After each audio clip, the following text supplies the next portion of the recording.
Peace, family. I hope all is well. Again, I hope all is well. Do me a favor, hit that like button again. Please hit the like button. Also, make sure you share and you subscribe. We're going to jump right into it. If you don't know, Ed Reed, NFL Hall of Famer, played for the Baltimore Ravens and went to college at University of Miami, was fired today or yesterday from Bethune Cookman University. He had took the head coaching job there.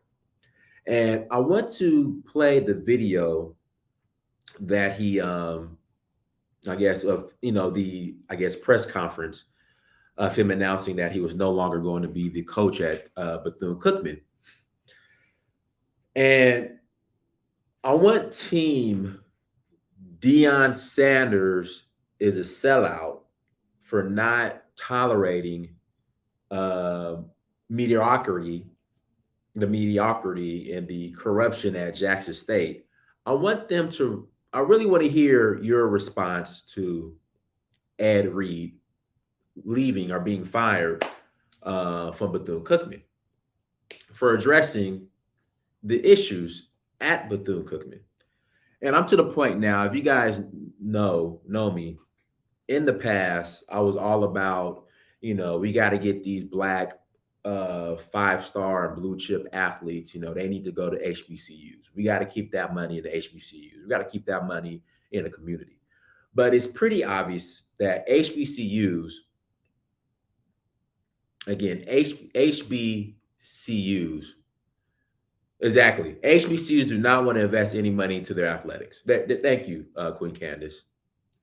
HBCUs do not care about their student athletes.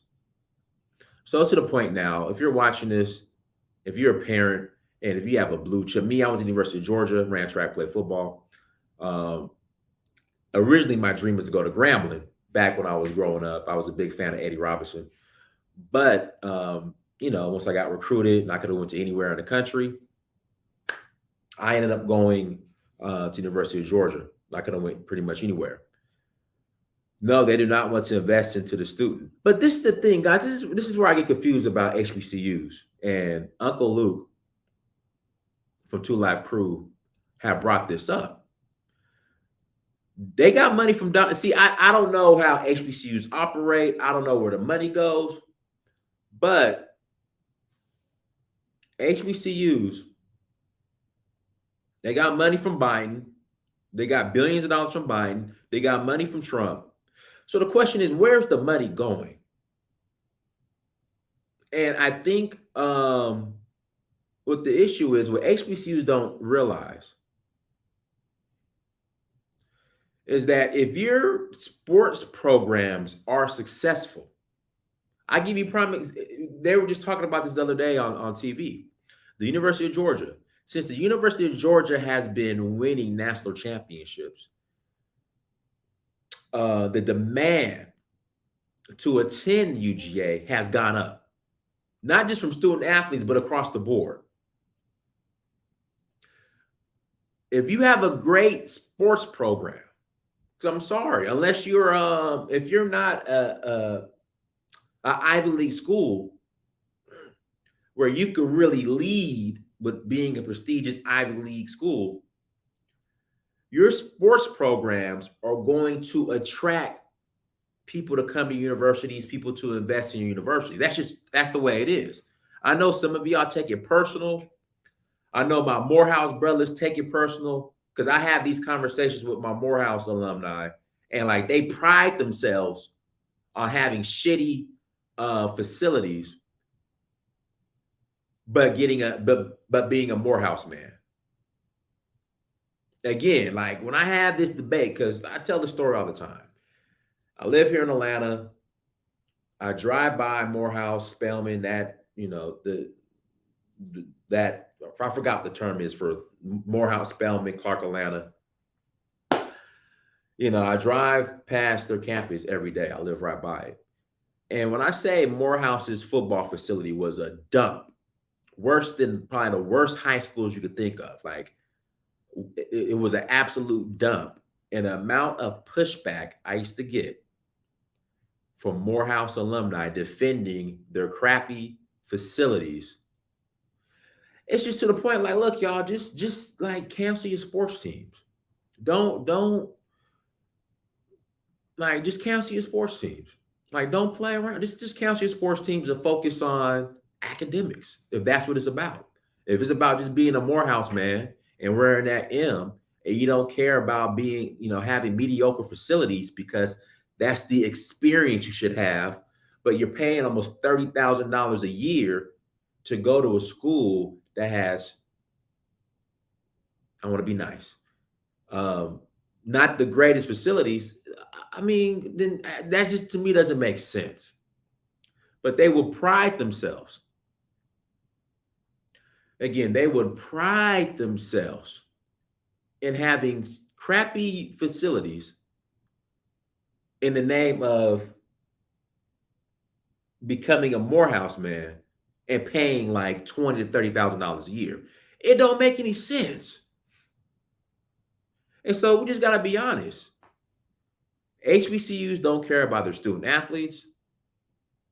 Hell, we could say HBCUs don't care about their student body. Thank you. High schools, listen, Washington High School, Booker T. Washington High School, which is like around a corner for Morehouse, they got better facilities than Morehouse.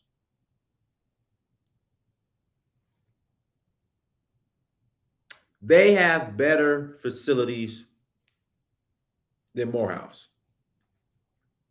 And it's to the point now, it's embarrassing. I was all about the movement. Let's get these Black student athletes, let's get them at HBCUs. But it's obvious that these HBCU administrations, and I'm even going to say the alumni, y'all don't care about your sports programs. Let's just stop playing.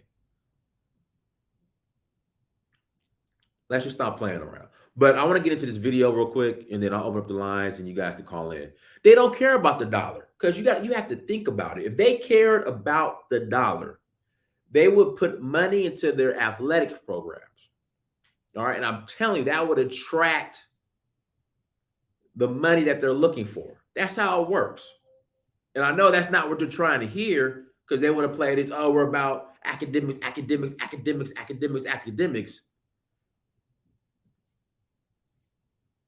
know that's what they want to hear. Academics, it's not about the sports, academics.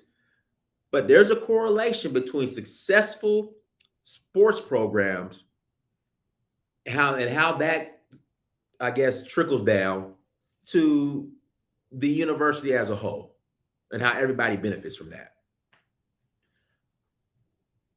All right, so let's jump into this video.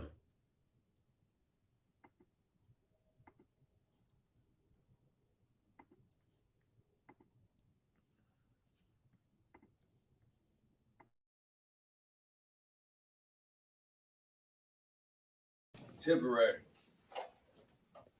You never know the day nor the hour. None of us know when that time will come. You understand? We've been around here trying to change things, and we have, and this has changed quickly. My vision for change is probably moving too fast for a lot of people. I'm not withdrawing my name, as they saying. They don't want me here. They do not want me here because I tell the truth. They have never had this many people here in the recruiting time, and Coach, I've been saying that. We've been here at 3 o'clock in the morning sometimes. I even slept here one night to make sure I was comfortable, and I was. My guy.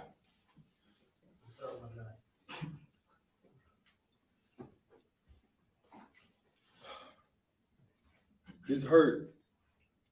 This hurt because I know people don't care about these kids like I do. And they should be the ones leaving, not me. Because I don't want to. Why? Because Jeremy grieves. Who father I looked in the eye. And y'all mothers and fathers who I talked to last night, even though I knew they didn't want me. I took $2,400 out of my pocket and still gave it to the host. to host these young men. Shit, at this point, I'll do it for free. Because I have been for the last 3 weeks. That man have too. He drove from New Orleans because he believed in me and my bitch.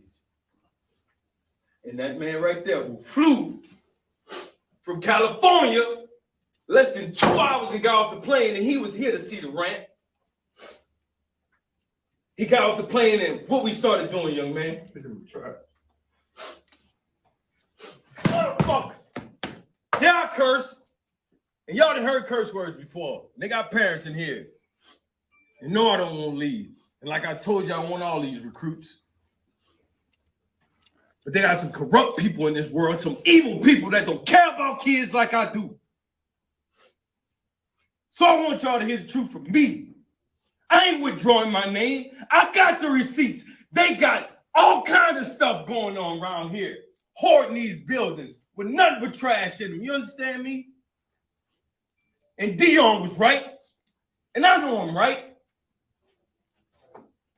And they got some people in here who be snitching to their ass.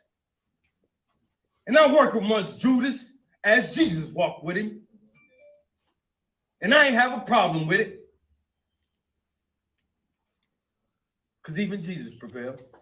Sir. And what God got for you, no man can take. Sir. Whether you're starting up or scaling up, work happens everywhere. With Shopify's mobile app, you can handle your business.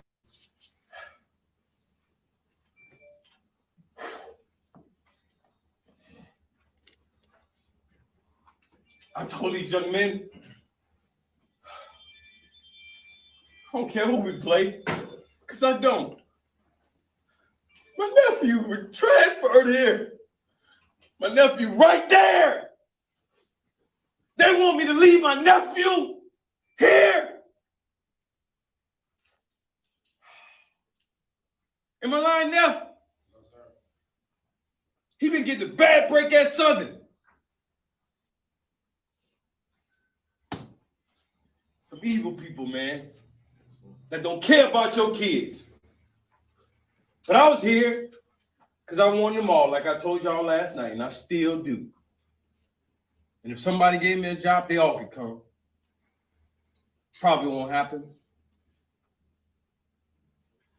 But I'll tell y'all this. My brother died 11 years ago around this time, and we buried him. And I was in the NFL in the cold tub icing when I found out. And I didn't go home. I played the game on Sunday because that's what he would want me to do. Just like I want y'all to keep going, regardless of what happens today. Young men, that's what I've been telling y'all. Right? Yes, sir. Is that right? Yes, sir. Pick up trash tomorrow because that's what we would do, right? Yes, sir. Yes, sir. We was gonna do it anyway, right? Yes, sir. Jaden, where you at? Yeah, being a former D1 athlete, I have never been told to pick up trash at our facilities. They paid people to do that. They had the janitor. They had custodians. I mean, think about it. You send your son to Bethune Cookman as a student athlete, and he picking up trash. So you want to tell me in between study hall, class, early morning run and lifting, spring practice, I got to pick up trash too?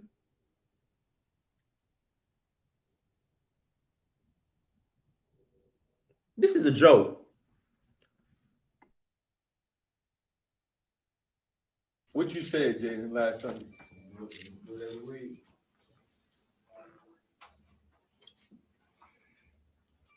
I'm not withdrawing my name as Reggie Thea's ass want me to do. He the one, and whoever else with him. You can't be an AD and a head coach. It's impossible. I worked at the University of Miami for 3 years and I saw it. Talk to me. And I know. Yeah, we in there live right now. You understand? Hang up the phone, Ro. We in there live right now. Ro! Yeah, it's prime. Be okay, though. Yeah. Y'all understand what I'm saying? It's bigger than football. Teaching these young men about life. They ain't seen the play yet. We don't even have a practice field. Less than a week we've cleared this land y'all see over here. Less than a week. Because a man came from Baltimore who saw me come into his neighborhood when I was a rookie, talked to his neighborhood, his mom strung out on drugs, his daddy not in his life, and I talked to them and he said, I'm here for you. What do you need? I don't want to hear about all the bull. And I talked to him and I took him over there and he met him. He walked out there, my new best friend. He said, man, you don't even know me. His whole demeanor changed when he got back to me. He said, hey, you were right. I said, yeah, we cut that little piece of grass and them snakes showed. And I ain't talking about the rattlers. Bigger than football, mom and dad. We still have kids showing up today for the recruit weekend. We got kids showing up tomorrow. They told me to cancel it and y'all was getting off the plane. Where they do that at?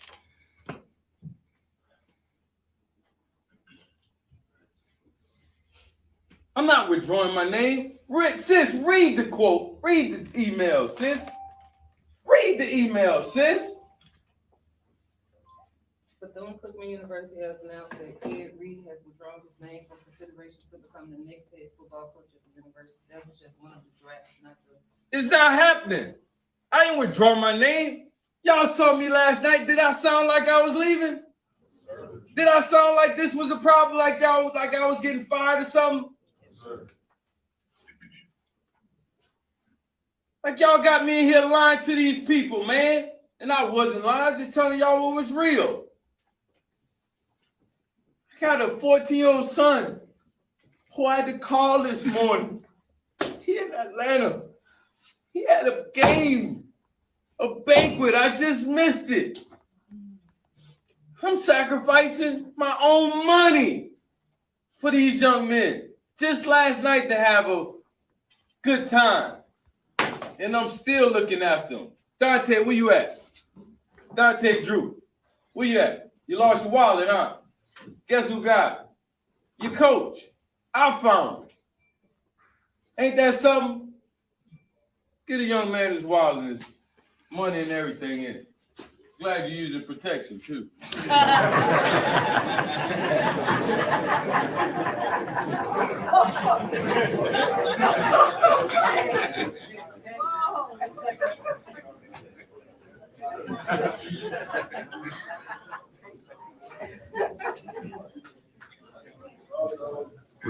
Read. I just sat, stood, grew up in the eye of the hurricane for a long time. If you know anything about a hurricane, right in the eye is calm. Even in this moment, I'm good. But I hurt for these young men. That's what I hurt for. That's what the tears are for. Because I know what we've been working on. So much more than football. I didn't care for 20 years. I've been doing this, working with kids. CT done it together, and his kid is being recruited now.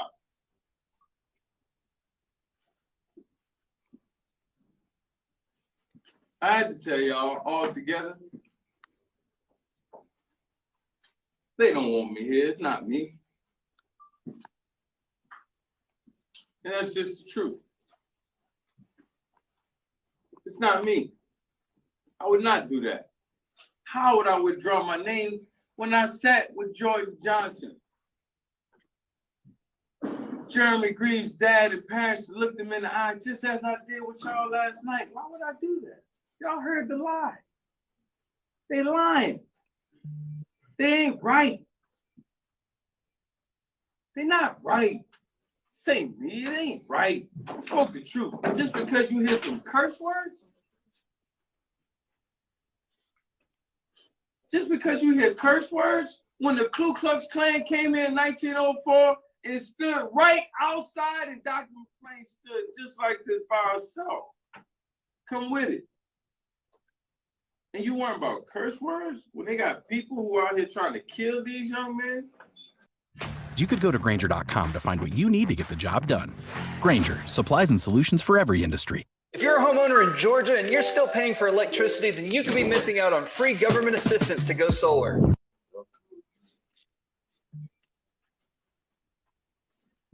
No, it ain't me. I knew I wasn't wrong. I ain't care what nobody said. Still don't.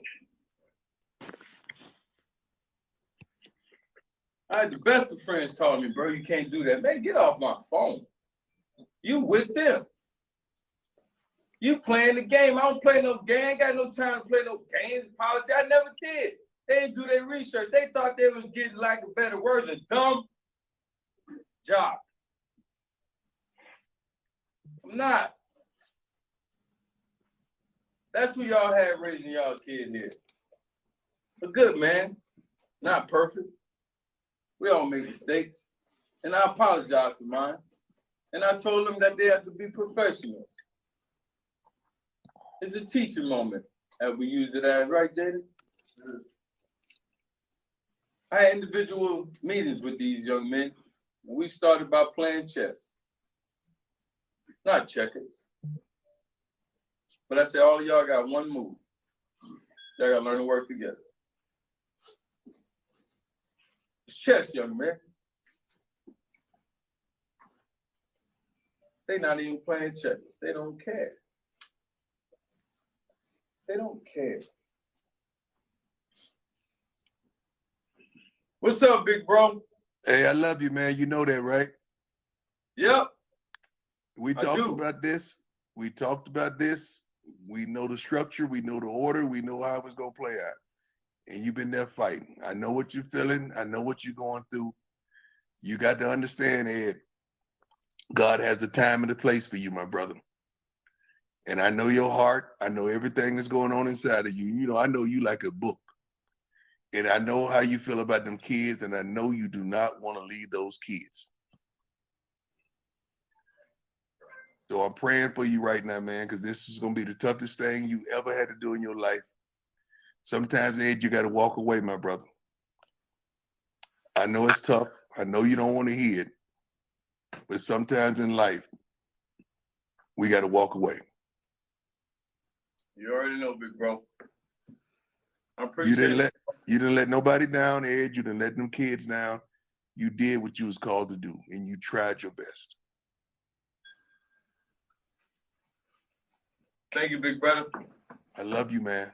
I'm here. I will be on the next flight if you need me. You know that. Nah, you good. You handle your business. You know that. I'll give you a call. Please. Hey, you know what God wants from you, man, and be that. Don't let them provoke you, my brother. I love you, man. Bro. All right.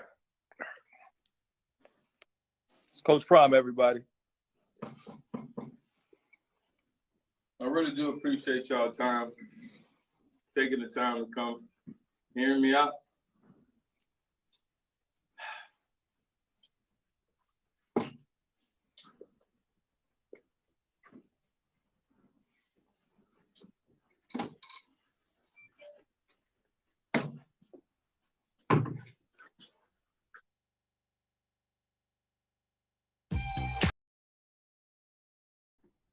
All right, y'all. Links in the chat room. Links in the chat room. If you want to call in and add to the conversation, please click on the link. We're going to take a quick commercial break. We got a word from our sponsors. Guys, do me a favor. Hit the like button. Again, please hit the like button. And we're going to take a quick commercial break. At the Okoli Law Group, we specialize in producing justice. If you or a loved one in the Atlanta metro area is facing serious criminal charges, then you need serious legal representation. The Okoli Law Group is here for you. The Okoli Law Group is here for us. The Okoli Law Group, serious legal representation.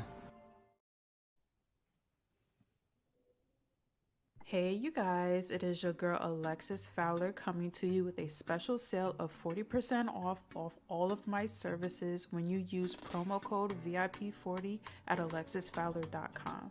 As a brand designer and consultant, I provide services like digital art, logo designs, packaging designs, web designs, social media flyers, and much more.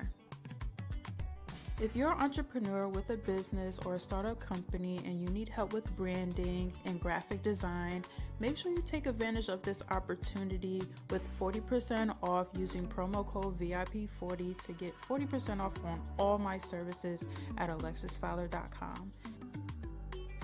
Hi guys, I'm Jay Dior, intuitive reader and spiritual advisor. If you are someone who has been looking for more clarity or guidance on some of the issues that you have been experiencing in your life, then you can head to my website, boujievoodoo.com, where you can check out my reviews, or you can go ahead and book a session now. Also, check out my boutique, J. Dior Beauty, where I sell everything from luxury virgin hair and wigs to high-quality sport bikinis and swimwear. There is free shipping on all orders over $100, or you can use promo code YouTube for an extra 10% off. Scan the QR code to check out the site now. All right, guys, links in the chat room. If you want to call in and add the conversation, click on the link. Once again, link is in the chat room. But yeah, it's just the reality is the majority of these HBCUs, they don't care about their student athletes. And I hate to say this. Listen, if you are a blue chip athlete, high school athlete, I would not go to HBCU. Take your talents to Alabama, take your talents to Georgia, take your talents to USC, take your talents to Ohio State. I will not deal with mediocrity. That's worse than being mediocre. I wouldn't deal with that at all.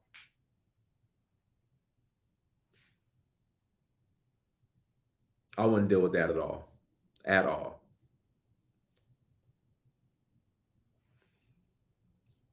And what I hate is we have a certain demographic of Black folks who love to, scream about Black excellence and all this other stuff, but they want you to put up with mediocrity.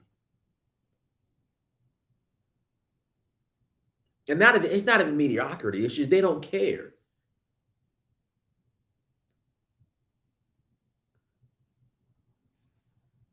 And listen, I'm patient. I believe we should be patient with our own. But some stuff you just can't accept.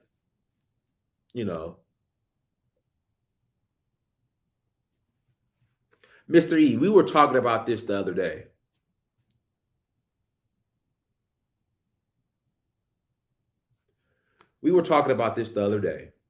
How HBCUs need to get out of football and get into soccer.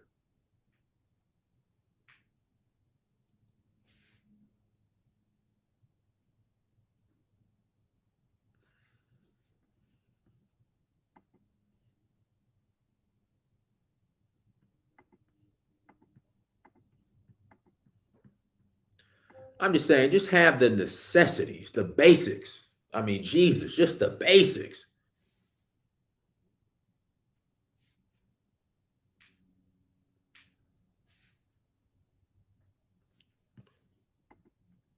Go ahead, Alan. Hey, yeah, this whole thing is ridiculous. They had 4 or 5 months since the hurricane they had, and they could have cleared this field for those kids. Those guys had to work hard. This wasn't just trash. They had to work hard with debris and get that stuff off the field so they could do any kind of winter conditioning or anything like that. Matter of fact, they didn't get a chance to practice. That's a ridiculous thing. He walked in and he had an office that was absolutely trashed. The previous coach said that there were institutional problems that were against the kids. This is unacceptable. These HBCUs have this idea that they're going to bring in these people and then they're going to get these guys to fork over all the money that they don't want to spend, and that's not fair to anybody. They did the same thing to Coach Prime, and then when he left, they trashed him. when that man went up there, and they didn't have a practice field at Jackson State. You know, I mean, Mississippi floods. They didn't have a practice field at Jackson State. Jackson State had to go ahead. Deion Sanders had got Walmart to pay for a field with irrigation and stuff like that so they could practice. Now they can get better recruits and stuff like that because they have someplace to practice. Right. I had a high school coach that I worked with at my high school who actually coached at Jackson State. And he said that they used to lose recruits to junior colleges because the facilities were so bad. And that's unacceptable. I played at a small college that nobody heard of called St. John Fisher College. We have two stadiums, a turf field and a grass field. Mm-hmm. You know, the Buffalo Bills practice at our place. You know, we have all this stuff, and we talking about non-scholarship Division III football. Why does my school have better stuff than these schools which are Division I? It makes no sense at all. Makes no sense. And like I said, the high school facilities in the so-called inner city are good here in Atlanta. Got better facilities than Morehouse. Yeah, that's a shame. That's a shame. But the thing is, it's just the way some of our people, and like you see them in the channel, who would defend stuff like this. Well, they're scared. They're scared. I know. And the thing is, I know sometimes Black folks could be way too picky and hold ourselves to a certain standard. That's just this ain't right. But stuff like this, you can't defend. No, not at all. Not at all. The thing is, you have all the HBCU grads who get all sensitive and then want to go ahead and tell us that, you know, because I went to a PWI, that I don't have a right to say anything about this. And it's like, man, I know football and I know athletes, and I know this isn't right. This isn't right. What's going on at some of these schools? Now, the problem is bigger. The problem is at the state level for most of these schools, but Bethune Cookman is private. This doesn't have anything to do with the state. Lumumba speaks. Go ahead. Hey, what's going on? Peace, brother Dynast.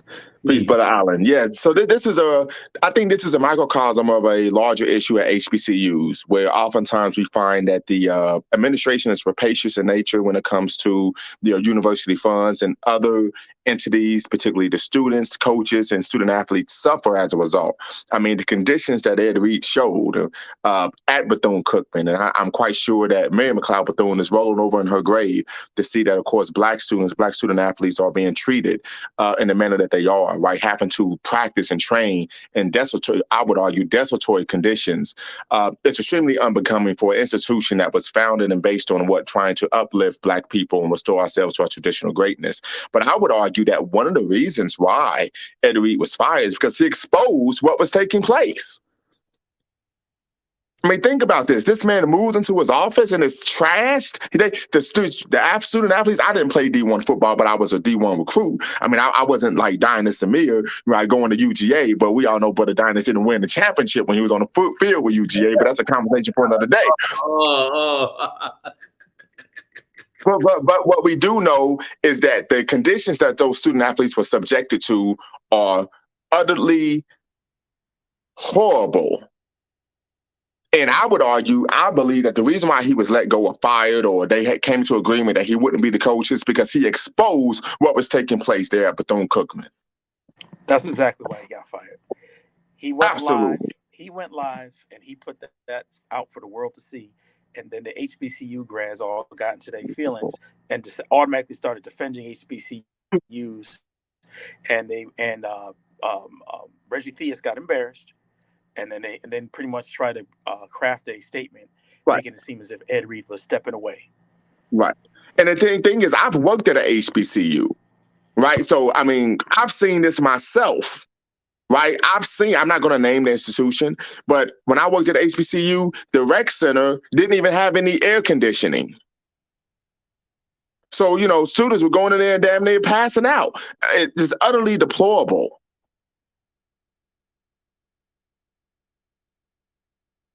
Yeah, it's embarrassing, guys. Leaks in the chat room. And like I said, but why do we have a demographic of people who will defend stuff like this? Well, so there's a reason, right? And I'm glad that you asked that question. So a couple of things. When we talk about Black activism in America, and I would dare say throughout the world, it's always we're facing two enemies, the external enemy and the internal enemy. We know what the external enemy is, white hegemony, anti-Black racism.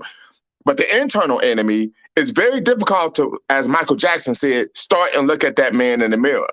So as a result, many people make the argument that, oh, we should keep these things in-house. We shouldn't expose what's taking place because this makes us look bad, not only to what? The world. But the problem is doing that hasn't solved the problem. Right. So I think, but a lot of it is, people just don't want to take accountability. And I think we find this in every race, I would dare say. Most individuals who tend to be or even posit or signify that they're ethnocentric tend to, in my personal opinion, not want to address the issues that are in-house. Now, we've had some individuals throughout the history of the Black radical tradition of audacious self-assertion that have done so. One of Marcus Garvey, one of Malcolm X, one what? Mary Church Terrell, one of Mary McLeod Bethune, and a Julia Cooper.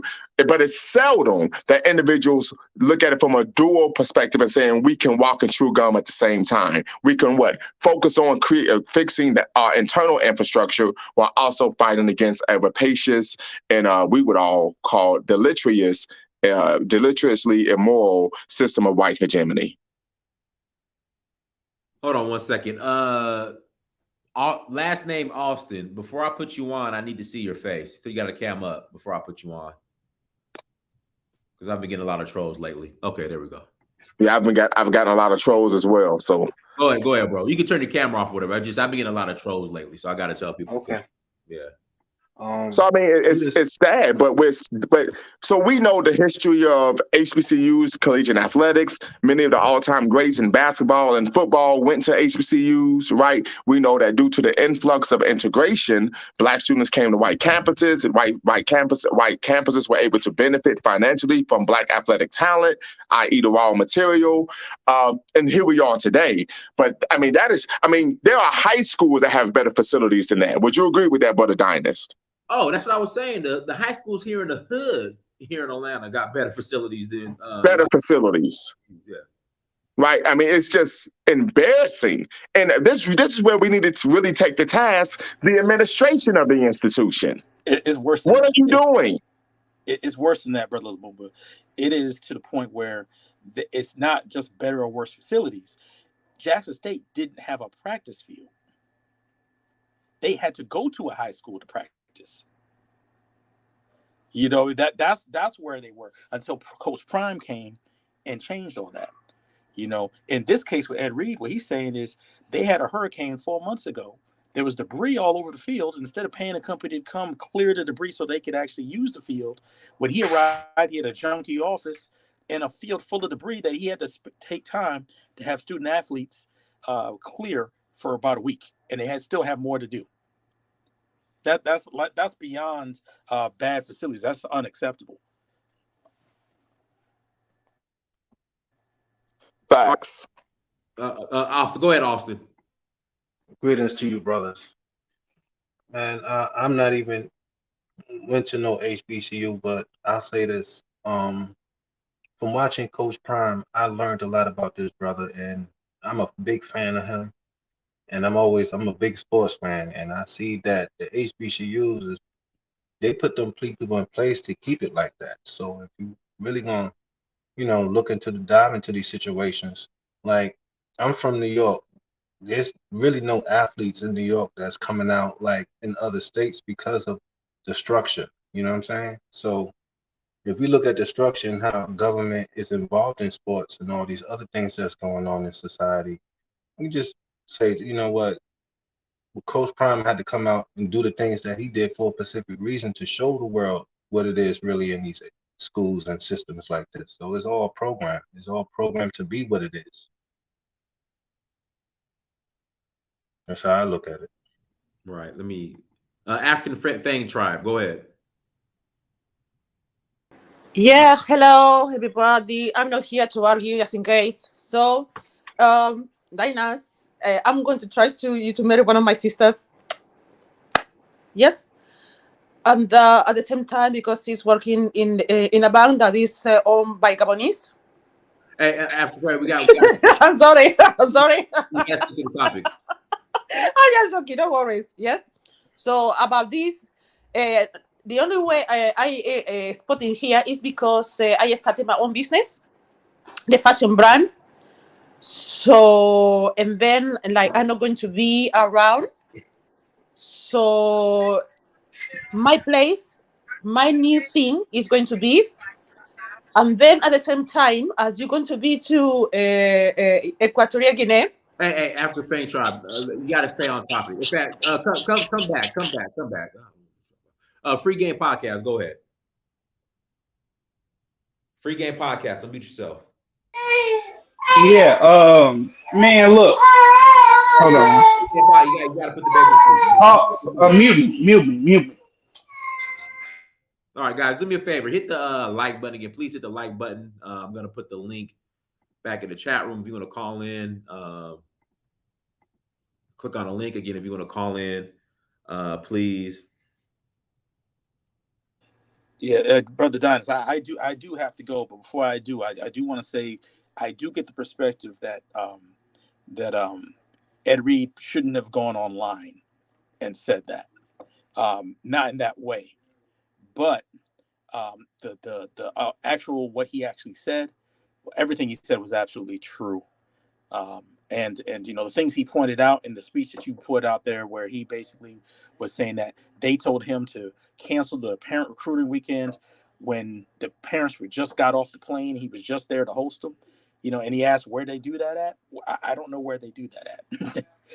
You know, it doesn't make sense, and it doesn't look good for Reggie Theus, for the school, or for HBCUs in general, unfortunately, which is sad that this foolishness has kind of been lumped with all HBCUs, and I'm not sure that's necessarily fair either. But thanks for having me on, man. My phone about to die. All right, for sure. Kat, I need you to cam up so I can see who you are first before I let you on, Kat. Hey, Donis. Yeah, go ahead. Now, back in 2011, I got a scholarship to Grambling State, and Doug Williams was the quarterback. But Doug Williams also is a recruiter for the Buccaneers. So he will go back to Grambling basically when he's unemployed to get a job. And so the Buccaneers decided to bring him back and whatever. And he would use the HBCU head coaching job to basically keep money in his pockets so he can basically get another job in the NFL. So these coaches been doing these type of things in HBCUs, and the other HBCU I played for and was a D2 college in Tennessee. And my coach was a coach that played for the Bills back in the 90s. He'll have sex with the females, get mad at you if you talk to the female, and kick you off the team, bro. Like, shit been going on like this in HBCUs, and it's not surprising what Ed Reed is going through, because Bethune Cookman always had a low quality program for their students. You know, I remember my friend going on a recruiting visit there. He was like, "Man, you can ask, you know, you see all type of stuff on the campus. Percocets, people selling Percocets, smoking weed at campus, like on campus. You know, just a lot of degenerate things go on in HBCUs, and I only went to HBCUs, so it's always been dysfunctional, bro. Always." Hey, Kat, you can call back in, but like I said, just turn your camera out before I put you on the panel. I just need to see your face because I've been getting a lot of trolls lately. So Anza Kwanzaa, I need to see your face before I put you on. You got a cam up. Anza Kwanzaa, you got a cam up. Okay. I just need to see your face. Oh, go ahead, bro. So, my bad, guys. So before I put you on, I'll make sure. Okay. All right, Kat. I see you, Kat. I see you. Okay. All right. I'll put you back. Go ahead. But I'm saying, if you want to turn your camera off, you can. But before I put you on, I just need you to cam up. There you go. All right, Kat. I see you, Kat. I see you. Okay. All right. I'll put you back. But I'm saying if you want to turn your camera off, you can. But before I put you on, I just need you to cam up. There you go. All right, Cat. I see you, Cat. I see you. Okay. You gotta turn off the playback. Okay. So, can you hear me? Yeah, I hear you. I hear you. Go ahead. Okay. All right. Go ahead. Oh, okay. Sorry. Playback, bro. So I just wanted to give a quick. Okay. Sorry. Okay, I got it. Okay. Anzar, you gotta turn off the playback. All right, Cat. Go ahead, Cat. Hey, hi, Dynast. Hey. How are you doing? Hi, it's my first time on your panel. Thank you for letting me on. I was trying to like get away with it, but it didn't really work. But you know, I wanted to come up because I'm not. You come from the UK? Yeah, I was literally eating. But UK? I actually wanted to address. Can you guys hear me? Can you guys hear me? Yeah. Are you calling from the UK? Yes. Can you hear me? Okay. Yeah, I hear you. I just asked if you calling from the UK. Yeah, I'm in London. Yeah, I'm in London. Yeah, I don't want to throw the conversation off, but I just wanted to address a couple of things that you guys were talking about, and a couple of people in the chat that I think are really taking the piss, like especially Fang that just literally came on like maybe a minute ago, and what I heard that she did the other day, and I really want her to come up here. What did she do the other day? What she do? Well, supposedly I heard someone played it on my stream the other day that Fang had the audacity to call the UK police because supposedly she had some kind of misfortune and she got into it with somebody on one of these platforms, and she took all emergency services, and took the piss out of them over a dispute that she had on the panel. Bitch, I want you, because I know her, okay? And when I heard about that, and I already knew you're a crazy ass bitch, okay? But what you're not gonna do is let's do this. Do me a favor, Kat. Send me an email. All right, send me an email. Or put my email in the chat because I don't want to get too far off on the topic. Send me. Yeah, email. I don't know what you. I just saw her up here, and so Okay, go ahead away. But listen, my email is in the main chat. All right, so send me an email. Then but you can. I tell her now because I really want to just cuss her out. Listen, y'all. That's between y'all. Not here. But she did it. Listen, right. So do me a favor. Send me an email. All right, and we could talk offline or whatever. But go ahead. What do you have to say on the topic? My email's in the chat room, so send me an email. But go ahead. Can I listen? Because honestly, I don't even know. Okay, so I'll just remove you from the panel and just send me an email. Okay. Yeah. All right. Austin, go ahead, Austin. Greetings, brother. I've been watching you for years. You are a world traveler, and I respect you to the fullest. And I just came on here to show you that when we talk about Deion Sanders, think about it. This brother has done so much in Mississippi for the people out there. For them to do him like that, and then because he paid out of his own pocket to do things for these people out there. We're not talking about that. Same thing with Ed Reed. He said he had to pay like a couple $1,000s out of his pocket or something. You know why? Because you got to understand these programs are set up to be like that. We gotta say that even our own people as blacks, we are our worst enemies when it comes to HBCUs, the boulets that go to college and go to the parties of government and stuff like that. It's crazy because at the end of the day, we are, as far as us regular citizens of America, we see all the things that is out there and no one is talking about the main topic. Basically, what the main topic is why would Deion Sanders do something like that and then move? He did that for a reason, because them cats was robbing him. Mm-hmm. He wasn't getting paid right. Exactly. He exported the situations with HBCUs. Those are government situations. The government is not going to fund programs dealing with black athletes because we are the rulers of sports. If you go into history, every time a black person tried to do something in sports. Hold on. Stop. Hold on 1 second. Stop. Off the hook girls. All right, so tell if HBCUs are producing all of these millionaires, tell them to funnel some of that money back into their universities. If HBCUs have all these millionaire alumni, as you claim, tell them to put some of that money back into their facility. All right, go ahead. Okay, I studied in Senegal, West Africa, in Medina Kaolack under Sheikh Hassan Sisi at the time. I've seen you on videos going around the world traveling. When I came back to America, I noticed that America is not America anymore. It's run by communists. So when we talk about programs like HBCUs, those are propaganda programs to make you think that Black folks is doing something. They're not doing nothing in these HBCUs. Name me one person since Deion Sanders that's done the things that Deion Sanders done, and come back to me and talk about HBCUs. So I think there's a couple things we need to unpack. I would also, if Dynast, you didn't mind, I would like to ask a question. You said America's ran by communists. We know that is an inflammatory political statement in America. Could you give me some examples? Okay.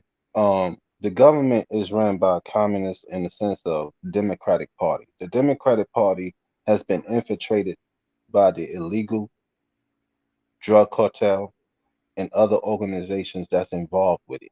Okay, could you give me a specific example of the Democratic Party being in cahoots with illegal drug cartels? But Joe Biden. Yeah, okay, you name someone. Can you give me a specific example?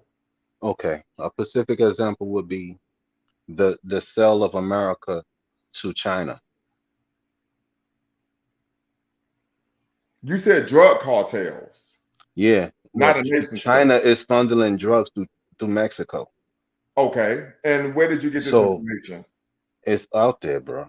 That's not what I asked you. I said, where did you get the information? From Joe Biden himself. Okay. When did he disseminate that information to the masses? And what did he say? Having Ukraine, China involved in situations where Trump tried to dissolve the situation with Biden, because Biden always had control of situation. What situation? Laws being passed. Hey, Austin, let me throw you a bone. Can you just post a link in the chat room, in the private chat, that just shows where Joe Biden is selling dope? Please, I mean, are working with the Chinese triads, or working with the Chinese triads. Well, it's on the internet. I don't know if y'all seen it or all not. we need to do is post a link, because I mean, there's a lot of things on the internet, but it needs to be a reputable source as well.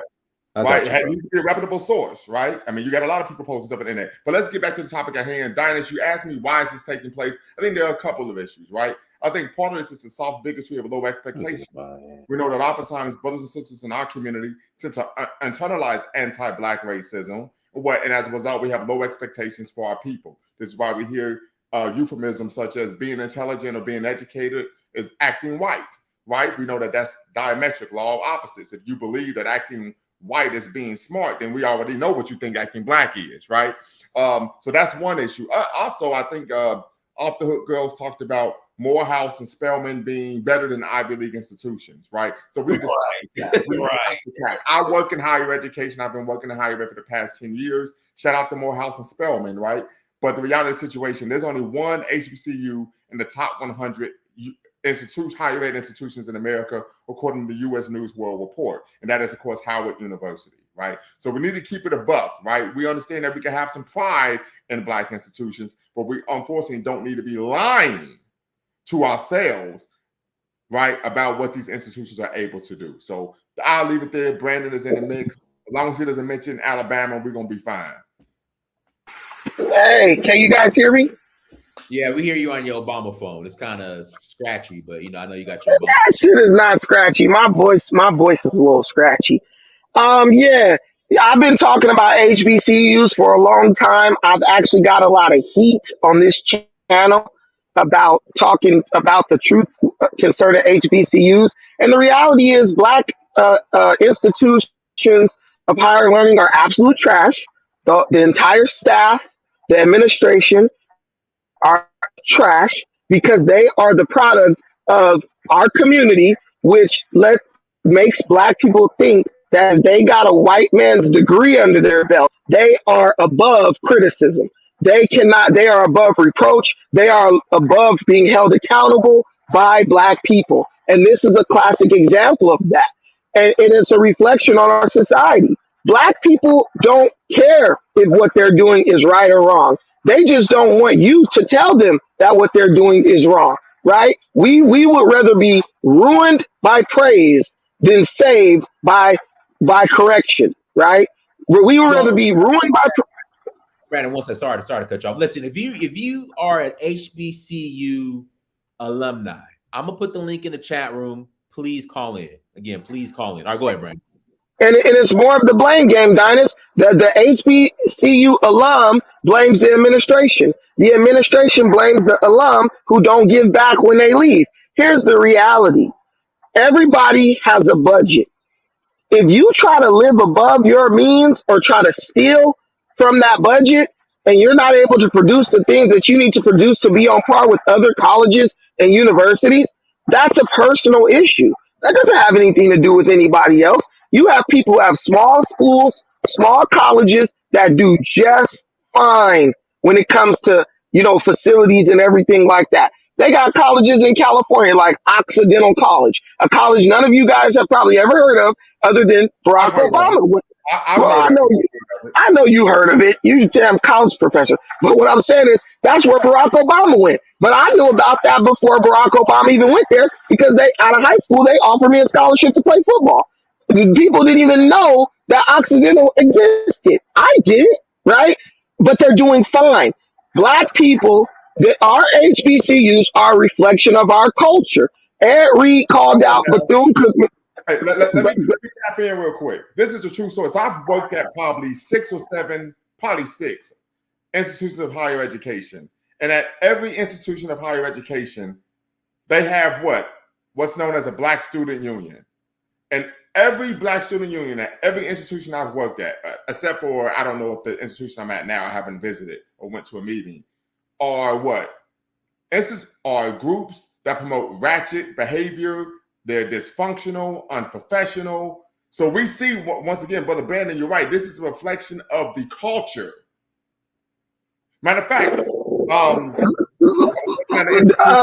I showed up to a meeting and they were playing like stripper music before the meeting. So I went up and I said, hey, is this music appropriate for a Black Student Union meeting? No. They said, no, it isn't. So I said, why in the French toast are you playing it?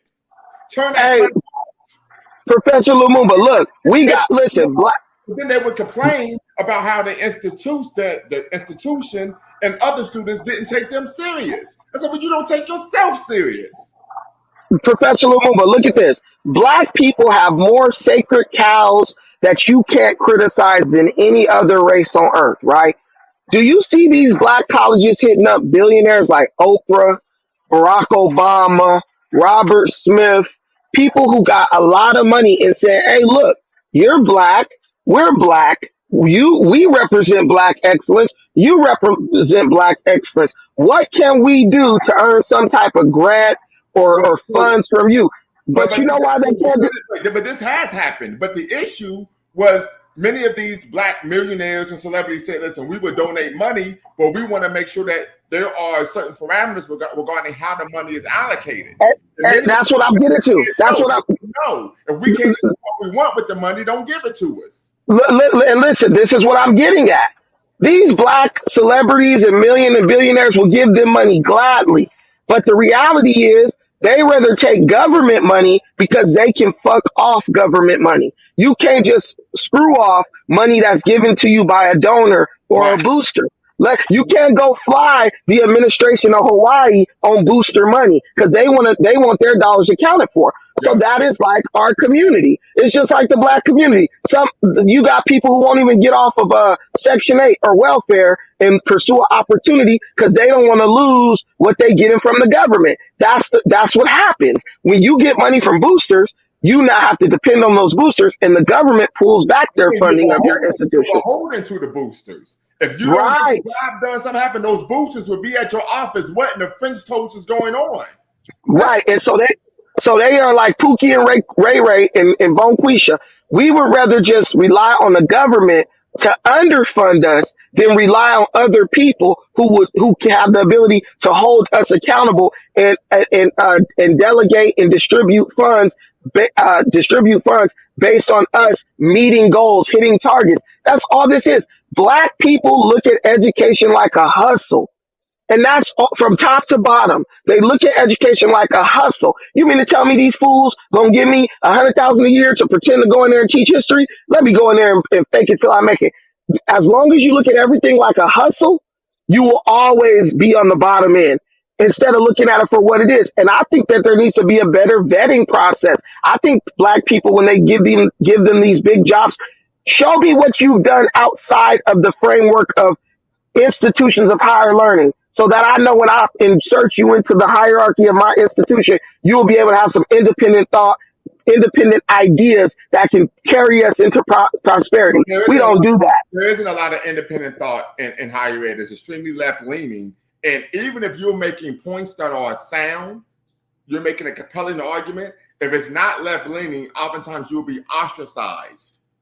And I'm speaking from experience. You could be stating something that's 100% correct, but if it doesn't codify and signify leftist ideology, you'll find yourself oftentimes out of a job. For example, oftentimes for many professors, this isn't at all institutions, but we're talking about at many institutions, PWIs and HBCUs, and even HSIs, historically Hispanic serving institutions.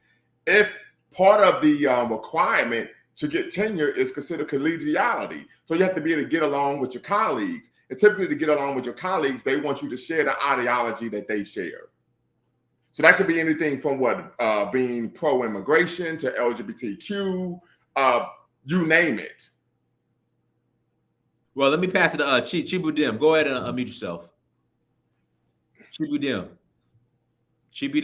Yeah, bro. Go ahead. Yeah. I think, there's some valid points in the conversation. But primarily, I don't think we're properly addressing the systematic issues, which really is all psychological. I'm an HBCU graduate, and honestly, I've heard a few, I wouldn't say disrespectful, but it's up there because it's coming from a very isolated scope in terms of the diversity. HBCUs don't deserve respect. Brandon, let him finish, Brandon. Let him finish. Go ahead, bro. Go ahead. I'm sorry. Go ahead. Okay, we can't hear you. We can't hear you. That's the ancestor shutting down that disrespect talk. Brandon, bruh. Go ahead. Can you hear me? Yeah, I want to hear you. Brandon, don't interrupt. I want to hear this guy. Go ahead. Yeah, so basically what I'm saying in essence is that, it's an isolated, view to say that, all the staff within HBCUs, are ill qualified, and all of, the students there, have this scope of thinking that is very, counterproductive, if you will. I'm an HBCU graduate, very successful and traveled, and there is a lot of us that give back. Again, what I want to focus on, if you're really concerned about the issues that we're facing, holistically, it's dealing with the mind. And you got a lot of people that are running these universities that are connected to the political system of the United States government, which in itself goes back to the point of it being a lot of black faces with Eurocentric scopes of thinking, which they're running our universities solely thinking about, again, running the university like it's a business. And the whole essence of the problem is that mindset.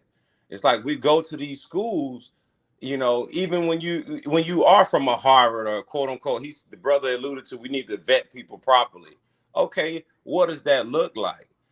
Because there is an infrastructure in place, but if you go back to the sources of it, it's all under the auspices of Eurocentric metrics and measurements. So you cannot just throw this wide, brush saying, oh my God, HB, he just made a lot of ignorant, in my opinion, statements, throwing the masses of 100 universities with thousands of alumnus. Yeah, there's a good nucleus of them that need to learn how to give back and create the infrastructure. But again, when you deal with the mindset, that Eurocentric scope of thinking, the way we even pursue education in its entirety is saturated in us not really thinking properly.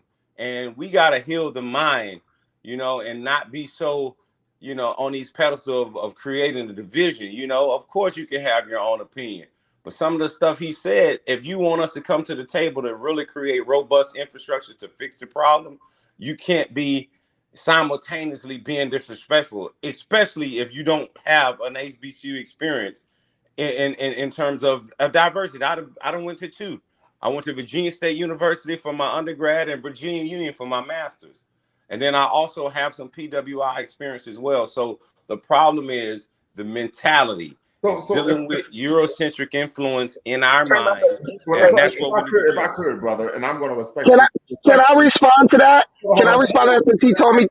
Let Lumumba respond first. Go ahead, And here's the thing: I didn't go to an HBCU, but I worked at one. I don't think, in my personal opinion, he has a right to give an opinion because he was in a position where he was going to be working at an institution. And anytime you show up to any job and the facilities are in such a desultory manner as they were, right, utterly ridiculous, right, trash everywhere, even in his office, he has a right to criticize because that is unacceptable anywhere. Absolutely. Absolutely. I don't care. You could be in Wakanda, you ain't gonna find no crap like that. Right. And so I think part of the issue, and that has nothing to do with the Eurocentric mindset, in my opinion, that comes to people being lazy, people not doing their job, and we're talking about internalizing the soft bigotry of low expectations. Right, but where's the infrastructure? Let me ask. Let me respond. Bro, let's meet. Honestly, I would rather. Okay, hold on, brother. Are you saying where's the infrastructure to pick up trash and debris? What I mean, question as well. Dinus, what I'm explaining to you is this: if I'm a student on the yard and I'm you know, going throughout my day, I'm hitting my schedule. Yeah, there may be opportunities for me to pick up a little trash, but that is not my mandate, right? What I'm talking about is the infrastructure. So you do know there is funding. Infrastructure. Right. Let me respond. Let me respond to this because this is brother. Let me talk. Let me talk. I don't want to argue, bro. I want to build. The brother Lumba, he can build. I don't want to just talk to someone who wants to just argue. There can be no argument if you stop talking. But I want to hear.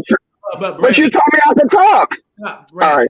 Out, man, because he's an HBCU grad. I'm trying to hear it. He's just complaining and making excuses. Well, but hold on, Brandon. Brandon, you know we love you. Hold on. Let the brother fit. Go ahead, go ahead. Yeah. So what I'm saying is this: it's an infrastructure problem with funding. Okay. Again, I alluded to the political influence on the Black entities, the Black institution. We all know that this still is saturated in the political system. So if you go to the funding prior to the pandemic, Black people just got its largest backing and funding. Are you saying that they don't have the resources to hire people to pick up trash? Is that what you're saying? I'm saying that it's just of course. No.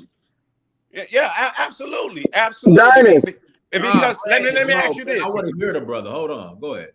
Right. So what I'm saying is that there's going to be a hierarchy of priorities when you're dealing with limited funding. Not saying that, you know, because when you go to most HBCUs facilities, I don't know how many games you've been. This is not a very obvious thing. Did you hear what Ed said? Ed Reed said that the buildings were hoarding trash. So and what you'll see just kind of like the life, like how people come out. You look good when you go and get into them guts, into your homes. Yeah, you can come out of a dirty house in a 3-piece suit. So what I'm saying is it's not as obvious. He is uprooting the infrastructure of, yes, there are issues with cleanliness and maintenance of other facilities, which is going back to what I'm talking about, the issue around funding. We have not had funding for hundreds of years, and there is 100,000 foot head start when you talk about these PWIs. Does that mean that I'm going to ignore that we have opportunities around creating better leadership? Absolutely. But when you talk about what that process looks like, it has to go through the state. Who runs the state? Can I ask? I'm gonna ask a question. I'm gonna pass it to Brandon. And somebody brought this point in the chat room. Then I'm gonna pass it to Brandon after you answer this question. I'm not as versed on the history of HBCUs, but we're HBCUs. Okay, perfect, Lumumba. Now, from my understanding, when it came to like Tuskegee, I would say the government did give them some money to help Booker T. Washington. Tuskegee was primarily funded by white philanthropists. Right. Okay. In fact, all these HBCUs for the most part are funded by white. And matter of fact, Mary McLeod Bethune was considered the black female Booker T. Washington because she was able to be just as successful in fundraising and getting money from white wealthy philanthropists in the North as Booker T. Washington was. So she was considered the female Booker T. Washington. Okay. So my question is, and then I'll pass it to Brandon after one of you two answer it or both answer it. And somebody brought this up in the chat room. He made a great point. It seems like HBCUs, without, I guess, I don't know if they were getting major funding before segregation, before integration from, the government. It seems like it was all private because, Morehouse. They got some due to the second Morrill Act, but they want, so the first Morrill Act was what created many of these large PWIs like Ohio State, Michigan, etc. Right. The second Morrill Act, which took place in the 1890s, is what started creating funding for HBCUs, right, and established many HBCUs. However, the funding wasn't as large as their PWI, HWI counterparts. Now, are you talking about the state or federal? Federal. However, with that being said, this is an issue that we find at many HBCUs. I can't say all because it's never all, but I would argue the majority, to where administration they're taken care of. Like I worked at an HBCU once where I'm working and I had no central air. I had no air conditioning in my office. I was drinking like 10 bottles of water a day. But when you go into the administration office, hey, it's like the South Pole, right? We find these type of issues on a regular basis. And oftentimes what we find is because administrators simply hoard the money. A good example would be at Wilberforce University when Reverend Flake became the president of Wilberforce. Wilberforce, at one point, in African American culture, was an elite HBCU, along with Fisk, along with Morehouse, Spelman, and Howard. If you were a member of the African American elite, you went to Wilberforce University. And there's actually a great book entitled Our Kind of People that elucidates and of course, opines on this issue. When Reverend Flake came to Wilberforce, Wilberforce went from 40 majors to 12 majors. His salary went from $150,000 a year to over $300,000 a year, and he only spent one day on campus a week. And so as a result, Wilberforce is now in a situation that is struggling to get out of. So a lot of these issues are not due to the lack of funding, even though we know that's an issue and we should be getting equal funding. We're talking about, once again, taxation without representation, but it's oftentimes due to the rapacious nature of HBCU administrators. All right, so is it safe to say, for some reason, I'm noticing that HBCUs might have done better before integration and after? I think that's the point. But brother, let me ask you this: when he mentions all about the administration, so is the PWIs void of administration corruption? But hold on. Let me ask the brother. I'm talking about from a statistical standpoint. If you know the numbers, do they find corruption in PWI administrations, embezzling money, inappropriating funds, XYZ? Why does that matter? They're not begging for money. They're not begging for money. No, I'm going to answer the question. Notre Dame is not begging for money. That is a lie, sir. That out. First of all, why would you have to answer the question? No, I'm talking about this brother. He's saying that it's a lie. Why would they have to beg for money if money is money? Why would they're begging because you guys are stealing the money. Because you guys are stealing the money. Why would they have to beg for it? Why would they have to beg for something that they have to control of? Dynast, can I talk now instead of playing the let's look at what the white man doing game that we always play? Dynast, these trash institutions produce trash people who cover up the thievery and the corruption that is taking place in HBCUs. See, brother, he want If to they be got to, disrespectful, I'm man, not and that's done, bro. Donis. I'm not done. I can't deal with that, bro. You're You being want to be disrespectful. disrespectful, bro. Let Like, me why we can't talk. just have a robust Let me conversation? talk. Let me Why talk. you This why is you the way I gotta talk. insult? Why This you is the gotta way I throw talk. insults? You See, don't this even is know me, exact. bro. Dynast, this is what I'm talking about. This is the culture of HBCU. You I don't say even what know I want. me.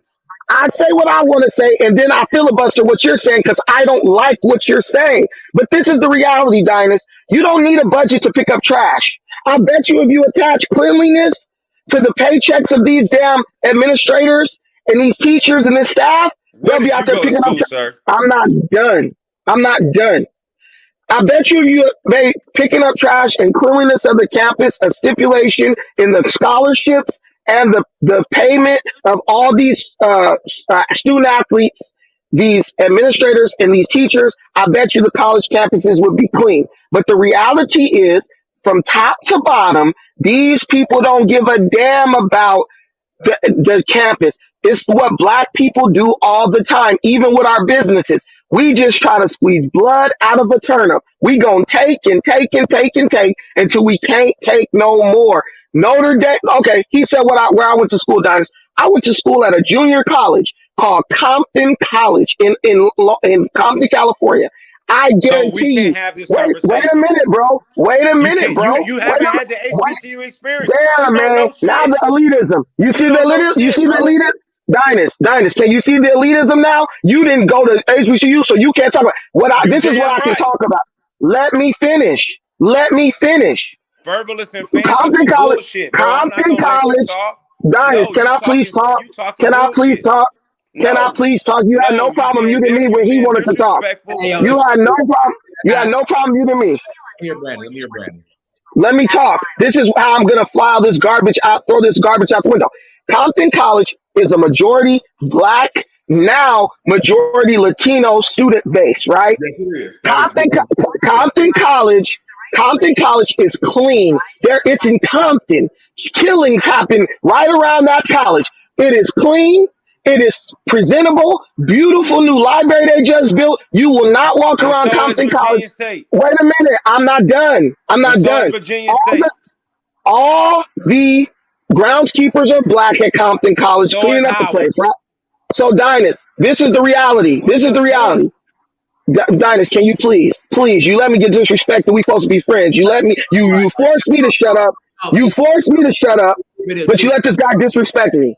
Man, go ahead, Chip. Go ahead, Brandon. Go ahead, Brandon. Go ahead. Now, this is what I'm trying to tell you. Compton College is the way it is because white folks is running Compton College. White folks are administering. They over the tops of the people who are the administration over Compton College. So they cracking the whip on them, making sure that that place stays as nice as it was when George W. Bush went there. Here's the difference. At these HBCUs like Howard, where you got black folks running it from top to bottom, where the students of Howard are literally having to protest because their facilities are so dilapidated while you throwing it out there like it's some type of model of freaking excellence.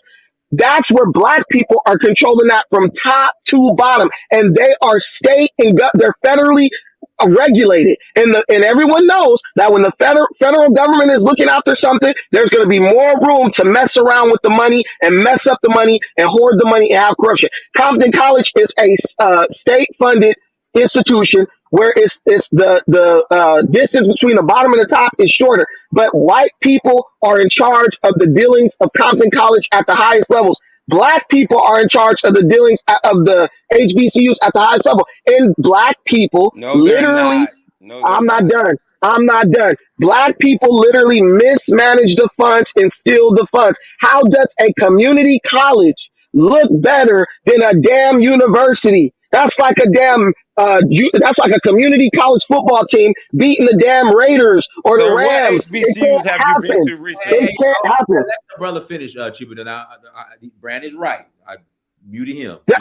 Listen, Dynast, all we need to do is go to community colleges and say, look, HBCUs at the minimum should have look better than community colleges, and that is not the case. Long Beach City College look better than 99% of HBCUs. Why? Because the funds are better managed, and maybe there is corruption, but they're not corrupt to the point where they let the facility, the institution that they depend on to steal from, go into squalor. That's the difference. Black people will bleed the institution dry to the point where you can't even turn the lights on. White people say, look, we can steal, but we got to make sure to keep up appearances. That is the difference. Just like a white-owned restaurant, they might have the same shady practices as a black-owned restaurant. But you know what? When the booths need to be reupholstered, the white business understand. Image is everything. Keep the booths nice so we can keep stealing and no one suspect a thing. Black people is like, nah, let's just steal until there ain't nothing left. And when they find out, we just curse them out and quit.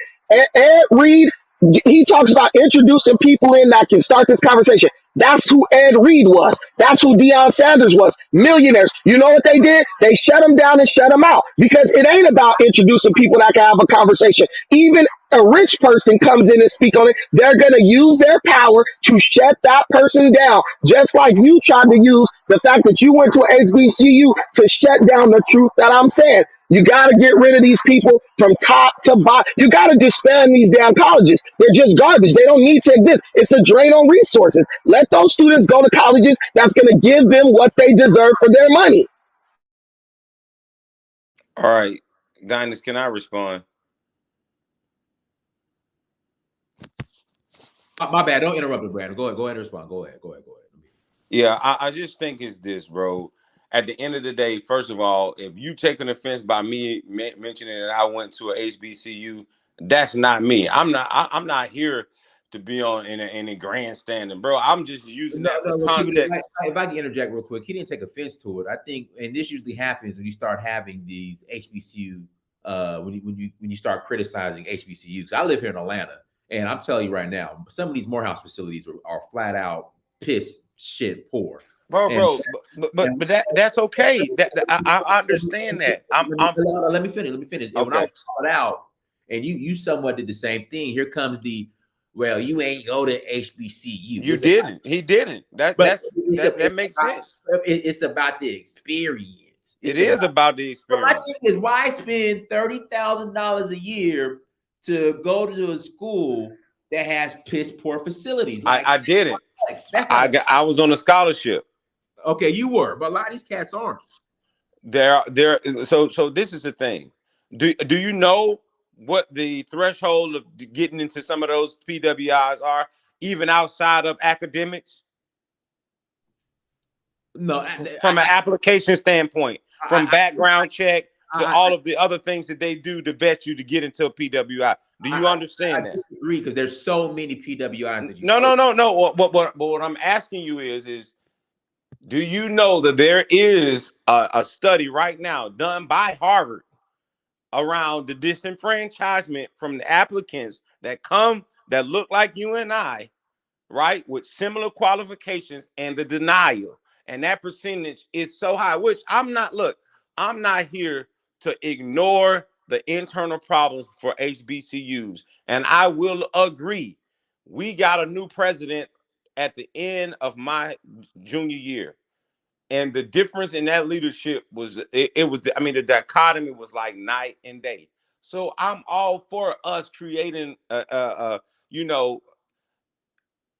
administration that we can trust to not only, take care of the funds appropriately, but also at the same time, reinvest and expand and scale. But what I have an issue with is when this brother throw out comments like, oh, there are a whole bunch of, state colleges that are better than 99% of the HBCUs, which that is a frivolous stat. I don't like having a conversation if someone is just going to pull numbers out of the bottom of their behind just because they're trying to prove a point. That is not the truth. There are a lot of HBCUs, and I would even argue more than 50% of them that have the proper funding and don't have the proper funding, but are being managed properly, and that are not filthy. And there are a nucleus of the alumni to give back. You can't praise he pretty much he's like, oh, black people running stuff is just a mess. But then when white people do it, it's just amazing. Come on, bro. Like that in itself is self-hate. I think so, in my opinion. It's like, because you can go to Atlanta, the largest airport in the United States, the highest volume, is run by all black people. And guess what? It runs like a smooth sailing machine. You know, and there's a lot of institutions that we run that run properly. We have nucleus of populations throughout the country, but it's the narrative that's being tossed out there. Yes, Ed Reed and Deion Sanders have valid points. There are some major issues that need to be addressed within our HBCUs, but at the same time, we have definitely turned, you know, lemons into lemon juice based on the resources. And then even when the brother before him was talking about the funding and the infrastructure and the infancy of the establishment of HBCUs, that funding was not there. We have never had funding. You understand? And so, and capitalism was not at the forefront. It was about education. And so now, instead of us, you know, worried about what the numbers are around, you know, where are we in STEM? You know, where are we in business ownership? We're sitting around arguing around, you know, the white man runs his universities better. Come on, bro. Like, that's not the conversation I want to be a part of. You want to talk, Mr. Brandon, you got to come and have a concern for the community, because right now you really questioning. I don't know if you just trolling, but you sound real toxic towards your own race, you know, and it's sad. Dynast, look, if Deion Sanders was going to run Jackson State, I would love for him to do it because he's a black man that I know he could do the job. If Avery was going to run Bethune Cookman, I would love that. I would choose them first because they're black men who could do the job. But Dynast, what we see in our community is the people who do a horrible job, when they have power, they ostracize and excommunicate the black men who stand up for what's right so that they don't threaten their position.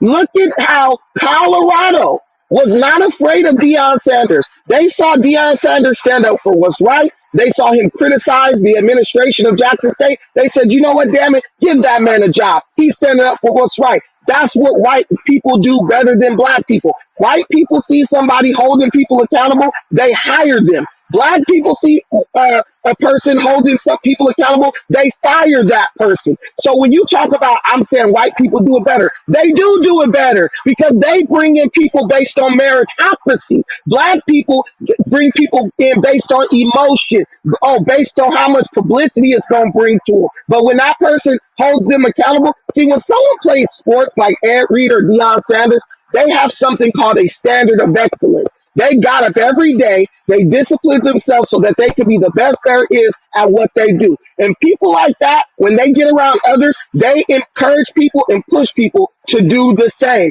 The HBCUs do not want a standard of excellence. They want a standard of less than mediocrity. Mediocrity. Exactly. I'm gone. Let me finish. Right. They want a standard of mediocrity or whatever the word is. But the whole thing is they don't want to do anything with excellence. They want to do the bare minimum so they can steal the money. So what they have to do is anybody who comes in that's like a bright star shining hot, they have to dull that person's flame so that that person will not call attention or illuminate the bullshit that they're doing in the shadows. And that's what happened to Deion Sanders, and that's what happened to Ed Reed. Hell yeah, I want the black man to be in charge. But guess what? I know black people shut down and destroy any black man who wants to do things right and who wants to do things based on a standard of excellence. So at that point, I say like this, disband them, because there is now a framework and an infrastructure in that system that kills all excellence. It kills all chances of those schools being excellent, those schools moving up and being better than what they are. So you're going to have to either just fire all the administration, right? All of it, and bring in different people who have a standard of excellence, or you're going to have to just disband them. And I'm telling you, Dynast, disband them. Disband them. They are a strain on the economy of this country. They are a strain on the pockets of the students who go there and have to accept living in substandard living conditions. And let me tell you, the person who really hates his people, the person who hates his people is the one who says his people should pay like every other college student in America, but yet they should be okay with receiving less than the standard that is established by all the other colleges and universities. You paying FAMU is paying just like the kid who going to USC, but the FAMU kid should accept that his water in his school is not working when he turn a knob. That's the person who's saying black people don't deserve nothing else, and we need to shut the hell up and just accept it and deal with it. No, you are this person who hates your own race. I'm the person saying black people, don't let nobody take advantage of you. Don't let nobody do you dirty. Don't let nobody shit on you. You giving your money like everybody else. You need to go somewhere where you can get what you deserve. And I don't give a damn how many degrees some sucker got. I don't care. I don't give a damn. You know what? He cannot convince me to let somebody piss on my head and tell me that it's lemon flavored raindrops. And that's what these elitist minded Negroes who go to these HBCUs do. No, you go take your kids to go live at FAMU with no running water and then go tell me that that's what I deserve and that's what my kids deserve because you went there and you got 5 degrees. They ain't worth the paper they written on because you probably didn't even have to show up. Just go tell the teacher, hey, just write me in every day. And he probably did it because he don't give a damn. These are not institutions of higher learning. These are institutions of degeneracy and a culture that has black people in last place ever since they were established.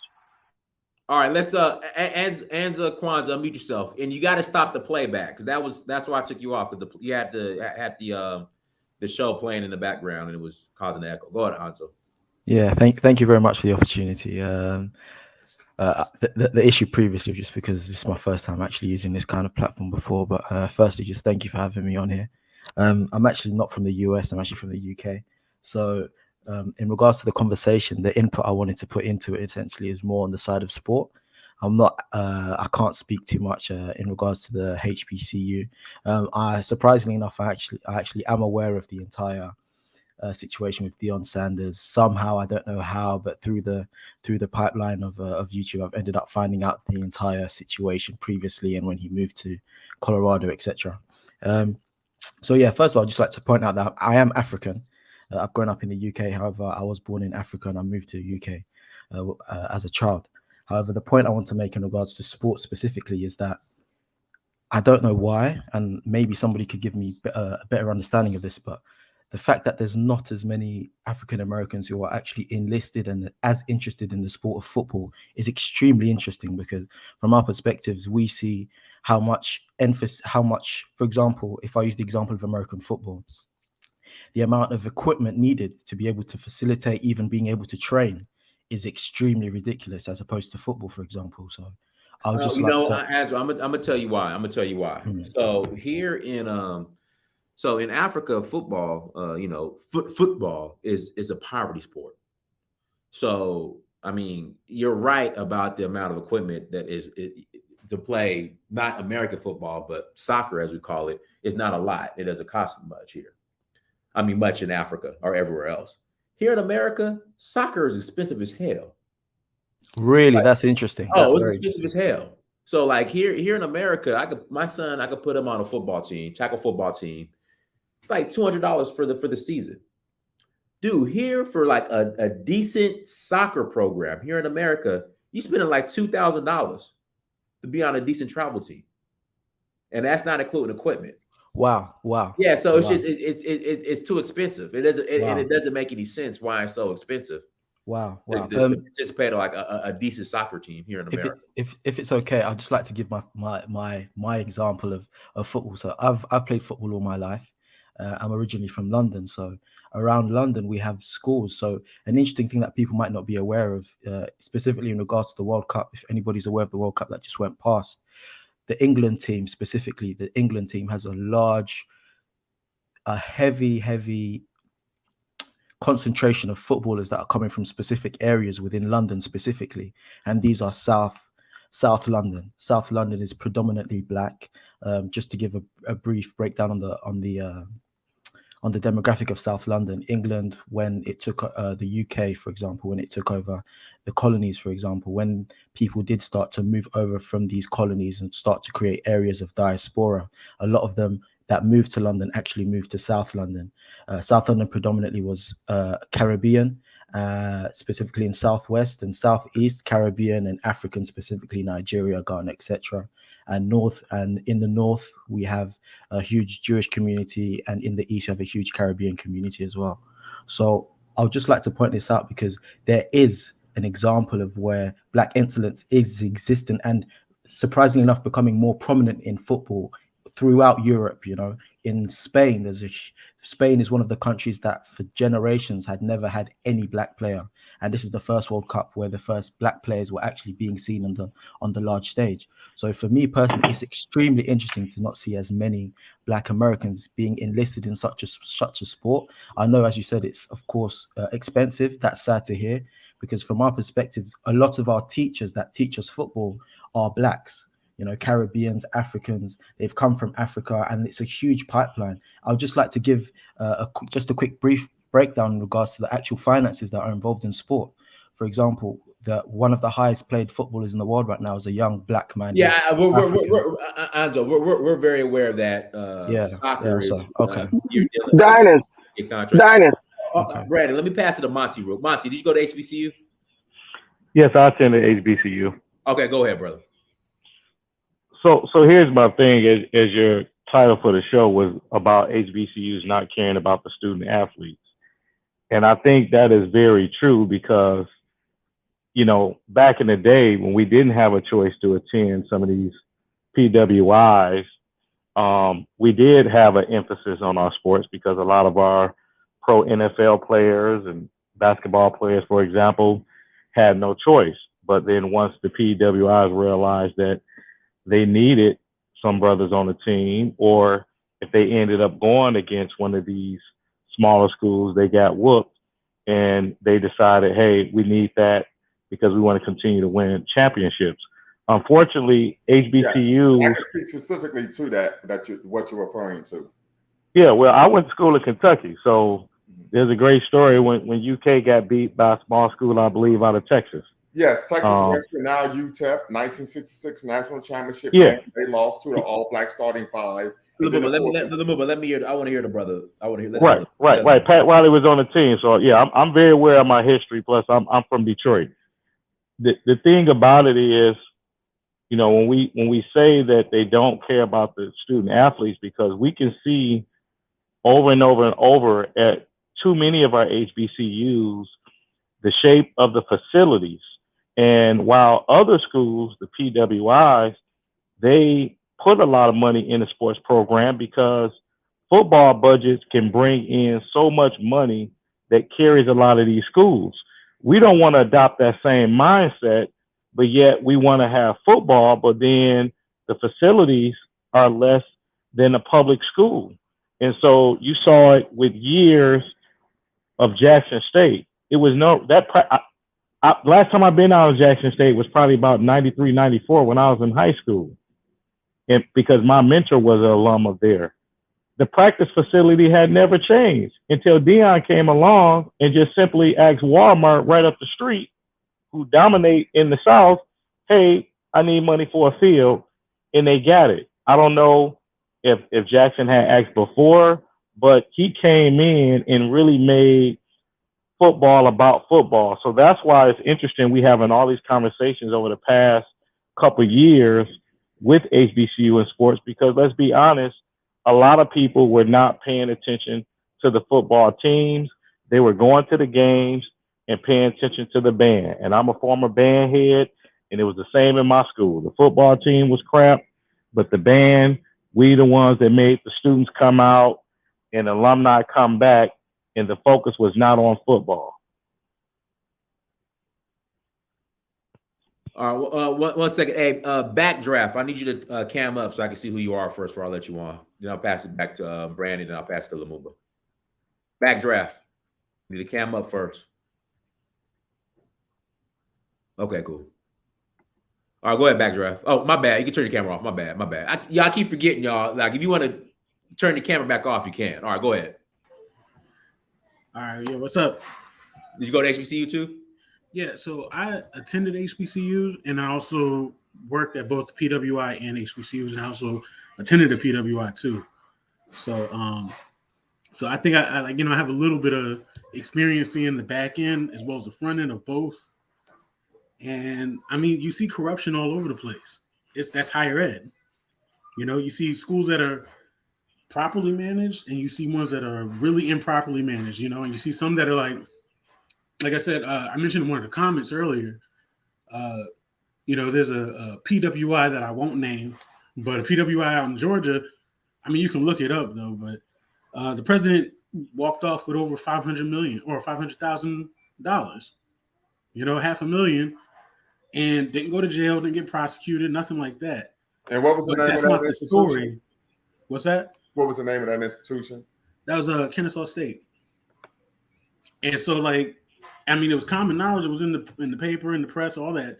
But it had a very short life, and it doesn't become. If I can interject, I'm so sorry. I'm so sorry. Finish. I think and Brandon brought this up. The difference is when it comes to white folks and their corruption, they'll at least try to act like they give a fuck about their institutions. When it comes to our people, it's just like, fuck it. And see, I push back on that. This idea that we somehow, because that still elevates a people that isn't us. And I think that's also a false narrative. No, I agree, but I mean, okay, so I'll give you a prime example. Grambling University, all right, and I'm coming from athletics. I play sports. I'm coming from a sports background. Athletic, Grambling University, a few years back, the football team, their uniforms had mildew and mold on it. All right. You look at what's going on right now in Bethune Cookman. You see what happened in Jackson State. I mean, it's just you keep hearing constant stories like this, but even the worst, like Division III PWIs don't experience shit like this. The student athletes don't.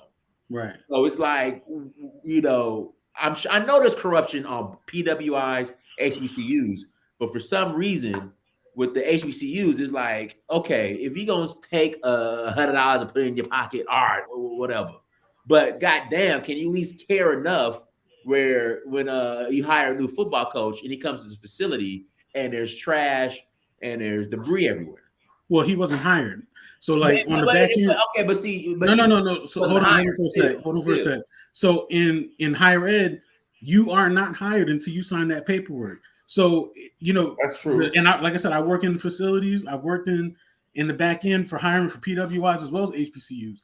That's commonplace. Sometimes the facility isn't up to par before that person signs their contract. They sign their contract. There's still a window before. But the facility not even being up to par is still representative of the institution. It was right, and sidebar that too.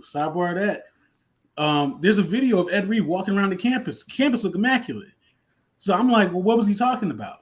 What specifically was he talking about? Was he talking about a specific area? We don't got any details on anything that he was saying. I mean, he showed it. He showed it on the IG live. Yeah, he showed after they cleaned up. But he also showed the holes in the fences, the fact that the track. Yeah, he showed the hole in the fence, and then he showed an open area. He said all the trash got picked up. He even showed that the track team regardless, this video of him walking around that campus, track to run around. They didn't even have a field to practice. I mean, it's no, but I'm saying again, he was walking around that campus. It's immaculate. Okay, so let's hold on. Let's step back. Let me back up a little bit. So we're kind of off topic, but we're on topic. The topic is HBCUs don't care about the athletes, about their student athletes, and that's false. Okay, but what I used to witness here on a daily basis until they renovated the track here at Morehouse, the facilities, the football stadium, the weight room was absolute trash. All right. Mm-hmm. High schools in the hood have better facilities. The same thing. And I mean, that's your opinion of what Morehouse. What do you mean that's my opinion? That's facts. These are facts, brother. Facts. That's your opinion of what Morehouse is. I've worked in the HBCU. These are facts. That's how many HBCUs? These rec centers and HBCUs tend not to be to the standard of even a high school weight rooms. And I'm saying that's my high school.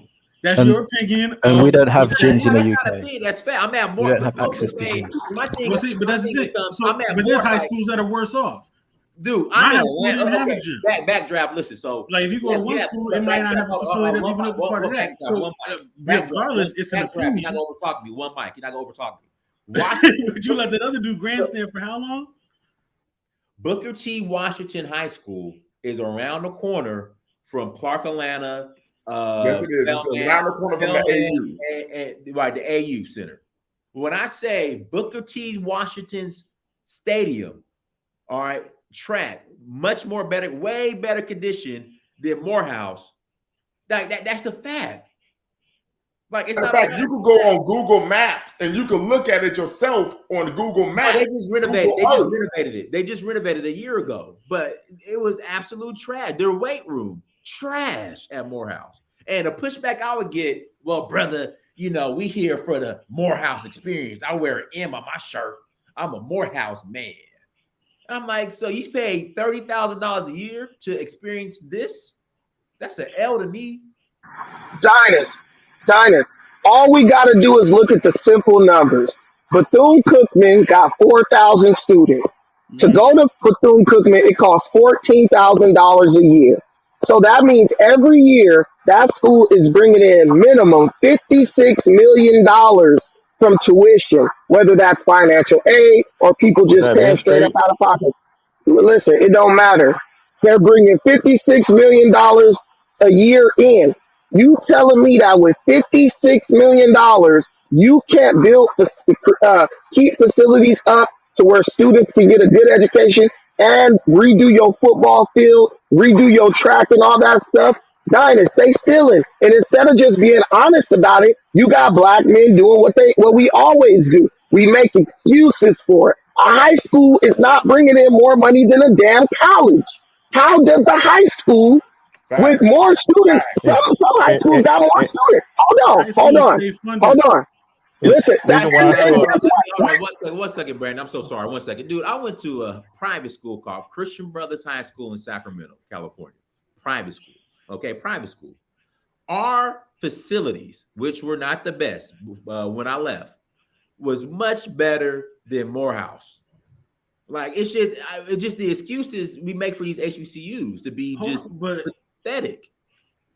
Hold on, it was my turn, man. It was my turn. See, this is what we're doing. Oh, but Morehouse, but this. These colleges, wait a second. Hold on, man. These colleges are bringing in millions. 500,000. These colleges. So if even if the president listen, bro. Even if the president steals 500,000, they still got $555 million left. You know what I'm saying? $55 million left. So even if there's low level corruption, that's not explaining where's the rest of the money. And the reality is everybody's stealing. People are getting kickbacks by giving contracts to companies that they probably own or know the owner of and say, look, man, we're going to give you $1 million contract or a $2 million contract, and you just kick me back, 500,000 on it. This is how people steal from institutions and government funded entities. It's through the contracts that they give to the contractors. And this is why things don't get fixed, because probably the contractor who's building the building, somebody got feedback, the contractor who's building the building is probably the friend or cousin, is owned by like the friend or the cousin or a friend of the damn dean or the president of the school. And so what he says is, look, we're talking about multiple different things. We're talking about different constructions of schools. So all these things, listen, you can't listen. What you're trying to do is mince words and trying to dabble around and move the goalpost. This is all the collective of the. It's comparing things to things, man. You can't bro, this explains. School has the same. USC is a private school. USC is a private school. How is it that they're able to do what they do, but a black private school can't? Because of stealing. It's not about boosters not giving money. It's because of theft. People who put their own pockets over the school, over the institution. Is public. Hampton is private. USC is private. You know, like we're talking about University those schools. of California is a private institution of higher education. That is a fact. But we're talking about private institutions, but we're also talking about public institutions. We're talking about HBCUs with a different configuration, different issues. Oh, this is all excuses. This is pure excuses, bro. You can't talk. You can't. We're talking about a place where people pay their money. We are talking about a place where people pay their money to get a standard of education, and we're talking about black folks shitting on the students who are black, saying, "Look, nigga, be happy with it because this is the best you deserve." I don't care what they doing at USC. They need to shift those. They need to get those black administrators out of there. Go hire the guy from USC. Go hire the guy from Azusa Pacific University. White, black, blue, or green. Bring in somebody who has a resume that shows that they put the student body over their own pocket. Because I guarantee you, if we really did an audit of these HBCUs, you will find out that there's corruption at the highest level and everybody is still. It makes no sense that Grambling had mildew on their damn jerseys when giving a team new jerseys don't cost no more than $20,000. They could have got that off of fundraising, selling candy or something. They're stealing the money. They're not paying people right. That gives people an incentive to steal. That makes people not care about the quality of the education. And instead of addressing it like men, we make excuses. My whole deal was prove that. You know what I'm saying? Because, like I said, especially when you're talking about state schools, that's federal, that's state, that's crime. Prove it. Could I just make a statement on that? Hold on. Deion called for an audit. If y'all remember, he was asking. Yeah, and what happened? I'm trying to understand. He said, "Hey, I would." He said, "I will pay for the audit."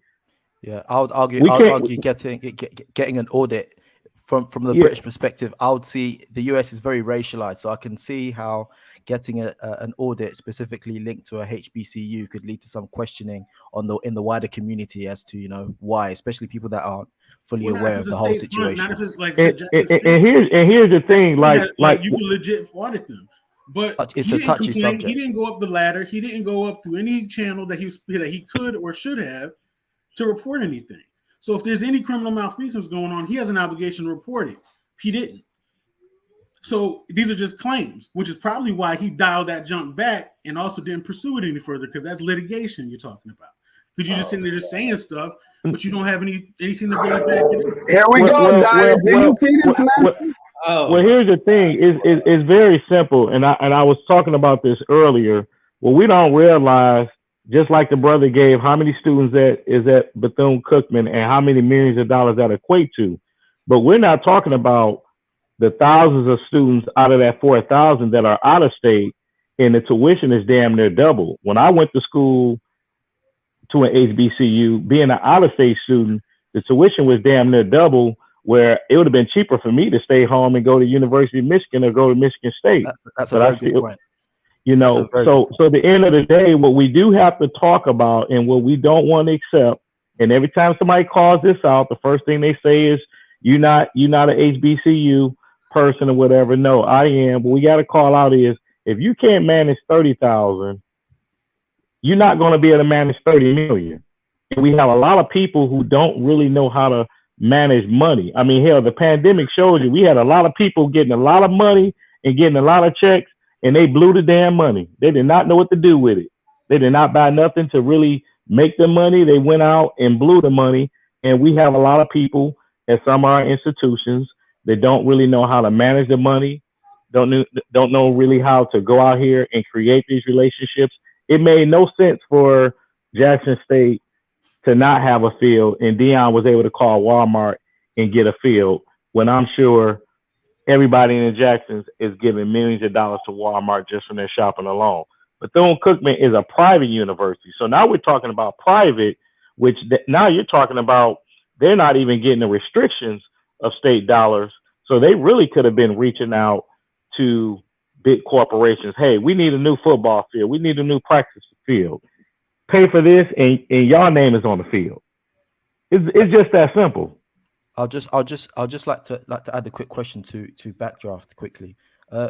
specifically, how many students do HBCUs receive from the international community? So students coming from maybe Africa or other African diasporas, and is that even a thing? Because that's possibly another field of or stream that I don't think has been discussed here, and whether these students as well are being tapped up and being used. They don't as even forms of- recruit. They don't even recruit or try to bring students from those places because they happy just doing the bare minimum.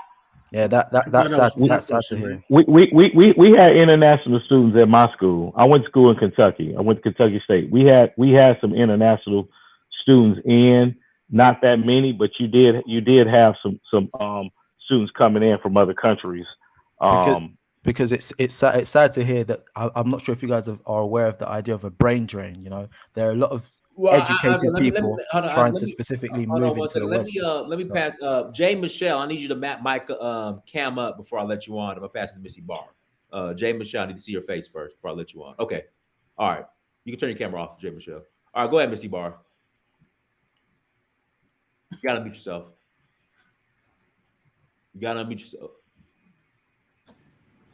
All right, greetings everyone. Great show as usual. So I didn't go to HBCU. I actually went to University of Baltimore. So I don't know, that's considered.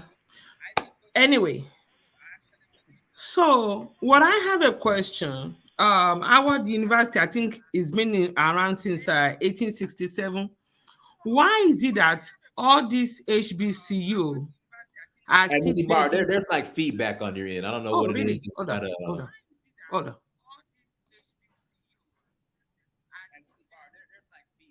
Like you gotta turn off the playback. How about now?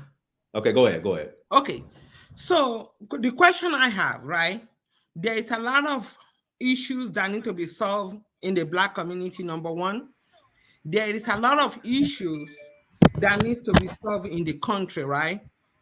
The purpose of any higher institution is to look for what needs to be solved, curate a program, and then solve it, right?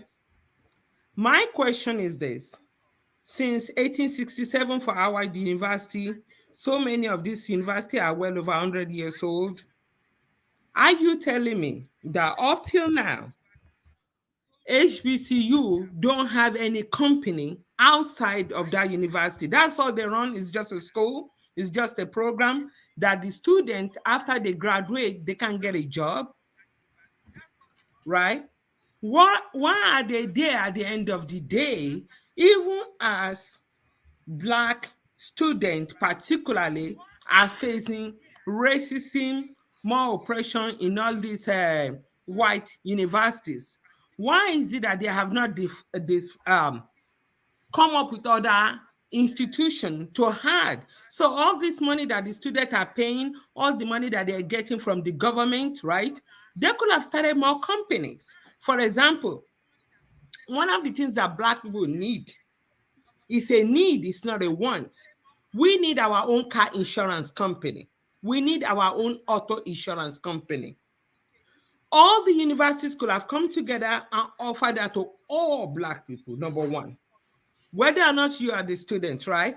Right there, that's money right there. They can invest that money. They will continue to make money from that. They hire all the students. They license all their students that want to become an agent. All those universities could offer life insurance to all Black people so that we're not facing discrimination, right? For example, auto insurance is extremely expensive in this country for Black folks, right? They could have offered that based on your record alone.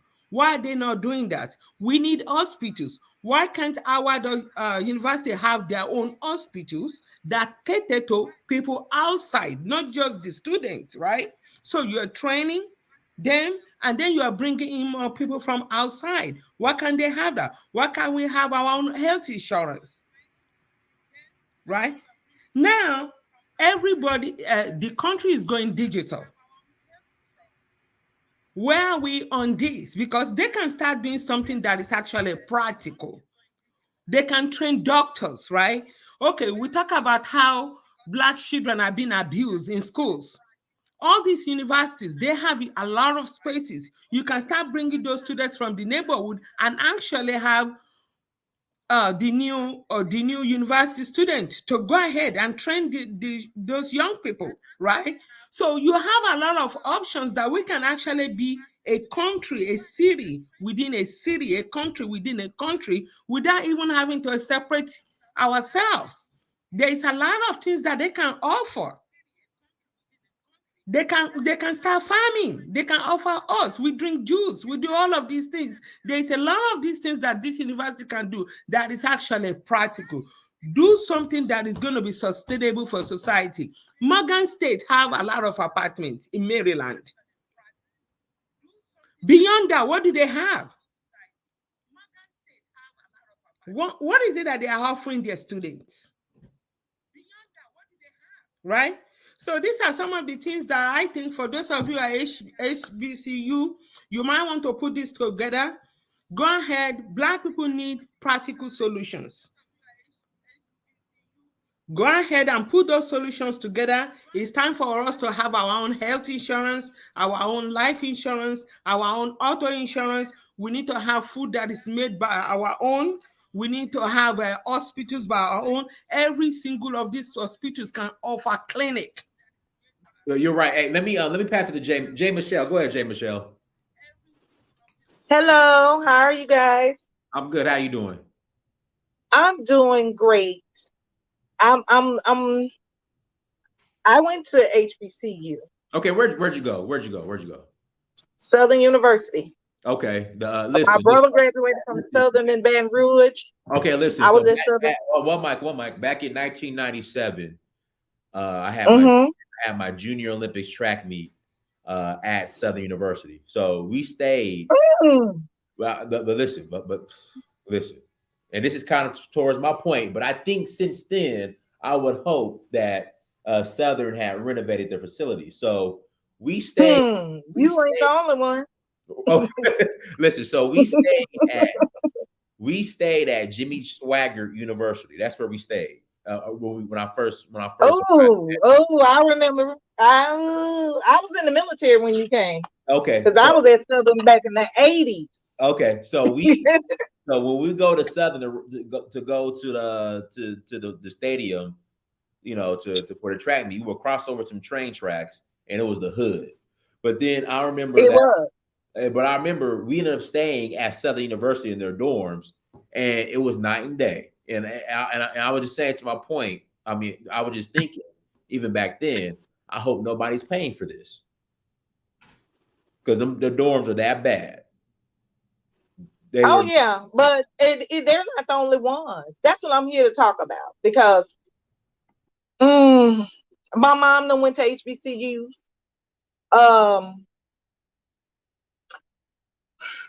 Here's the issue I have. The conversations we're having in regards to Coach Reed and them, Coach Prime and them, and PWI, this, that, and that. First of all, HBCUs, a lot of them were opened by non-African Americans or non-Blacks. Secondly, this is not about a race thing. This is about business, and this is an educational institution. We are not, the purpose of them before is because there was no option. There was no integration. So there was no option but for us except for ourselves. And we didn't ask for handout. We didn't blame other people or other races. We did what we had to do. Now we're in 2023. And I don't want to hear, and like I tell my children, your life is what you make of it. It's every choice you make. No one controls you but you. I cannot stand every time I hear another. I have went from channel to channel to channel. PWIs, quit talking about other institutions and focus on your own situation. They have nothing to do with what's happening, what's happening. They got their own issues. They stuff be put on blast for their stuff. But PWIs, HBCUs, they all are educational institutions with students of all races. These HBCUs are not only African American students. There are Caucasian, Asian, white, and international students attending. This conversation that you're doing is going to take dollars out of your pocket when they no longer go to your institutions because you're not acting like you want them there. You're doing the exact same thing that you're accusing the other people of doing. It's becoming an elitist attitude and it's ignorance. You are not exhibiting excellence. Don't blame other people. Blame yourself. I went in 1988. I went into the military and I was a West Point candidate at the time. I had to put my own bill. The HBCU kept my name on the roll while I was gone, active duty, and turned around and got a student loan on me. So I'm not trying to hear that we cover up. No, we don't cover nothing. Open rebuke is better than secret love. This is business. This ain't personal. It's time to operate it like a business. Take your personal emotions to your house. When you go do business, you do business. I teach people and help them to start their businesses. There are basic business fundamentals that these HBCUs are not doing. We are, like she said, in an information age, and they sitting over there talking about Prime just care about being in the light. Coach Prime has been doing this since the 1980s. He has not changed. He's taking advantage. He's a businessman. I lived in DFW when he did all his stuff, did events with him, not just him, other different people in different places, whether they NFL actors, actors, or whatever. When you're asking people to put their money, their time, and their reputation on you, you better be worth it. I'm not going to give you my money that I worked hard for just because you're an HBCU. You better be an HBCU that produce. I'm not going to give you my money because you're black and you own a business. You better produce an excellent product that's going to be useful because I work hard for my money. We are acting like sharecroppers of our own people because of the color of your skin. I'm not only African American, I'm also Native Indian, and I'm also Caucasian, and I'm French. So get off of it, own your stuff as men and women, and do what you're supposed to do in your life. It is nobody's responsibility for you to excel except your own. We were raised like that. My grandparents raised me like that. They marched with Dr. King, and he told us that. We judge each other by the character, the content of our character, and not the color of our skin. So when you celebrate Black history and you celebrating Dr. Martin Luther King, are you really listening to what they saying? He wasn't pro-Black. He was pro-people, and he was pro-excellence. I'm tired of the only thing about HBCU is shaking your ass in a damn band and all of that. You're an educational institution. That should come first.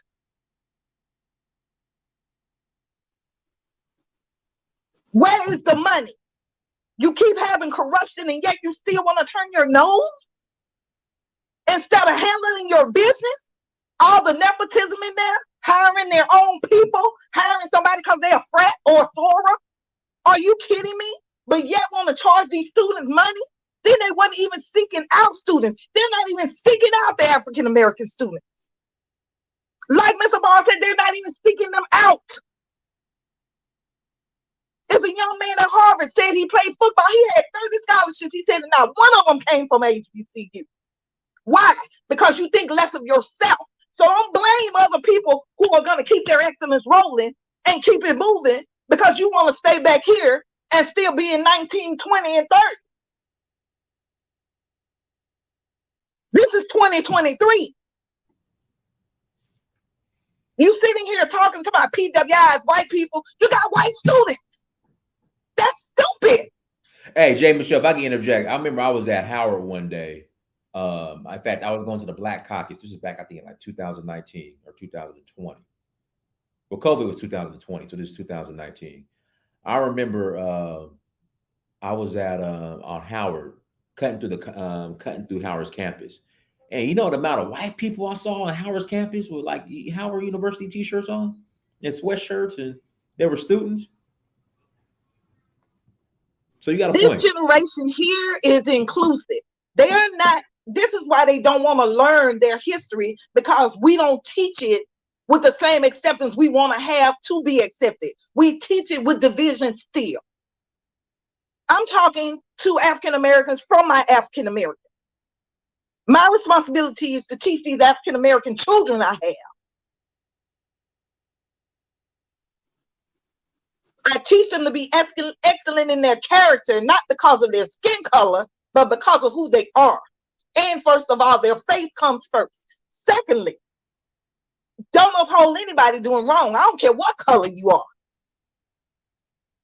Your color don't give you a call card with me. Your content of your character is what I'm looking at. And I can't, it's the dichotomy of what everybody talked about. They talk about the side of their necks. Because here I am, an African American woman, and yet the African American male has not reconciled back to the African American woman.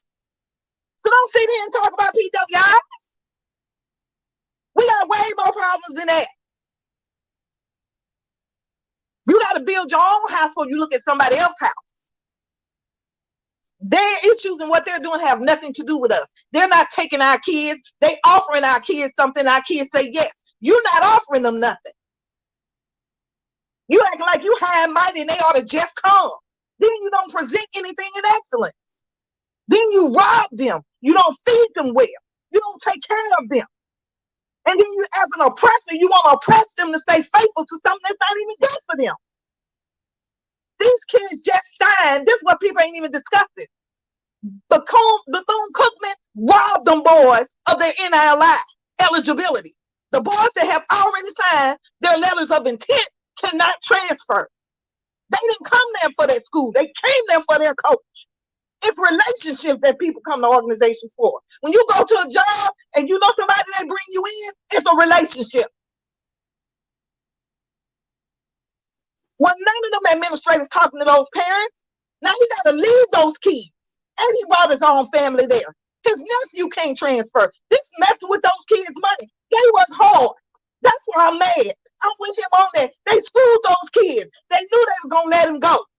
They did all that to keep him recruited. So let's just call it what it really is. So they screwed them boys over. They stuck. What recruit you know come in and they picking up trash? What recruit you know come in and can't even get a good meal? Place to stay. Stop looking all over there and call them on their stuff. And all these other HBCUs, if you're going to ride with this mess, we're going to call you out too. You're going to ride up with them, you're going to ride down with them. So this is mess. These people ain't my people. My people are Black excellence. They ain't Dr. King them. No, they're not. This is mess. Dr. King them were taken care of. They was able to do what they did because the school took care of the students. The community took care of the students. I don't need you tailgating. I need your money and you doing these nonprofit foundations, like she said, to take care of our children. Well, so quit shaking your butt and quit pumping your music and go do business. Okay, Jay Michelle, 1 second. We don't do business. Okay, hold on, Jay Michelle. Jonathan W., I need you to turn your camera on. I won't put you on. I just need to see who you are before I let you on the panel. A lot of people have been trolling lately, so I need to see who you are, Jonathan. You need to cam up first. Jonathan W., you need to cam up first. Jonathan W. Okay, there you go. Okay, you can turn your camera off. All right, Jonathan W., go ahead. Or Missy Barr, you ask a question. Go ahead, Missy Barr, and I'll pass it to Jonathan. Go ahead, Missy Barr. So, I guess for me personally, I don't know what the excitement is about football. And as you can tell, that I'm not into that type of sport.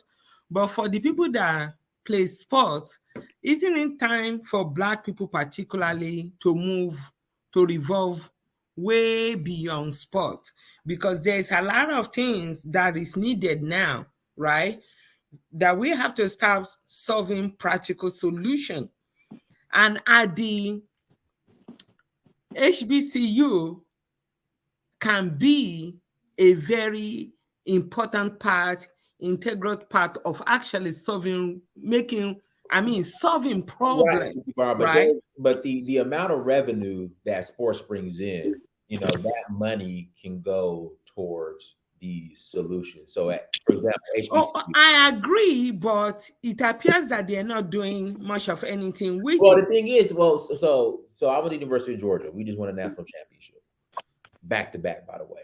So there was a study done that when these schools excel in sports, that draws, or attracts even regular students to come to these universities. So now the demand to go to UGA is at an all-time high. So if we get these Black kids to play at these HBCUs, we'll start to even attract even more these the thought leaders that are needed and groom them within our own institutions. But the problem is, again, for some reason, I have these debates with Morehouse alumni. They will make up excuse after excuse after excuse after excuse on why the facilities are so piss poor, in exchange of being able to claim that they're a Morehouse man. So it's a recruitment tool. That brings me to a question I want to ask you. Mm-hmm. During your time, right? What was the conversation? What were you guys? You are in Black school. The emotion of being there among your own, seeing your brothers, seeing your sisters, right? And you're looking at the world and say, okay, you are going to be part of those that fix it. What are the thoughts? What are the thinking? What are the conversations that you had back then? And have you seen anything changes? Because when I was at UB, my only beef was auto insurance. I did the research on it. I wrote 28-page paper on it. And I'm saying, based on that money alone that goes out of our community, a whole lot of businesses can be created. And that was just on just auto insurance alone. In Baltimore, an average Black person is paying nearly $1,900 more a year. That's an average Black person that have good record, no criminal record, is paying more money on their auto insurance than somebody with a suspended license being of other skin tone, right? So what's your question, Missy Barr? What's your question? Yeah, go ahead. I was asking, what's your question? Like, what's your question? So, what are the conversations that you guys are having back then? I don't know. That's not part of the HBC, the educational institutions. That's a personal thing. Auto insurance and stuff like that. I understand, but when we're talking about that has nothing to do with issues, right? When we're looking at the issues that we say is pressing to a community that you might want to solve, that's what I'm just bringing that up. No, that's not the HBCU thing. Educational institutions, the guidelines and the governing bodies that are over educational institutions has nothing to do with the insurance agencies. They have their own regulations, and those are for-profit companies. Hold on, well, Mike, I know what you're saying, Missy Barr. Hold on, I'm gonna pass it to John because he's waiting. No, but Missy Barr, I understand where she's coming from now. So, like my old employer, they had agreements with different companies that, hey, this person's an employee, he's an employee, he should get a discount on everything from gym memberships to food to Best Buy if you're an employee. So maybe what these HBCUs could go to these different insurance companies and say, hey, listen, we'll make you guys the preferred insurance company of Bethune Cookman or Morgan State or Morehouse. But all of our students, they need a 15% discount or 20% discount. So that's against federal guidelines, Prince. They cannot do that.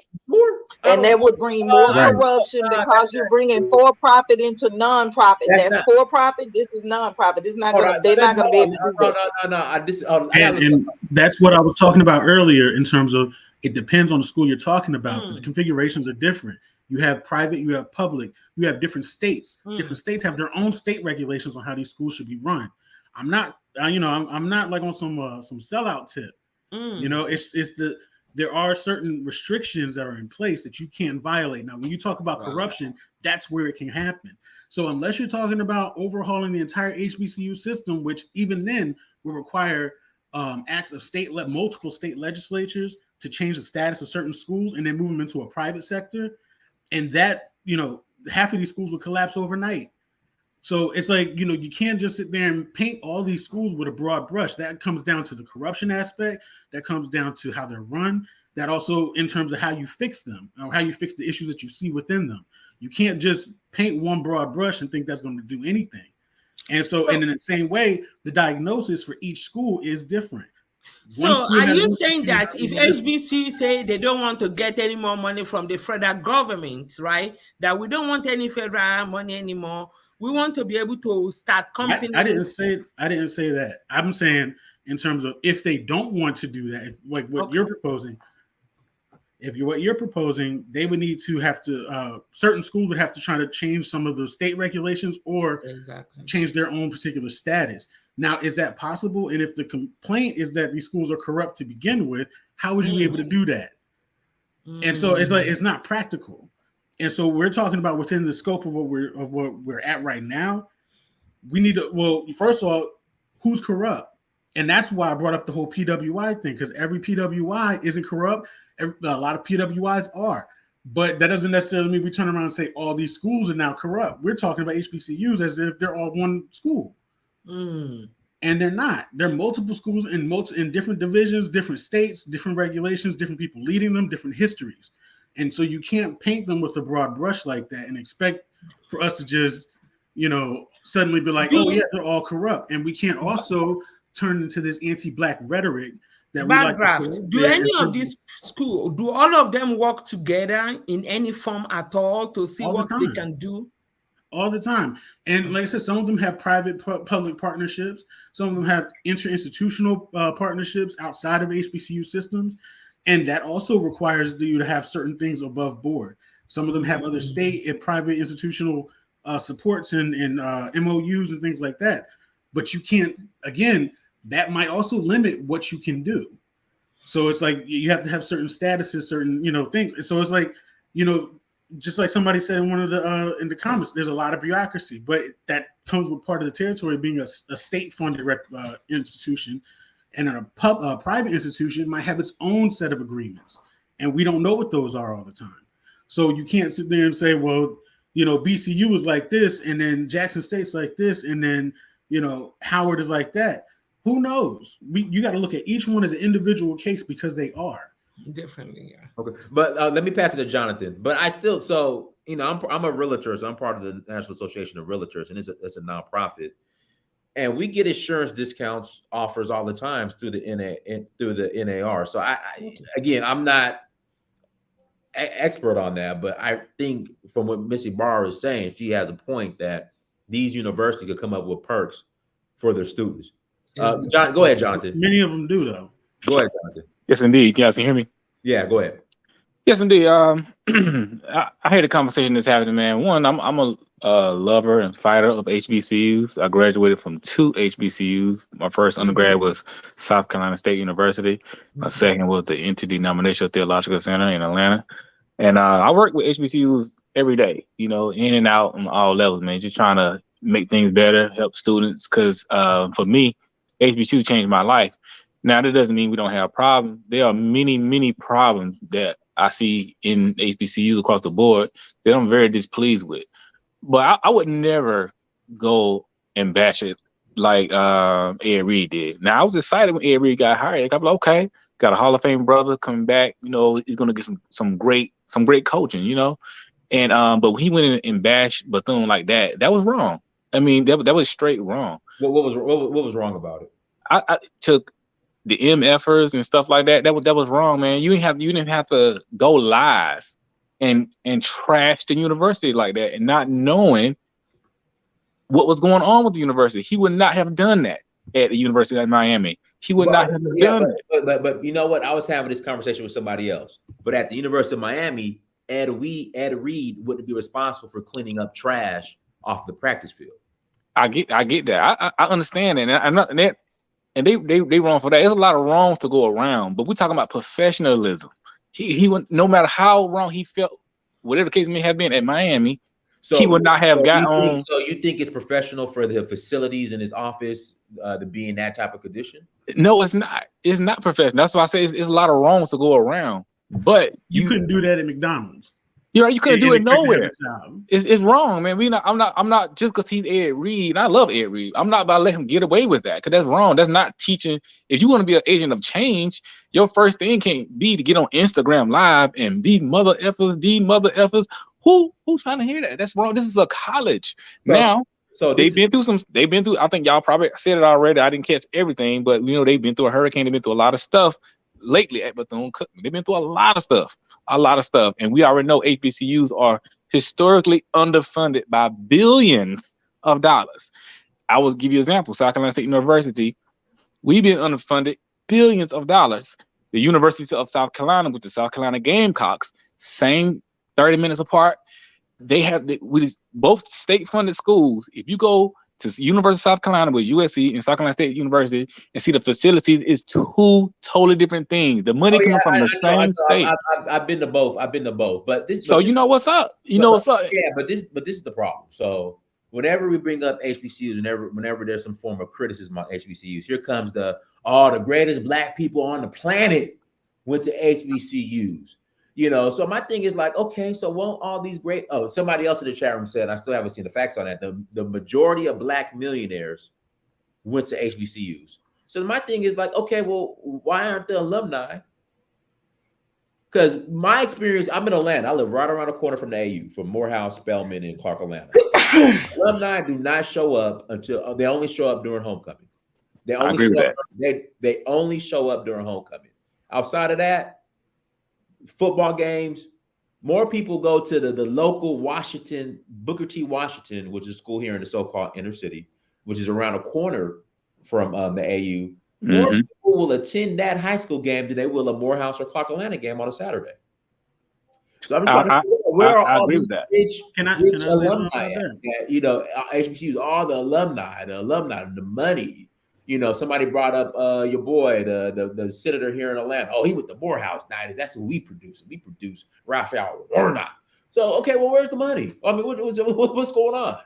All right, you want to talk about the facts though, like in terms of how many black people, when you talk about students, just at HBCU, how many of those students are on financial aid? How many of those students can pay for their tuition out of pocket? So, majority of that money is going back to some of those students. Then we turn around and you say how many black people with degrees are employed at an equitable rate to their white counterparts. What is the earning potential? A black man with a degree is making less than a white woman, right? And we talk about income inequality on the mainstream level all the time. But a black male who should be making more is actually making less than what a white woman is making. So how much do you think, how many of that alumni, in terms of who are millionaires and all that stuff, how many of them are capable of donating back to a school that doesn't have enough millionaires to donate back to the school, as opposed to like a U.S. I have a question for Jonathan. Can I ask Jonathan a question? I have a question. I'm calm too. I have a question because here's my thing. So I hear all these statistics, and I deal with statistics all the time, but they statistics. Here's the difference of the here and now. And here is the student of the here and now. I don't care what business you have, whether nonprofit or for-profit. At the end of the day, it's the students. And that's what I don't hear. It's always an excuse of why the school isn't this. The school is underfunded. The school started with no funding. The history of HBCUs is that we built them ourselves. Hold on a second. Not all though, some of them. But what I'm saying, I'm talking about facts. I know my HBCU was built by us. Hold on, I gotta meet you, J. Michelle. Now, Tuskegee University, Booker T. Washington, George Washington Carver, they damn near built that shit brick by brick, barely were funded. But they had money though. So don't. But the point I'm trying to make, the amount of money these universities receive now compared to back then. It's no excuse. I just from HBCUs, I hear excuses. It's just like, how much was a loaf of bread in 1867? It don't matter, man. Well, we probably made our own bread. How much are eggs right now? That's a big social media thing. How much are eggs right now? You know what I'm saying? Like flat out. Like how much? Let me James. Go ahead, James. Well, for me on my eggs, Jonathan, I don't buy out of the store. First of all, my family still has a farm. So yes, in Good for 2023, you. we You still still on the have chickens plantation in with the that. But city. I in again, regards we still to have the chickens schools, in the city. I get practical with how I do what I do. That's the difference. It's a mindset and a mentality. There is a broken mentality, and it needs to be broken. These kids are still paying. I'm not going to pay you when you can't provide my child with the best. I want the best for them. I'm not then going you to have send to them pay to your more. school But for if you only earn some 30% pride. of what the And average hold on white one person is thing. making, Hold on how one much thing. you putting You in? know why most millionaires are not giving to HBCUs? It's business. I'm not going to put my money to go into a hole that's got a hole. That's already draining. You're not bringing any action plans, any goals, any vision, or That's anything not all practical that HBCUs can though. be That's not all executed. You're just HBCUs. telling me It's not. about other people. You're telling me about other people's facilities. You're telling me about other people's this. You're telling me about what somebody else not doing. Here's my question. What are you doing? Where's your plan? Where's your vision? Because you cannot move without one. It's Let me say time this. for us to stop looking at other people and address the issues of what's going on. Let me I'm say not this to that. sending my child where they're gonna pick up trash. You ain't got food. You ain't got a proper place for them to stay, and I'm still paying. And here's contrary to what you're trying to say. When they, Mr. Barr, about sports in our country, sports is huge. There's more millionaires that are Black American males that became millionaires through sports. That's an avenue that these boys in the hood use. And I'm one that came out of a hood. They use it to get military helped me. So you use whatever avenue to get out to help pull others out. But they gotta want to come out on their own. Because I'm not gonna help you if you're not helping yourself. I need Listen, hold on. Just pause for a second. all these other schools to show me a plan. You knew Pause. you hired this man, and he's Pause a for a Hall of second. Famer. So you should have had your stuff together. If you didn't have it, if you knew your facilities weren't there, then your AD and administrator should have said to him, "Hey man, you coming here? We appreciate it. Our stuff not right. This is what the situation really is." Because the conversation they had, we have problems. Lord I got Jesus. trash in your office. You're gonna have to clean your office. You're gonna have to help, the boys gonna have to help with the field. We don't have the facilities to do it. Have your honest conversation, because it ain't no way he wouldn't have known what was there when he's sitting here to get hired. When you go to a job, they tell you this is our expectation of what is up, this is the situation where we at, and this is what it is. So How when do you we get know there, he that it shouldn't didn't have been happen? surprised. He shouldn't have been surprised. They should have said, okay, this is what we actually have and what is going on. But you don't sit here. If you were so didn't want the rent, made you so pissed off, then you should have fired him that day. But you don't fire him after you have these young Okay, men can you pause for a second? Hold on, man. that affect Can their you money pause in for a their second? pocket and their parents, All and right, have these Jay, we gotta children come from Damn, out of can you town pause for a to this second? school. You're saying a whole lot of All stuff. right, go ahead, Jonathan. Go ahead, Jonathan. Just for a second, I hear you, sister. You're saying a lot of stuff. We don't know if that didn't happen or not. I already said it's a lot of due diligence on both sides. It was a lot of wrong to go around.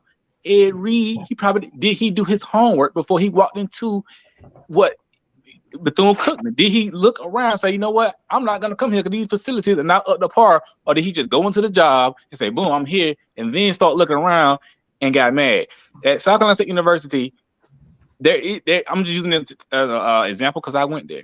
There has been a plan to get alumni donation up over the last few years. The alumni donation has came up by millions of dollars. The new president that came in, he looked at everything that's going on, good, bad, or indifferent, and said, you know what, this is what we need to do. And he put a plan forth. And then he just recently went to the state of South Carolina and presented that plan. Show, look, this is what alumni giving was. This is where it's been going. This is where it's at now. This is what we need. This is the money that we haven't been getting from the state that South Carolina has been getting. If we have got the equal money that they have gotten, we would be here. But regardless of our issues, we still have been doing this. Right now, South Carolina State University only has about 2,000 students. Last year, we played in the Celebration Bowl, beat Jackson State, right? Jackson State, they has double of our student population. We're doing less with more. There's a lot of HBCUs right around the country that have plans that have been going forth and putting these plans together. However, you can't fundraise your way out of some things. Some things you just can't fundraise your way out of. You can't do it. It's not going to happen because some stuff falls on the state because it's a state-funded school. It's not fair. Facilities, like that's not fair. Eddie George said they got $250 million that was withheld from Tennessee State. That's a lot of money. That's a lot of money. That's a lot of money that's supposed to go into the school that ain't going to the school, but it goes to the white schools in the state. And that's the I mean, gap. come on. And that's the gap. It's not rocket science. You're going to be lacking. One mic. So my question is, why was it withheld? But the thing is, hold on. The thing is, though, the white man held the money. They the one giving the money. It's a state-funded school. Why was it withheld specifically? I would say racism. It's been historically held back. In 2023, I'm just not taking every excuse has everything. But it's not an excuse. Listen, bro, right quick. Let me restate it. Tell me specifically why was it withheld? I don't know all the ins and outs. In my opinion, this is not just happened in 2023. It's been it's a historic. No, and I agree. But again, why was it withheld? Why was it withheld? Why do they withhold anything from black people? You know what I'm saying? Like, why was it withheld?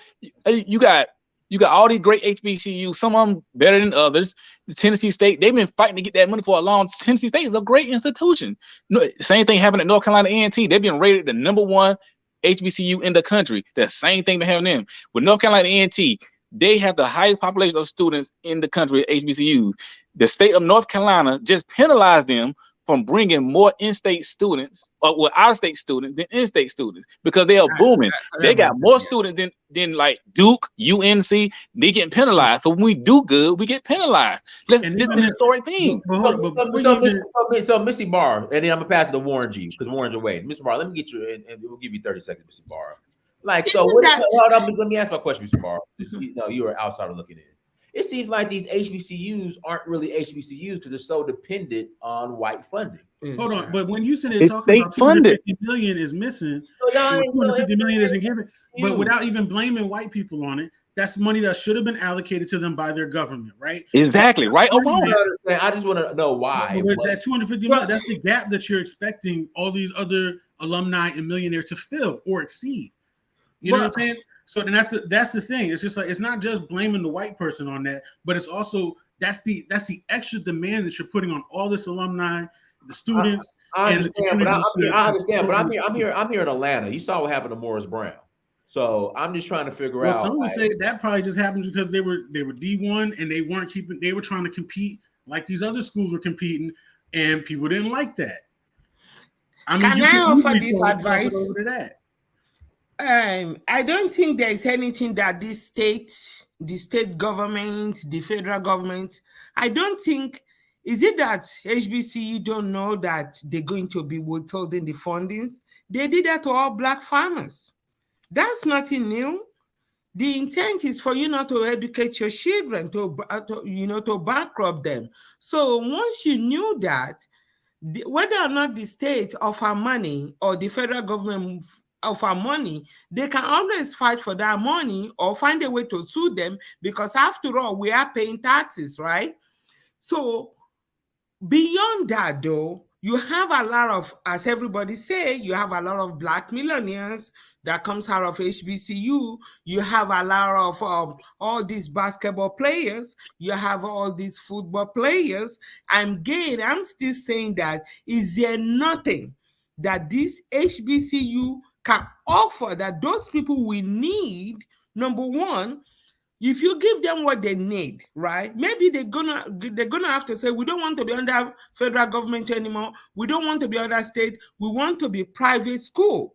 By the way, if we're a private school, then we will go ahead and offer those that cannot afford it, will offer them tuition free. Then you go directly to your own people and say, this is where we are. Let's go ahead and fund this school. That way, some of these schools can start starting other companies where they can invest the money in the market, right? They will have more money coming in because you can't keep begging every year. That's not going to do anything. They've been doing it for over 100 years. Isn't it about that? Let it go. And secondly, why is it that HBCU cannot go to all this athletes and said, if you put so and so amount for us every year as an endowment, that is tax-free for you. Why can't they do that? Right? Many of these guys are giving our money, all your musicians, all of them alone can actually sponsor the schools without going begging all the time, right? And then all they have to do is to put the money towards proper use. That's it. And that's I what's mean, that's that's happening all right I now. have to say. Didn't like Missy Elliott donate to Norfolk State University? Hold on, let's pass it to Warren G. Go ahead, Warren G. Sorry, how y'all doing Thank today? you, everyone. Indeed. What's good, man? I'm doing great. How y'all doing today? Everybody doing good? Yes, Can indeed. y'all hear me? Yeah, All yeah. right, Go ahead, all brother. right. Go ahead, brother. Go ahead. All right. So it looks like everybody here on this panel is from HBCU. I'm No, getting I did not go to HBCU. Go ahead. Okay. All right. It seems like all right. It looks like we're focusing on most of the thing. Well, let me ask you this. A football coach is supposed to be a football coach, correct? Correct. All right. If you hire a Hall of Famer and you know he's a known Hall of Famer, wouldn't you at least have the office that you want him to hold over to be in shape? Right? Wouldn't that be fair to say? I completely agree, but you have a lot of people that are making excuses for that. But go ahead. But there was no Okay. excuse. He wasn't hired yet. He didn't Hey, sign. Regardless Dude, hold on. regardless of the fact, regardless of the fact, Hold on, Warren G. Backdraft. Was he not? If you backdraft, we got to stop making these excuses and be unaccountable. No, that wasn't. There is He wasn't something. hired. That's a fact. Come on, backdraft. Listen, if I wanted to hire you and you didn't sign the paperwork, and I invite That you, means I'm not getting a paycheck. Let me finish. If I invite you to my facility, all right, I'm gonna make sure my facility is sparkling clean, is well kept. If I'm going to invite you to it, because I want to hire you, I'm interested in hiring you. I don't know why we're making excuses for So not. he had a contract sight unseen. Dude, once again. No, I'm saying. If I may finish, let me ask you this question then. If you're going to look at a home and you're interested party in purchasing the party, would you want to, when you go into a facility, that place, see trash even though you didn't buy it? Would that even rub you the wrong way? I mean, if I'm buying a bando, if I'm buying a regardless of what it is, sir. If it's property that you're looking don't for, make excuses, right? if it's property that you're interested in, and then somebody's trying to show it off to you, you wouldn't think that they would want to at least put it in shape so that it appeals to your interests? I agree with that. I have no issue with that, because that's okay. So let's not let's not put all this other stuff in it. That's not where I was going with this. My point is, he's supposed to be a coach, and it's been known. So let me just backtrack and say it this way then. Wouldn't it be just, if we're really interested in the forward progress of HBCUs, wouldn't it be nice to have an outside body or commission to investigate the overall business of how HBCUs have been running in the past? Because apparently what they did in the past is now not being forward thinking now. So some things have to change. I definitely agree with that. You're not only getting complaints from, so if you want some good coaches, if you really want some good coaches that really want to get in, and you want them to be a part of the Black experience or the Afro-American experience, the brotherhood of being a part of HBCUs, then there has to be some change, and we just can't stop covering it up or sweeping it under the rug. Now, you may not agree how it's been aired out in public, but some things sometimes it get too messy. It hasn't been dealt with so long now. The public has to be involved. It's just like going to having an issue with a wound, or you sick, and then you wait till it get worse. Now you have to go to the hospital. Now the hospital knows. Instead of you just going on a daily routine visit to your doctor, maybe getting it under control, now it's just so infected or so messed up. Then what? Yeah, what I hear you My saying. last point. My last Sorry, point I'm gonna make. my bad. Go ahead. My last point I'm gonna make. We talked about how Mississippi or has been hit with this disaster. Hurricanes or whatever that is. But that's been going on for decades. Wouldn't there be something in place by now that you have to fill your facilities with garbage? At some point, there has to be a kitty or a budget for, look, these things are going to happen. We don't know when they're going to happen, but we're going to set aside this side of money so we don't have to use our college facilities for a dump site.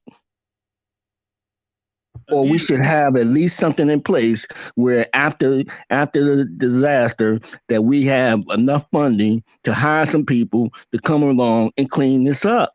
Again, do we know what the facts are about the trash situation over there? Oh my goodness. No? Okay, so Ed Reed made it up, bro. He made it up. Can I? No, I'm not saying he made it up. I just took his word for it that it was all there. And because I said he didn't go in the building, I just assumed he's trash in the building, right? But what's the facts behind? Did anybody even talk to the school to see what the school's explanation was for any of it, or are we just going off of one live that this guy did, then later apologized for? Bro, we gotta stop the making. Point. Well, I'm not trying to sit there and make excuses for nobody. I'm just saying talk about all of it. What were the facts? The facts was it was trash. So you asking the coach? Can I please get in here? Let me distill some. Let's get rid of the bullshit right now. I just got finished listening to Ed Reed, and he had his players in the classroom. I hope you all saw that video. And they even admitted in the classroom, his football players, that they were out there cleaning trash. And he told them to continue cleaning trash. And secondly, he didn't step down. He said that Reggie Theus and all of them hated on him, made him step down. Look, man, I'm 53 years old. This situation with black colleges have been going on for decades after decades. When are we going to be accountable as a people? We make all these damn excuses, and Deion, that excuses are tools of the incompetent, and those that use them seldom succeed. And this is the bottom line. Check this out. We should be focusing on what is the historical black colleges doing with the money that they do get. Why is it? Let me name some situations for you. At Spelman, they had problems with their air conditioning.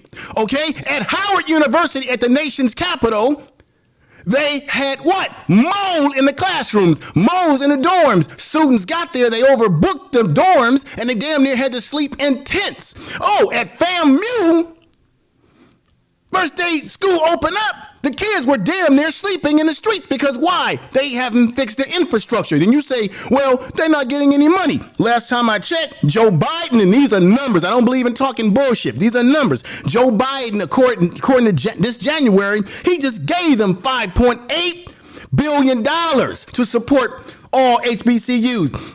In his American Rescue Plan, he gave them also $3.7 billion. Then he gave them a debit relief of $1.6 billion. Okay? Grant funding in July. In August of 2021, the Department of Education awarded more than $500 million in grant funding to HBCUs. So the question is, what are they doing with the money that they do get? Oh, I haven't stopped yet. Financial support for HBCUs. Building back better. What is building back better? The money that they're supposed to use to fix the dilapidated campuses. They got $10 billion to HBCUs, tribal colleges, and universities. So the question is, they have poor management. Ed Reed was right. He said, now he didn't talk about the professors or the students. He said the administrators. What have these Negro administrators have been doing in these colleges? They're cutting all kind of back deals behind the scene. And what? The hell with the kids. Check this out. Ed Reed just told us today that some of the new recruits that were coming in, that Reggie Theus and all those Negroes told him, you're going to have to tell those kids to go back home. What about the damn kids if they care about kids? So the historical black colleges, although we hate to call them out because it's black, I'm sorry, we make too many damn excuses. We know these schools are not being run fiscally responsible with the money that they do get. Now, we know that there's racism, there's all type of bullshit, and we know there's racism that was happening in Mississippi. But then we find out later on that, hey, Jackson State is a state school. They were getting state money, even though we know Brett Favre was getting $6 million for his daughter's volleyball facility, but they were getting money, and Deion Sanders himself realized that, hey, they're getting more money and they're not telling me. Check this out again. Now, when we talk about Jackson State, and this is facts, you can look it up for yourself. This is under the United States Attorney's Office. Jackson State University agreed to pay $1.7 million in a settlement claim. This happened in 2017. This is what I mean when I say, what are they doing with the money that they do get? They made false claims and accusations. They got a damn grant from the government for science research, and they faulted on the grant and were putting out false data and not doing their jobs right. And as a result of that, the United States government said, we want the moolah back. Once again, I rest my case. When they get money, are they fiscally handling the money correctly? Okay, so y'all. So when you get into this whole thing about, you need to answer those questions. It's in. You can look it up right now. United States Attorney's Office, Southern District of Mississippi, Jackson State University agreed to pay, and I'll put it in the damn chat room. This is information, man. I don't come with the bullshit. I come with the facts. You better ask somebody. So when we get up here talking about what's going on with these HBCUs, we should please come with some facts, come with some data, understand what's happening to our students. And look, I want these HBCUs to do well, but I'm sorry. We have to be honest about the fact that the people that's running them, people that look just like us, are sometimes not running them appropriately. Now, are there all HBCs like this? No, but there's certainly some of them. Look, most of these HBCs, I'm not finished. Most of these HBCs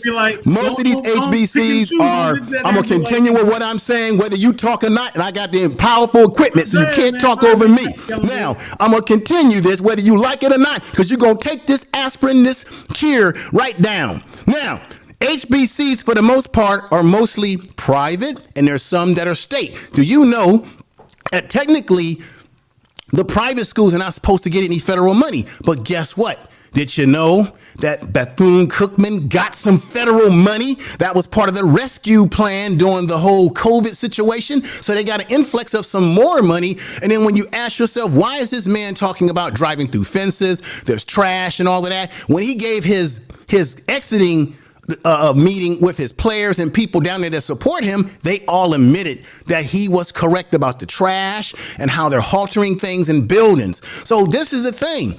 We have to hold our people accountable when they're not doing wrong. They're doing wrong. And these private historical black colleges, sir, they're not cheap. They're very expensive. So what are they doing with the money that they do get? That's the question you got to answer. Thank you, Deion. Let me just say something to some of that. I agree with a lot of that. Holding people accountable. Hey, Jonathan, real quick. That's why I asked when Eddie George said that they didn't get $250 million from the state. I asked specifically why didn't they get it? Because, like, you know, the white man's holding me back. I'm just not buying that excuse. It's not just like the white man holding you back. It's not that. But to that statement, I'm just saying if you're supposed to get it, you're supposed to get it. I mean, it's black and white, because you have the other state schools, predominantly white schools, who go through, I won't say similar stuff, but they have the issue too. They still get the money. I mean, if they're supposed to get it regardless. You know, they find all these excuses and ways to not give these black schools the money over decades. Come on, man. Schools ain't always been like this. This ain't just started. However. But my brother, what are they doing with the money that they do get, Brother Jonathan? I'll say this with all due respect to you. What are they doing with the money that they do get? Thank you. You didn't want people interrupting you. So let me I'm sorry. But that's the key answer, though, brother. I don't know every HBCU. I will speak to what I do know about South Carolina State because that's where I went. So like I just said, the president of South Carolina State just went to the state of South Carolina and gave an accounting for every single cent that they've been getting from the federal and state level. They presented to the South Carolina state legislature and stuff like that, and asking for more money they didn't get. When it comes to dorms, infrastructure, they've been building stuff. The pandemic money, they upgraded their security system. I mean, you name it, they have been doing it at South Carolina State, and I know a lot of other HBCUs have been doing it as well. Just I don't know what's been going on in Bethune. I just know what he's saying. But we've been hearing this thing for a while. I'm not gonna say that the leadership don't need to be upgraded because it does. And I never made excuses for leadership. I came on here by saying I'm a lover of HBCU, but I have also been critical of HBCU because I love them so much. When I see wrong happening, I hate it. Whoever needs to go because I don't want to see another Morris Brown situation. Yeah, some white people's involved, but you can totally put that on the backs of black people.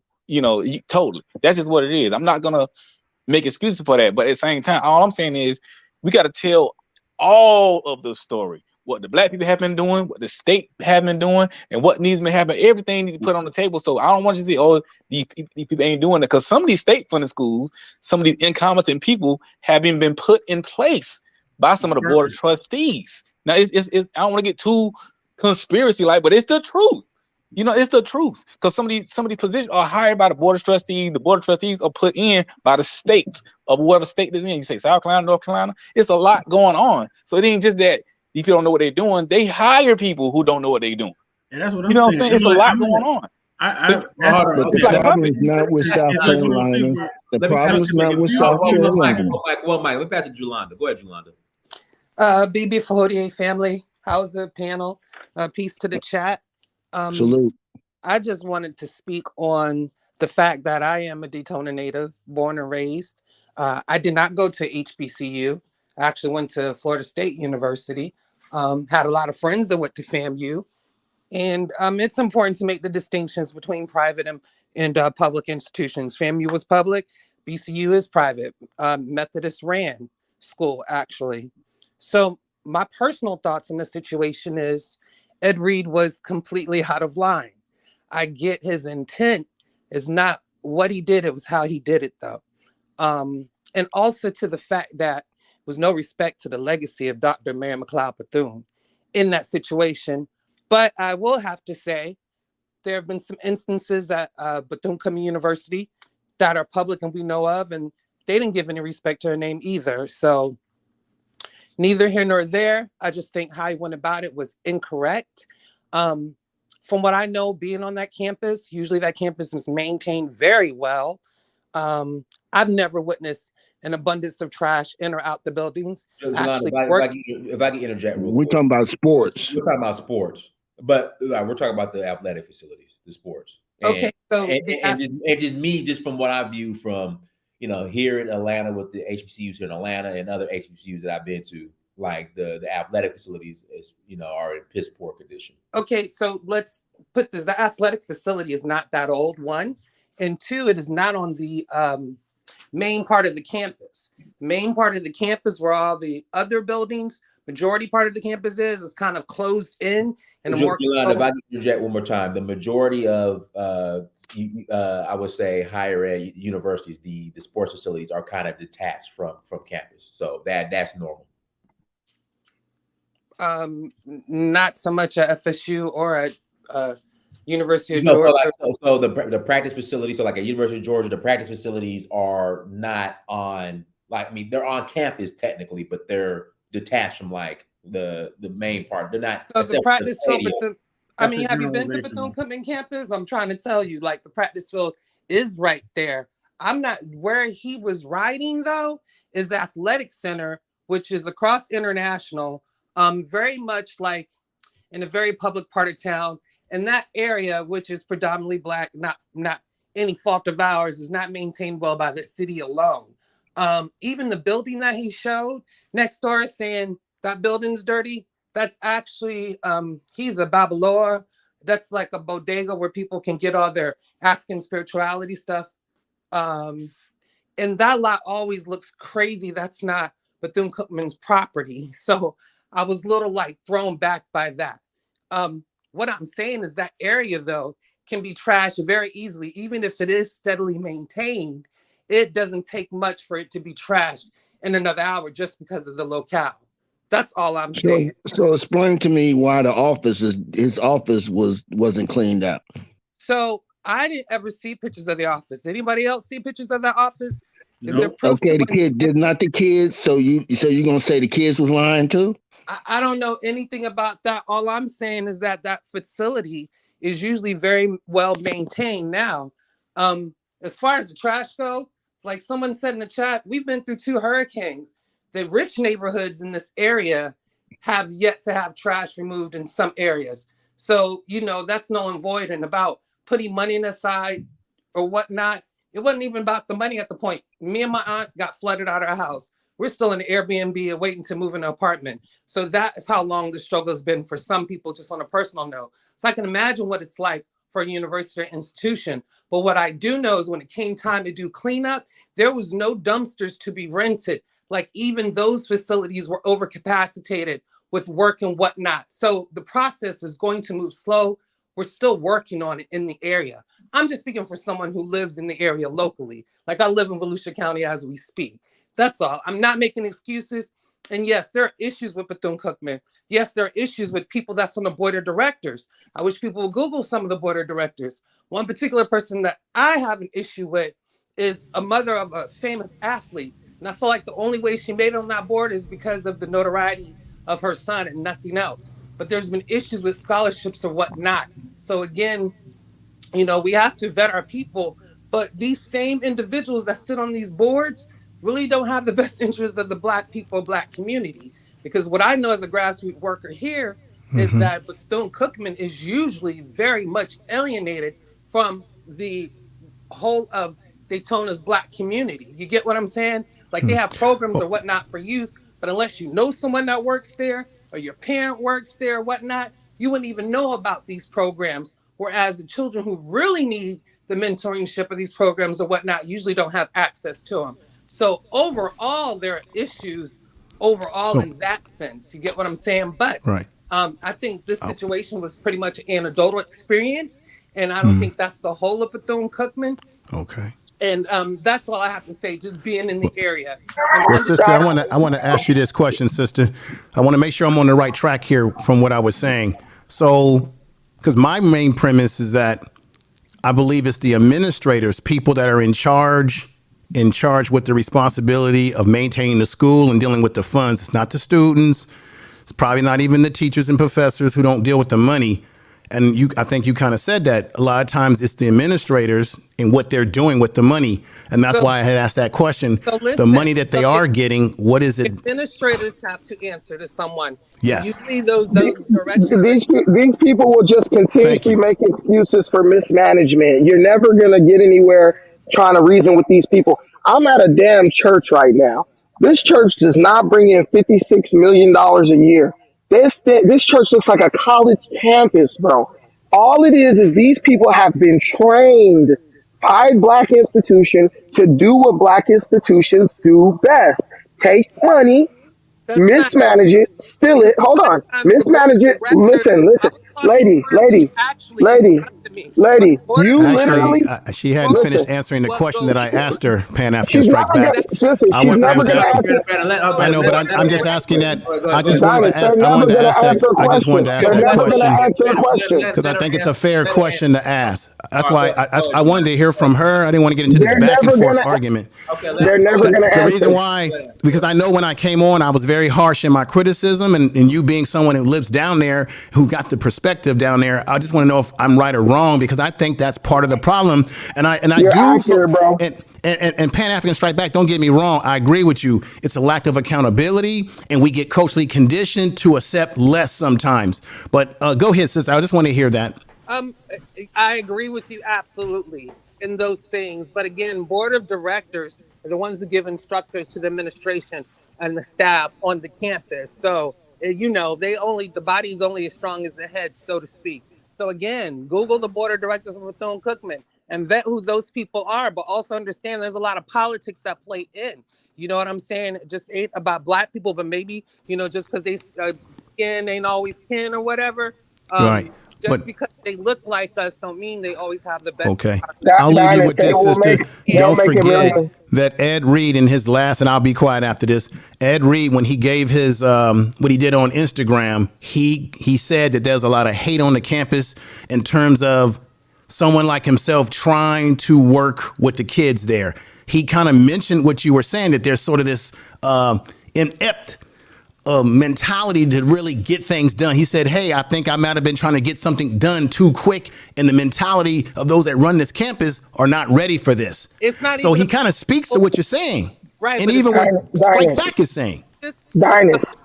Hold on, It's Brandon. about the city of Daytona Beach. Okay, it's not about Bethune Cookman University. It's about the city of Daytona Beach and where it is in Volusia County, and it is in Florida. So you have to understand the dynamics of the politics. Period. Bethune is a private university.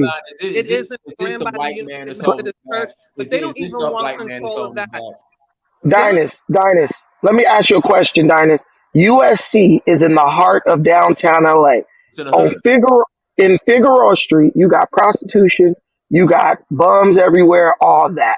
You will not see any of that on the campus of USC, and USC ain't even got a fence around it. You can literally walk onto USC campus without no issue. No one will stop you. No security will check your ID. Why doesn't that element leak onto the campus? Because they are a private institution with authority over their grounds and their perimeter, right?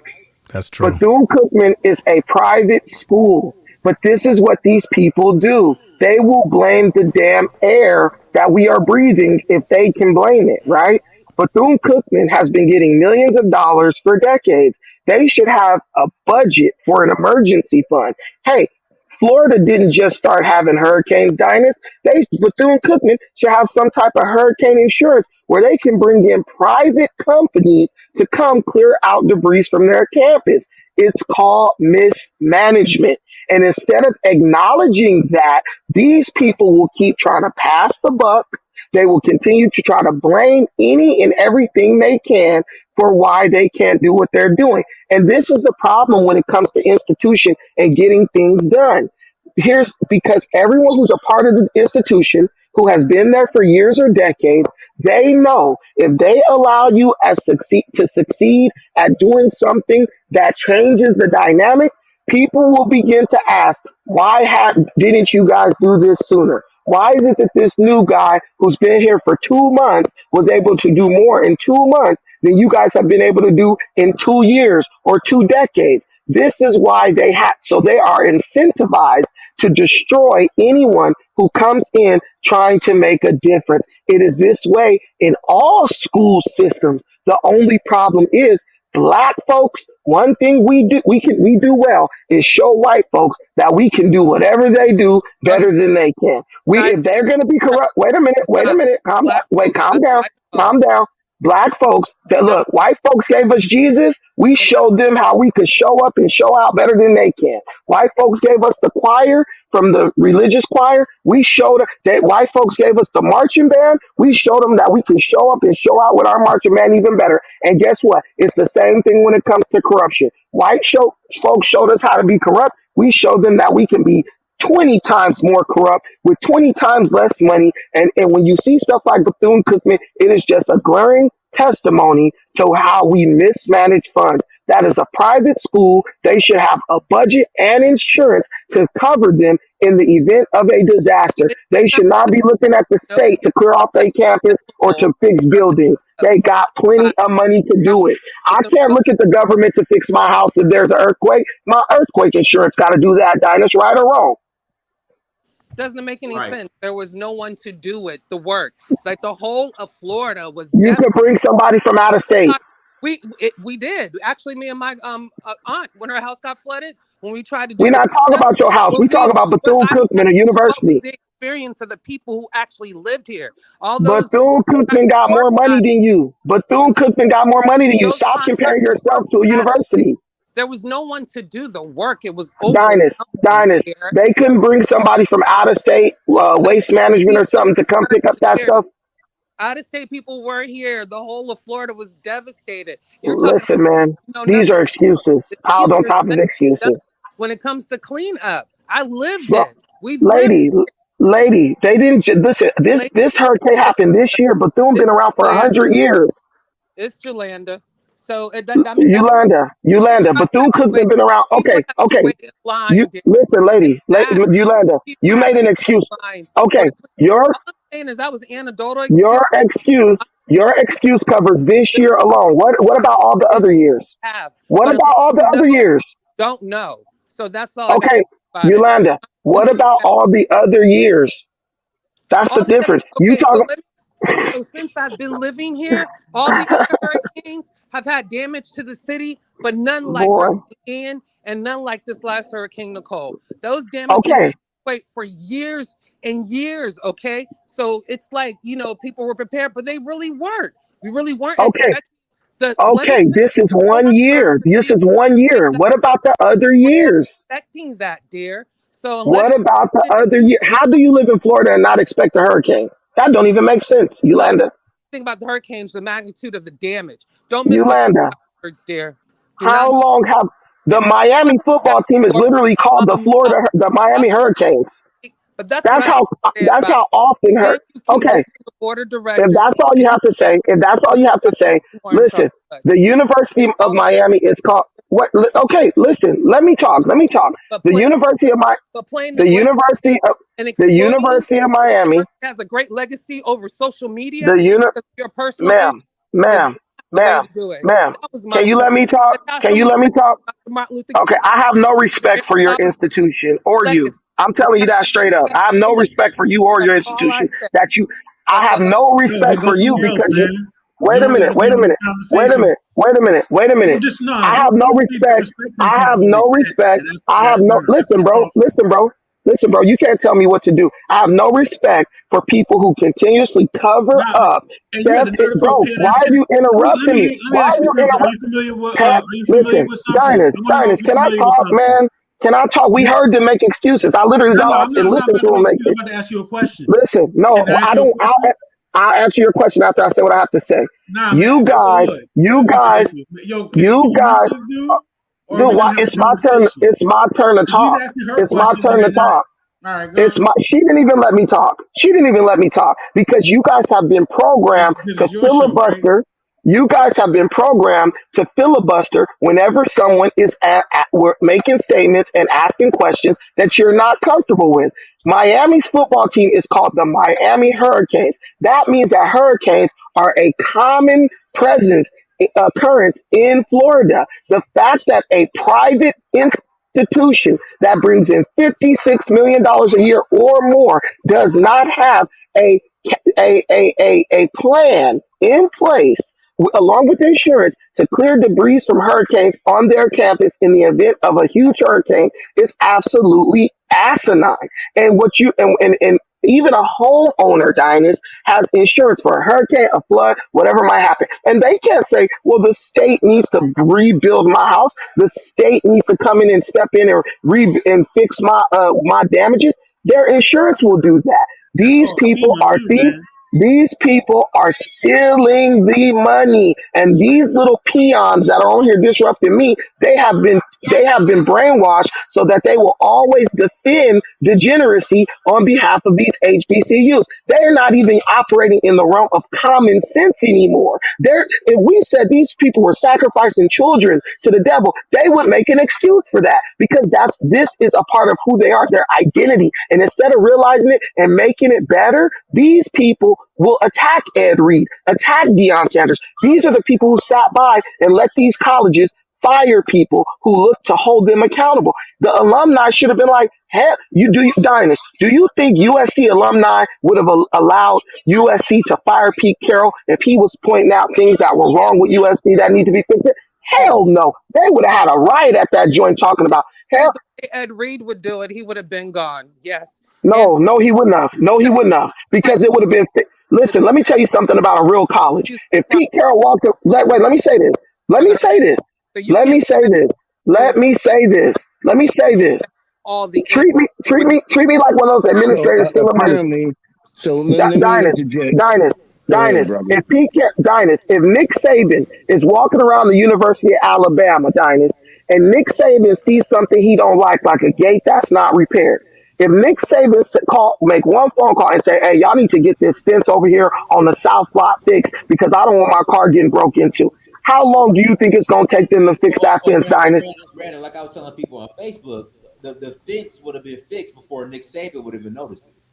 They would have said, "Don't let Saban see that." They would have been on a P's and Q's saying, "Do not let Coach Saban see that because he gonna go off." Because they respect their coaches, they respect their institution, and they respect their students. Black people are the first people to talk about disrespect on an individual level, but will accept disrespect at an institutional level without any protest. But Pan-African Strikes Back, this is just the thing. Ed Reed, if he was on USC, he wouldn't even have to worry about that because they have maintenance that would have had that taken care of. Just like he said in his video, he said, "Where is the maintenance? Me and the football team is out here clearing out these areas. Where is the maintenance?" So you wouldn't even have to ask those questions, even Nick Saban, because they've got a crew of people taking care of that. But that's and that goes back to my question, my main question again, and the money that historical black colleges do get. And I read off a whole line of billions of dollars that they've been getting. What are they doing with the money that they do have? Nobody wants to answer that question. They're stealing. I'll answer it. They're stealing. I want to interject. I would like to interject. Ed Reeves is a Hall of Famer, a Pro Bowl, a well-known and well-respected person, not only in TV land, but in a lot of the arenas that Deion Sanders ventured in.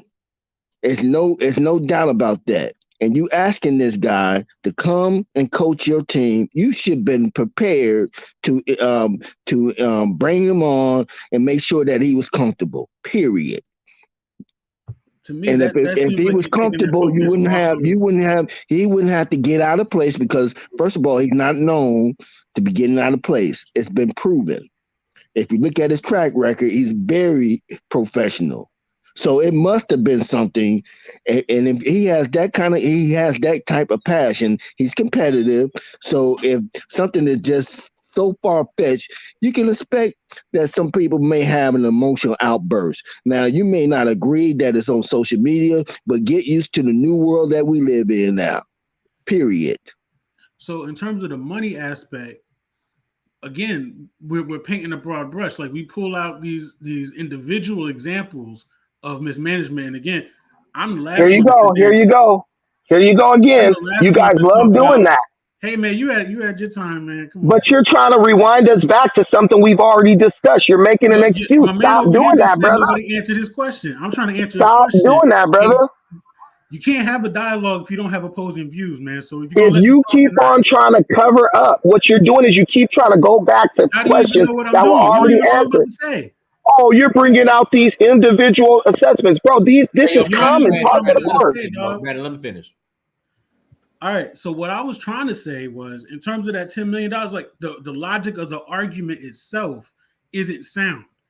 I personally don't feel that no HBCU is not corrupt. Like plenty of schools are corrupt. Like I said, when I first came in here, I said a lot of higher education itself is kind of a, you see a lot. Here we go. A lot of corruption out there.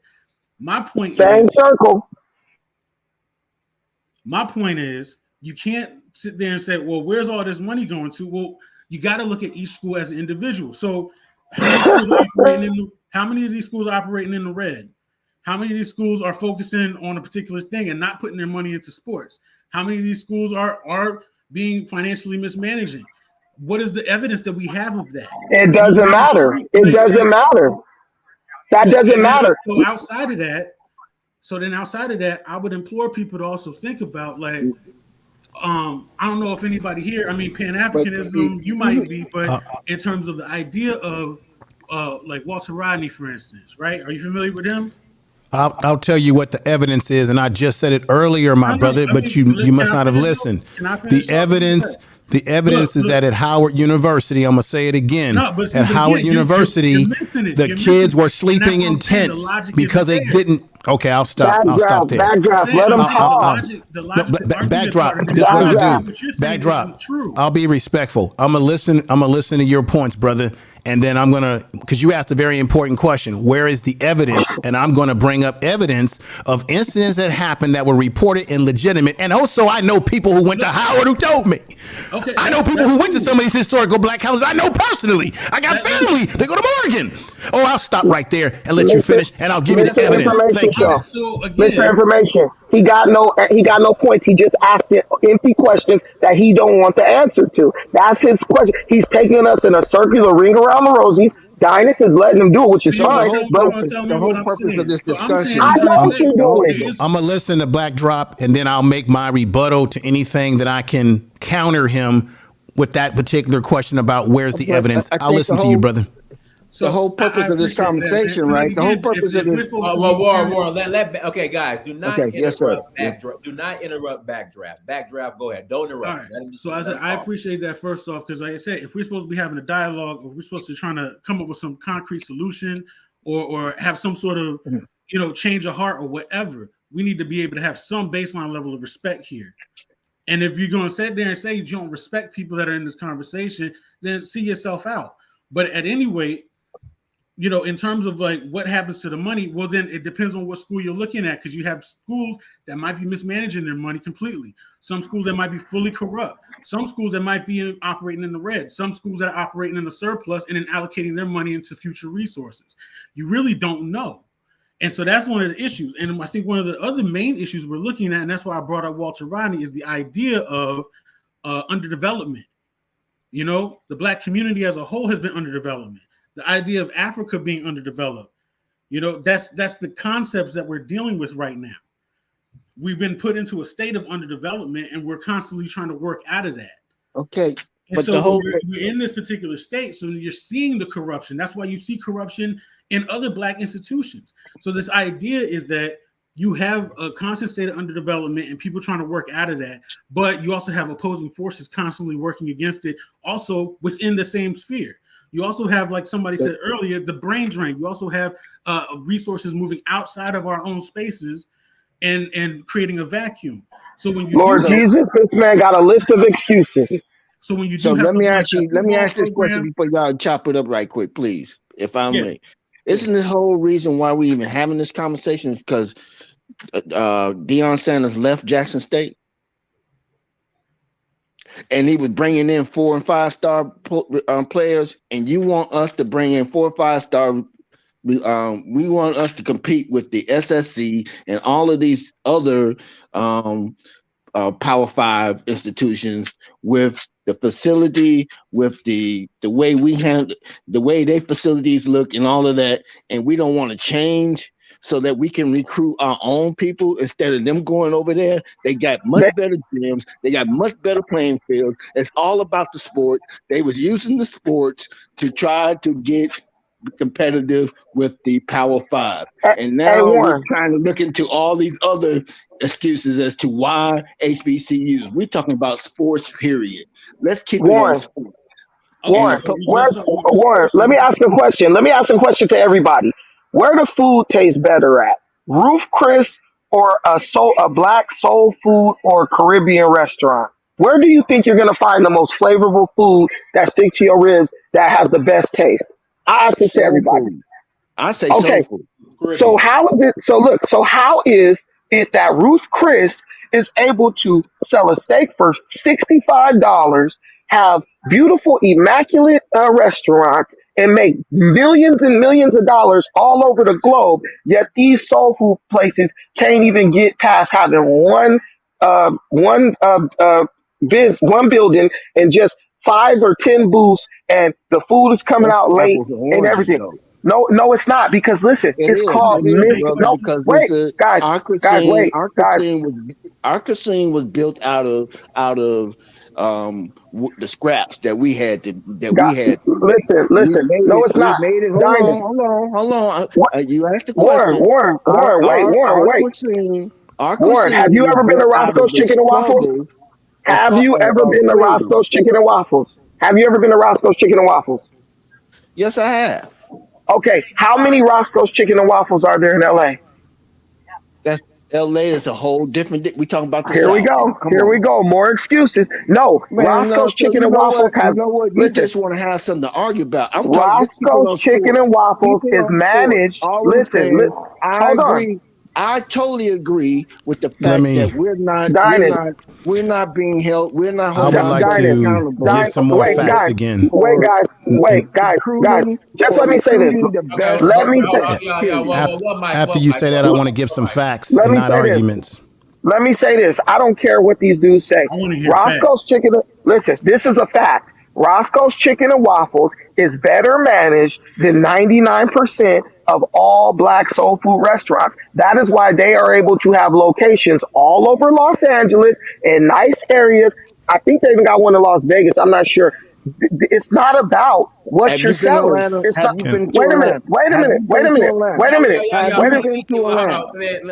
wait a minute. Listen. Brandon, Okay. Have you been to Atlanta? Let me just give some facts that can really put to rest all this this back and forth stuff. It's not necessary. Yeah, just let the Okay. man talk about it. When you talk about the evidence of ills, I'm a member of Alpha Phi Alpha, so I have fraternity brothers. I can talk to people all over the country about what's happening on their campus, and I have fraternity brothers, and of course I've been there myself. That it was already documented about the dormitory situation. Even at Jackson State, when they were having success with Deion, they overbooked their dorms. So that's what you call not being fiscally and responsible. You're like telling students you got a dorm for them, and when they get there, now you got to find a place for them to sleep. You had molding issues in Howard. You had air conditioning issues, if I'm not mistaken, at Spelman at one point in time. Also at FAMU, you had problems where students were damn near sleeping in the streets. Of course, you've had your problems at Bethune Cookman as well. Now, check this out. This is in 2019, but it still matters now because the money is still coming in. Here's what already has been spent for HBCUs under Title III. In 2019, Congress gave 101 institutions $282 million plus $79 million in mandatory money for which the institutions need to do little but fill out a damn form. Plus $73 million. I'll drop this in the chat room, which I've already done. Plus $73 million for historical black graduate institutions, including law, medical schools, plus $9 million for master degree programs, doubling this amount, giving this $443 million more, extra $4.43 billion over 10 years. They're getting this for 10 years. I'm not finished now. On top of all of that, Howard University, which I said had a dormitory problem, roaches and rats and people sleeping in tents. This is a damn shame. The university gets its own annual apportionment of $237 million, nearly $1 billion every 4 years. Howard University gets this, having been uniquely created and chartered by Congress in 1867. In the 2019 Congress also offered $40 million in loans set-asides that are uniquely available for HBCUs. This number represents nearly entirely underserved windfall. This loan progress program for HBCUs, capitalized financial programs have been required by Congress in 2018 to forgive or defer hundreds of millions in loans to HBCUs, including those that have full ability to pay. This is what I'm trying to say again, which y'all keep running away from. What are they doing with the money that they've been getting? So when we say that they're underfunded, yes, they have been underfunded historically compared to white schools. However, they still continue to get money from the federal government, and so there's no excuse for them not to be able to house our students and fix the buildings and all those things. And this is from this article right here. They're not underfunded. Let me just say this.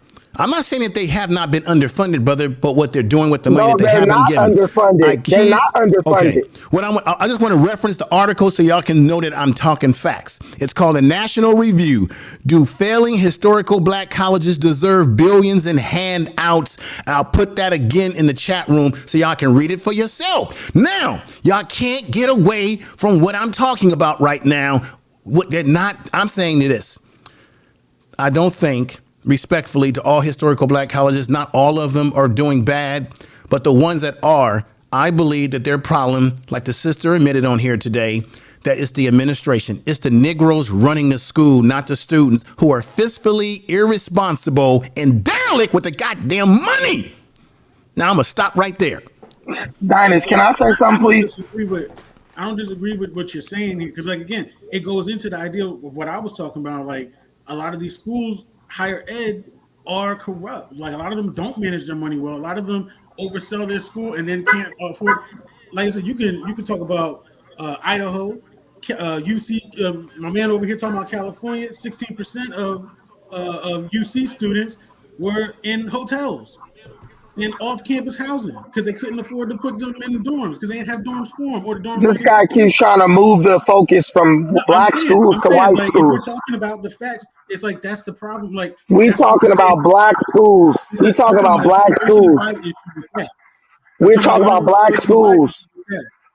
Dinus, you keep saying one mic. Why is this guy talking about white schools when we talking about black schools? The reality is they're still. If you listen for a sec, my point is, my man over here. The point is you don't got a point. My That's the information point. man show dude was talking about how, you know, these HBCUs have students that can't be in the dorms and stuff like that, and I'm like, well, that goes to my point in terms of higher ed has a problem.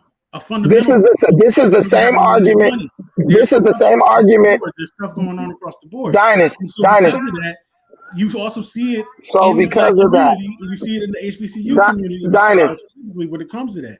But it's Dinus, this is the same argument black people use when you say, why are we shooting each other in the? Well, white people shooting each other too. That's not what I'm doing. Well, white folks here. shooting each other too. They got white schools in the dorms too. Hold on, bro. I'm not saying this is what the white schools doing, so that makes it okay over here. Bro, these schools. Let me say something. Let me say something. About an institutional issue that is. Let me say something. In the industry of higher education. Let me say something.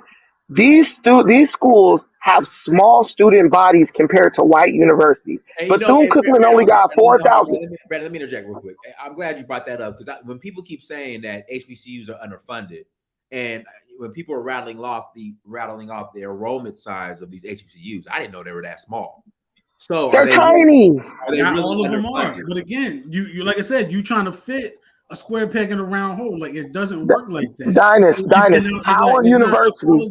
It's not any of that kind of stuff. It's more looking at the facts in terms of, like my man was talking about.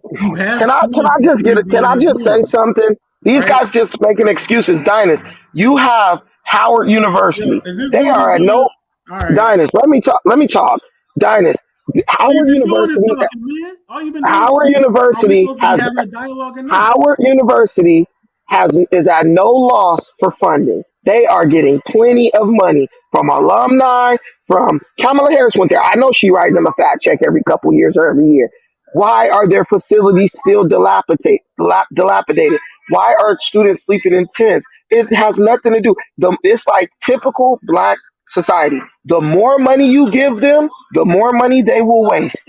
That is what it is. But what they're going to tell you is the problem is every poor person's problem is they don't have enough money. They never say, man, maybe it's the way I'm spending my money that's keeping me poor. You could take these back because he don't live.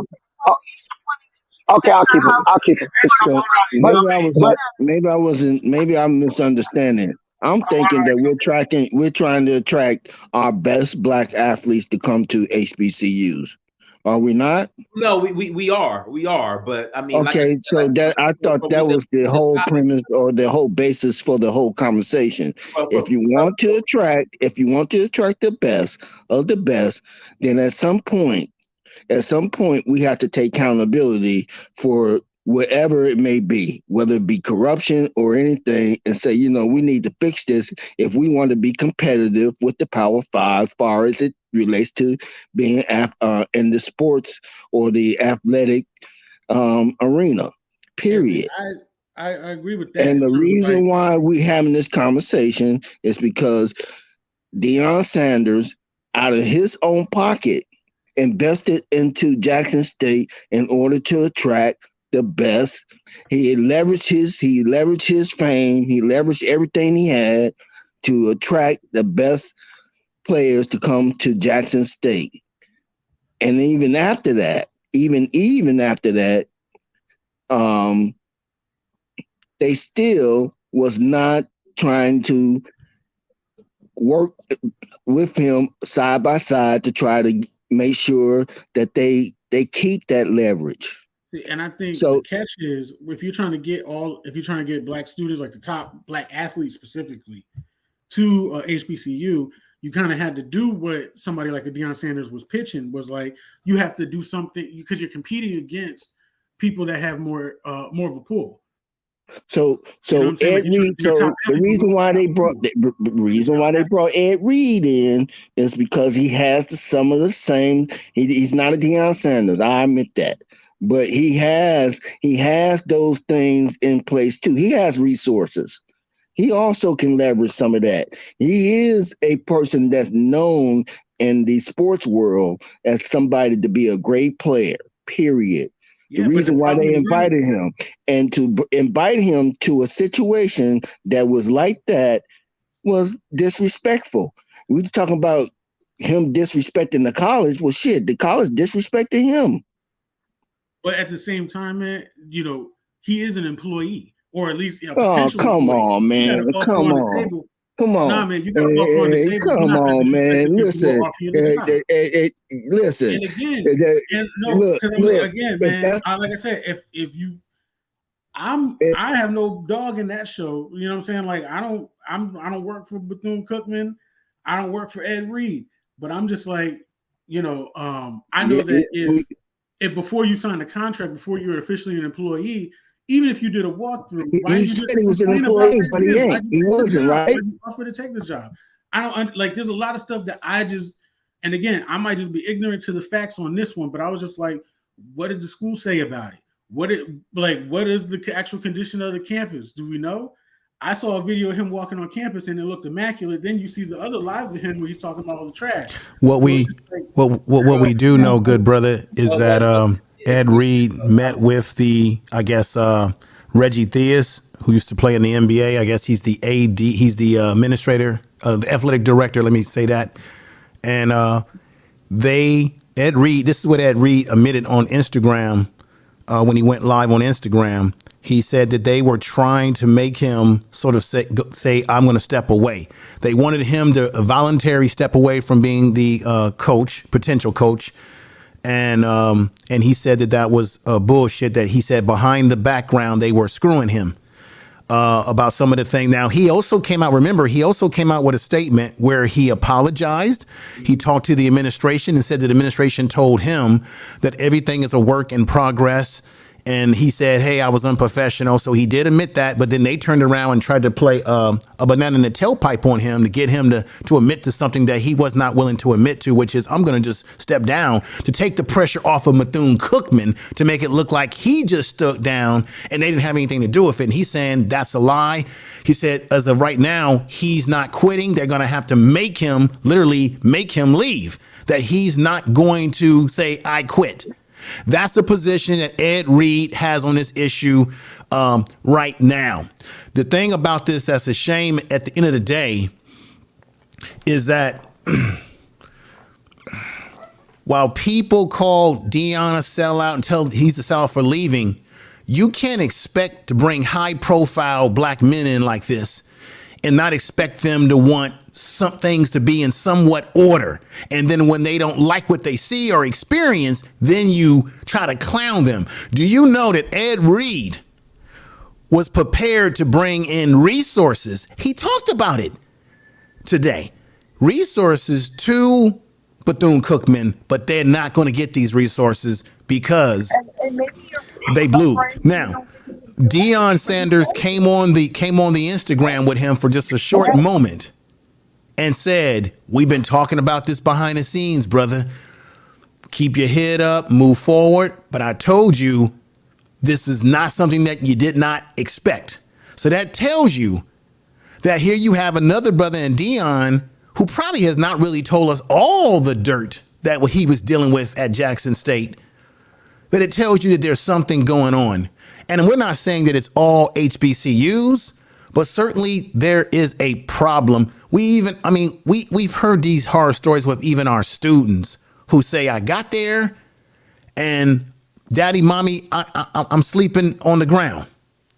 And look at it this way. If you had a youngster, a son, a daughter, would you accept your daughter or your son going to one of these historical black colleges and them living in poor conditions when you're paying that high ass tuition? You know damn well that you would be the first one to go up there and talk to those administrators, just like Ed Reed was going off, and say, y'all got to change this. You know damn well. Nobody in the chat room on this panel would tolerate that. We can't do what he did because they'll just get security to escort you off the field. And that's the point. They're not going to let Ed Reed be there because Ed Reed being there puts the attention on the fact that they're corrupt and they're mismanaging funds. Just like Deion being there puts attention on the fact that they're corrupt and mismanaging funds. That's why they had to get rid of these guys. Dinas, you know this better than anybody. When someone's not doing their damn job, the number one person they got to get rid of is a person who is doing their job. That's even in corporate America. If they are just spinning the wheels, going through the motions, they don't want the guy who shows up and really ready to work every day. And these NFL players are letting us know because they're like, I'll be damned if I get blamed when this stuff doesn't go right. And that's what Deion Sanders was doing. Deion wasn't about to stay there 3-4 more years so that he could get stuck in the quagmire of HBCU purgatory. He did what he did. He showed that there is potential there if these people invest in it. And what they showed is they damn potential, damn black excellence, damn black people's ability to do it good if we have the same separate but equal situation. They're like, we don't want to be equal because being equal means you got to be accountable. This is the same reason they brought in the freaking civil rights movement, because black people know that equality is synonymous with accountability. And we want to be able to blame everybody and everything else and pass the buck when we do things half-assed. And we've been living it all our lives for 40 years. So you got to be an absolute imbecile or a degenerate to sit up and try to make excuses for it. This is literally part of black culture, to sit up, give a half-ass effort because you always got the excuse of blaming white people. It's been going on for decades in our whole lives, and it's not changed. So we need to just disband this garbage, let those kids go spend their money at places that's going to respect those kids, and stop playing this game of we just going to go there and slavery because it's black owned or it's black. You gonna eat some food with a roach in it because it's black owned? No, you're gonna be like, get the hell out of here and give me my money back. But you know what happens with black folks? It's good enough for everybody else as long as I get to pop my collar and act like I'm black excellence. These dudes who are deans, presidents of these schools, they should be ostracized in our community based on what they are putting out as far as leaders in these institutions, not being able to stand on, oh, Morehouse is an institution that's been around for 100 years. Damn Morehouse, and their dean straight to hell. Why? Because they don't give a damn about it. They're just trying to feed off of the dead carcass of it, and I hope they shut it down. Well, I need to ask this question of everybody and everybody in the chat room. I talked about this on my show. Hold on one second. Then I'll let Little Rock answer the question that you about to pose. Go ahead, Okay, it's a very simple question. We know that there's funding that they're getting, and we know that overall in general history that HBCUs have been underfunded, but we know that they are getting funded because I ran over a list of funding, right? So this is the question. When we talk about accountability, everybody just be honest about it. How much of the condition that historical black colleges are in, how much of it is our blame as a collective people? Do we support historical black colleges enough? We complain about how we're blackity black this and black that, and how we want black this and black that, but are we prepared to support the very institutions that we're claiming that we want? So is this also a byproduct of some of us not supporting historical black colleges? I have to ask that honest question. No, it is not. No, it is not, because we can't see the book. I said Little Rock was going to go ahead, Little Rock. But yeah, to answer your question, pretty much they're mismanaging the money once it come in. These are like y'all said earlier, these are small colleges. It's hard to hide the fuckery that go on. You know, you don't have economy on that campus to hide all of the stealing that's going on. So you see it in the buildings, you see it in the classrooms, you see it in the dorms. You know, you go to the game and say, damn, football field, you know, and it's mismanagement of money. They can't steal anything. They can't take any because all the money need to go back to the school. And what they do, they put all the money in the general fund and then it disappears into all these little projects and these little things that they come up with to steal money. With food, the concessions.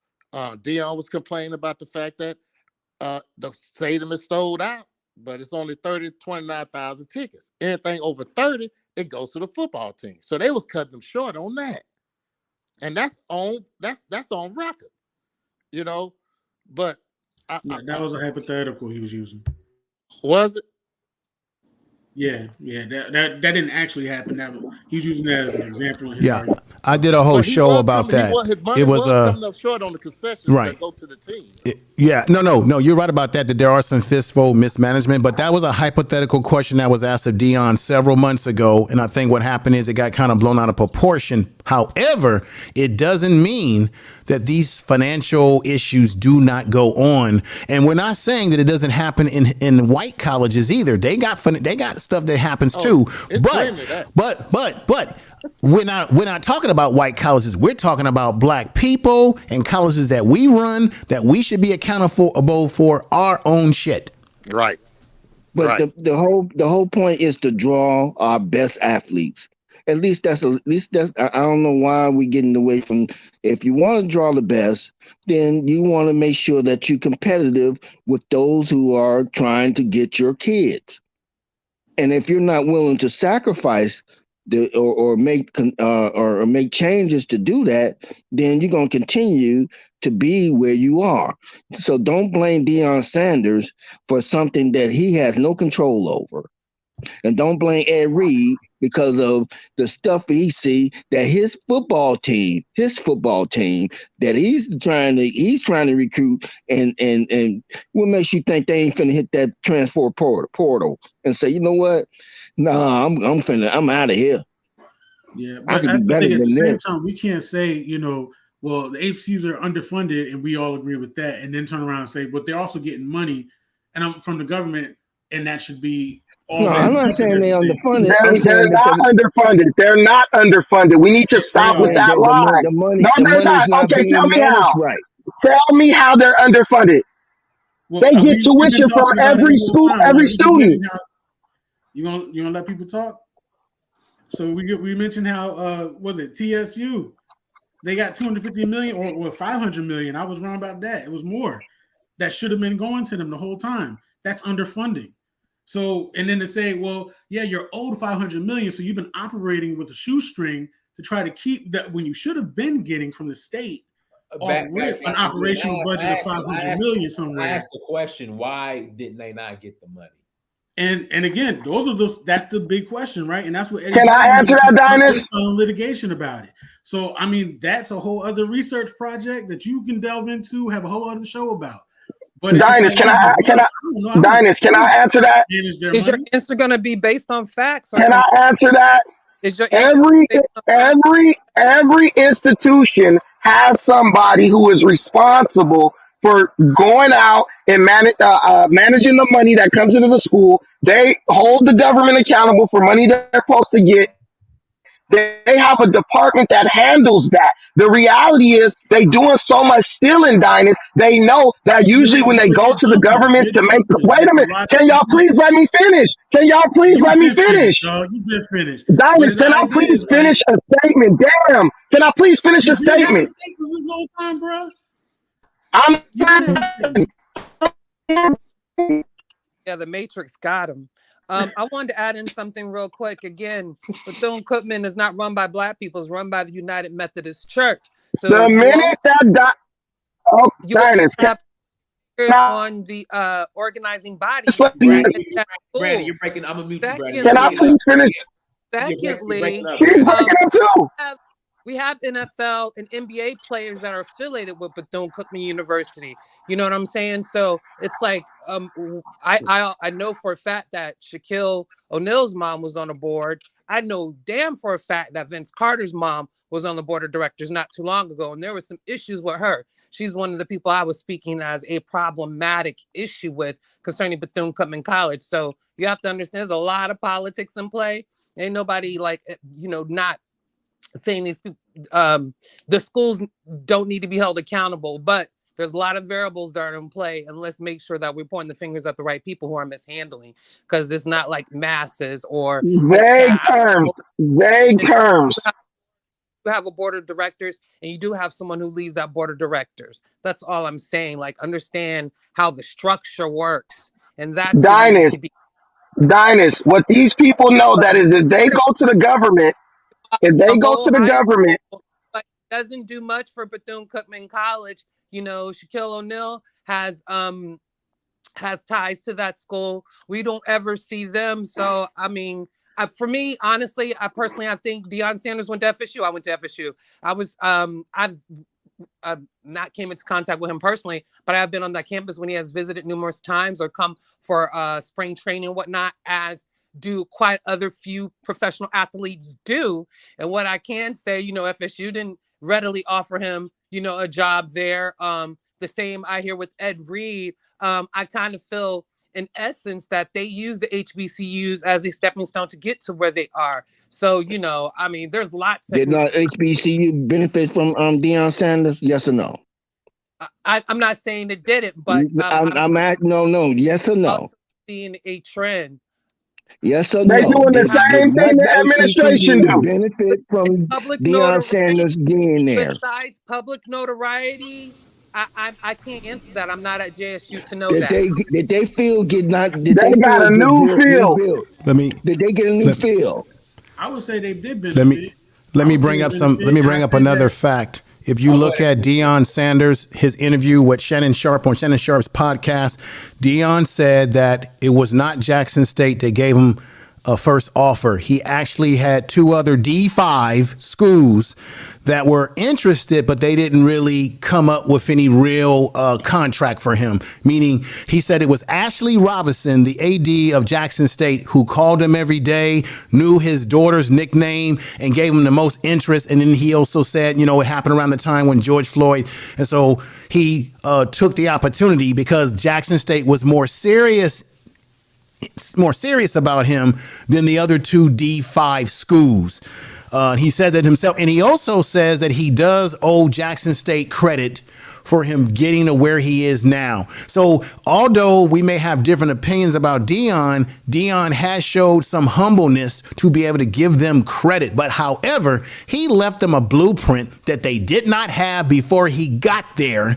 And they best to use that blueprint to continue the success, because the things that he fixed with his own money that he assisted them in, I don't know how we can call him a sellout when this man spent of his own money, damn near was dying of his foot problems and health issues that he had too.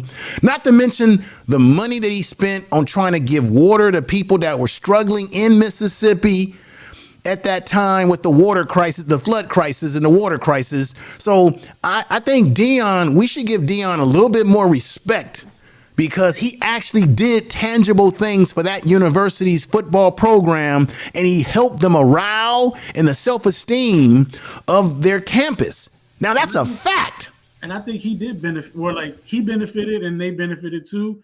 And, and again, you don't know what's in that dude's heart for real. In terms of the blueprint thing, I think that's a overused kind of concept with that, because it's just yeah, he gave a blueprint. Yeah, the blueprint is still working. But I'm saying the blueprint, at least the way I understoed it, just seemed to be. The blueprint is still working. They get somebody like hold on. The AD selected. The AD selected TC, who Deion recommended, who was under Deion, and they are still recruiting good players because of that. Right. So, but I'm saying in terms of the blueprint, that's, like I said, from what it looked like, it just looked like it was get somebody like on the Deion Sanders tip, try to get more like these PWIs in terms of your athletic recruitment. And that's the whole purpose of it. That's how I understood it. But either way, it's like that's what the blueprint was. But to me, it was immediately undermined the second you start denigrating HBCUs with this broad thing, with this broad pen. Who undermined? No. The whole start. It started because they thought that Deion was supposed to be beholden. It started because the people's feelings got hurt because Deion Sanders. They thought Deion Sanders should have been beholden to the HBCUs. Bullshit. Excuse my language. I mean, like some people might have felt that way, but I'm looking at it like that was the narrative out there. They wanted him to stay. They should have thought they used it as an opportunity to say you should have been here longer, and they didn't even realize that he was there longer than his contract. The man was offered $35 million to what he was getting paid. Right, but the problem was that he constantly said, "Look, I got these top-notch coaches coming in here, and they're not getting paid.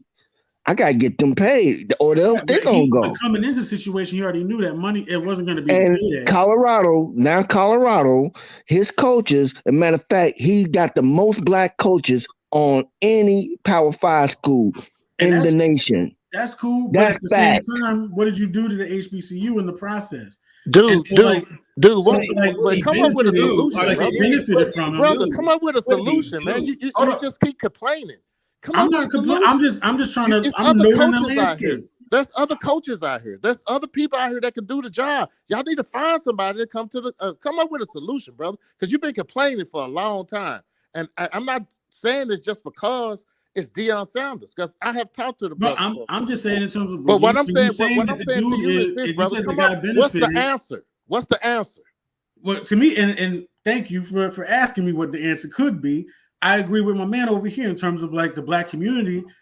You know, it's not in the best state that it could be. There's a lot of different factors as to why not.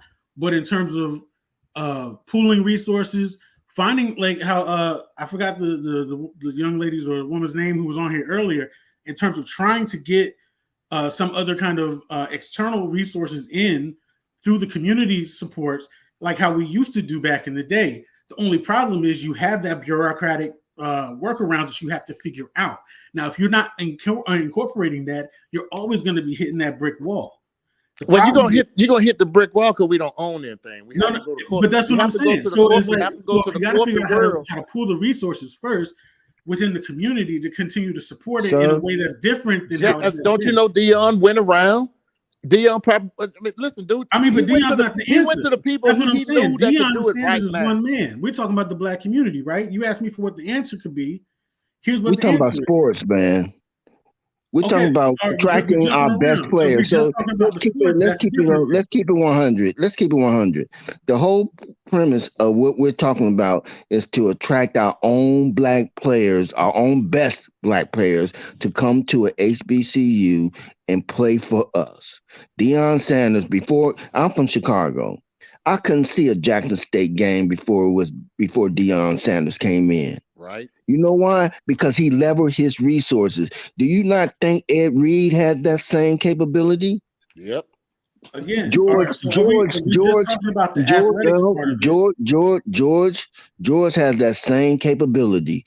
And you wanting to attract good coaches, or you wanting to attract coaches that has that popularity, because that's we living in that type of world now. You're gonna have to have some type of niche and a foothold in with some of these corporations like a Under Armour or a McDonald's or a Walmart or something like that, and you want to leverage that, and that's how you get networks to want to invest into your program. Yes. Now Deion Sanders has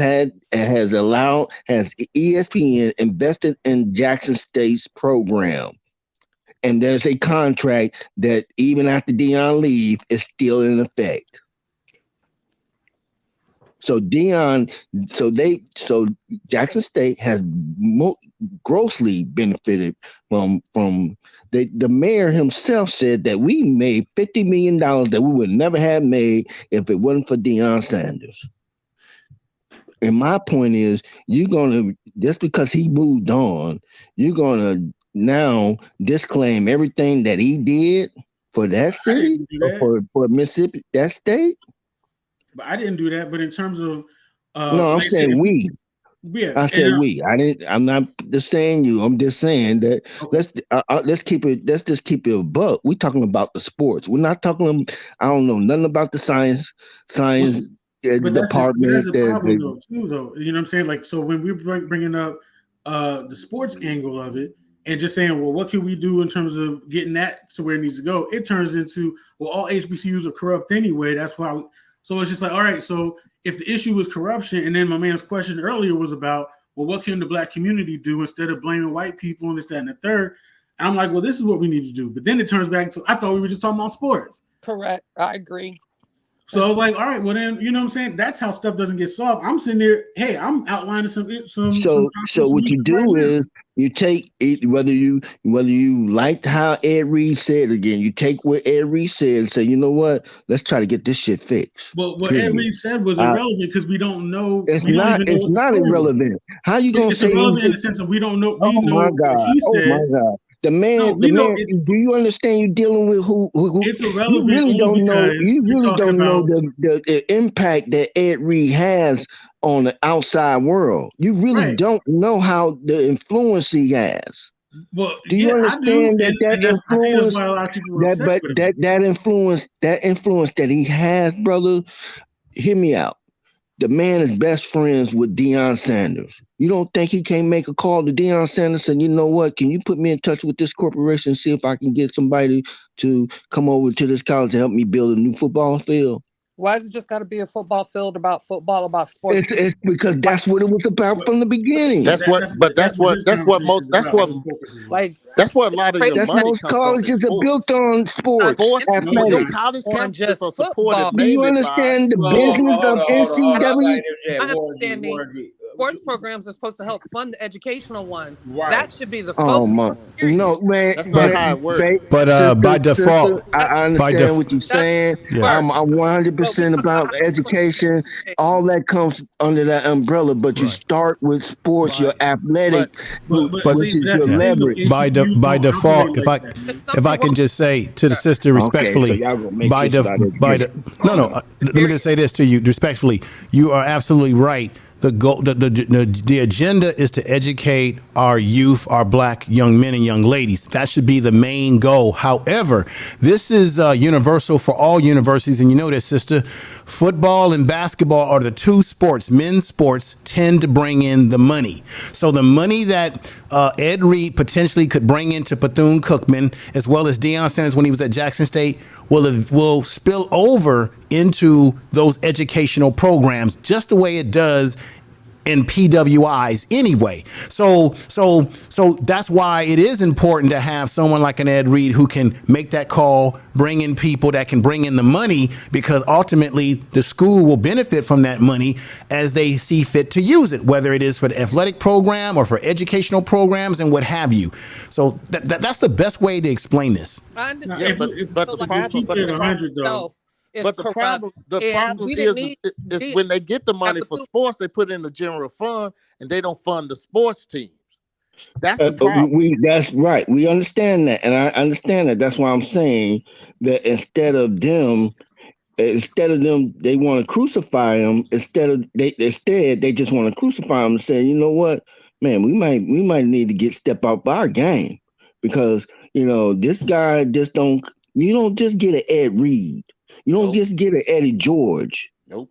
If it wasn't for Deion Sanders, there would be no Eddie George. There wouldn't be no Ed Reed. Matter of fact, Rice was talking about shit. I might be thinking about going to a HBCU. You talking about these guys? These guys got they got technicals in different areas of the entertainment that's not reachable by regular black coaches. I'm sorry. Yeah, but most of these HBCUs aren't built off of sports. What you have to understand too, Yolanda, is with Deion, it was the first time in my life where you have 5-star blue chip high school athletes considering going to a HBCU. Understood. And I'm aware of that. Like Right. people in the chat saying why they got a female talking about sports is crazy. I play No. sports. Ignore them. Ignore them. But no, So, I get it. But I was segueing a bit. I'm not gonna lie, moving the goalposts, because here we are focusing on the sports, equating it with the corruption at these schools, but our whole culture needs to eventually change and that not be the focus, is what I'm saying. Like, I understand what happens at PWIs. I went to one. Like, you know, I'm totally aware. What I'm saying is we all sitting here right now talking about how do we solve the problem, talking about where is the solution. And I'm saying to you right now, with AI coming out and whatnot, sports should be our least concern. Like, let that be something fun, entertaining, yes, but we should not invest. Okay, so then we shouldn't expect, if that's the case, if education should be the focal point. The culture, period. However we got it, however it was given to us, But however we invested it, it needs to change eventually as far as what our focus and our goal is, period. Because y'all saying Deion did okay, this, well, have you not, first of all, have you not heard Deion Sanders speak about, he said, wait a minute, hold on. We talked about let her finish. Differently, bro. That's what I'm okay. saying. I done Okay, mentioned have we got affiliations. Vince Carter got affiliations. Like, what else was he gonna do differently if it ain't already again, those contacts or whatnot? have you not been privy to some of Deion documentary, how he talks to those young men? Look, 80% of y'all not gonna make the NFL, but I want you guys to be professional outside of just playing sports. I want you guys to be concerned with your education. I want you guys to be concerned and respectable to your women and to the women around you or of your people. I want you guys to be model citizens. I want you guys to get great jobs and be able to support your family. So that was not lost on Deion Sanders at all. And he still preaches that even when he's in Colorado. He stood up women in front of him, said, if any of y'all do this, and that, and women, don't call me, don't call nobody else. We can't do nothing with you. So you better respect these women. Well, I got plenty of HBCU professors on dial that can easily do the same thing and have done the same thing for generations. And I believe so. I believe so, that. So it's just like, like he was saying, is great. Show me something they did that's comparable to what Deion did at Jackson State. These HBCU professors. They built sustainability. Oh my God! And so flat out, like, what are you talking about? W.E.B. Du Bois? That's not stability. Cornell West isn't stability. We're talking about in a society. We're going back to sports now. Back then, that was they was Cornell West teaches at Harvard, or he was. Mm-hmm. What are you talking about? In terms of, okay, so when we're talking about how black educators, in terms of, so for example, moving the goalpost, huh? Yeah, moving the goalpost, brother. Cornell okay, all right, let's go back then. So we're talking about sports. We're talking about sports, and she's talking about evolving from this on sports. All I'm saying that Deion Sanders is trying to change the way we think about sports, and not using sports as a platform for bettering yourself in education and your professional life, as a father, as a mother, as a parent. He has always advocated for that. He has always strongly supported that. It has not been missed by him. He just wasn't at Jackson State just trying to win games. And he was trying to make sure that they be winners in their life all the way around the board.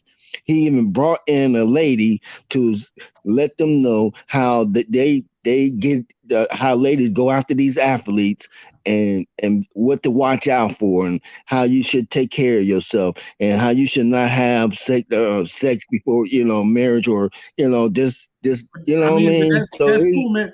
My high school coach told me the same thing. You know what I'm saying? Like that. it's great. You know, I'm not saying that what he was saying was bad. Backdraft, and then we I'm not saying what he was saying was bad. But then we have to close out. You're trying to minimize the contribution. I'm not trying to minimize it. I'm trying to say what you're doing is, but I'm not trying to minimize the contributions that HBCU W. Du Bois. W. Du Bois ruined a whole movement. Then a movement that he ruined. But I'm not going to sit there and slander people that like that. W. Du Bois ruined a whole movement. All right. So, anyway, so are we talking about HBCUs or not right now? You brought up W. Du Bois, not me. You brought him up because you said what contributions, and I'm like, well, how about you said sustainability? Like what did W. Du Bois or Cornel West sustain? Cornel West, went to Harvard. I think didn't get his. Well, I mentioned Cornel West in terms of he's in the vein of a W.B. Du Bois. He's of that tradition. W. Du Bois ruined a whole. And that's your opinion. I disagree. That's not my opinion. That's facts. No, it's not. You can't prove that. What do you mean you can't prove it? It's facts. He's on record. He did it. He said he went on record and said he ruined black people. It's documented. He said it. It's documented. What are you talking about? That's why he left and went to Africa. And then ended up going to Africa himself after he sabotaged Marcus Garvey. Ended up going to Africa himself. All right. If that's how you cool. So let's name somebody else. That's how I feel. That's what happened. That's what you claim, but let's move on. Ain't no claim. That's what happened. All right. So okay, Kwame Nkrumah. How about that? Nnamdi Azikiwe. Right. I'm not sure why we coming up with the fact that we're talking about sports. That's HBCU. And we're talking about using sports as a platform, too, right? Those are African presidents, dog. Pan-African presidents.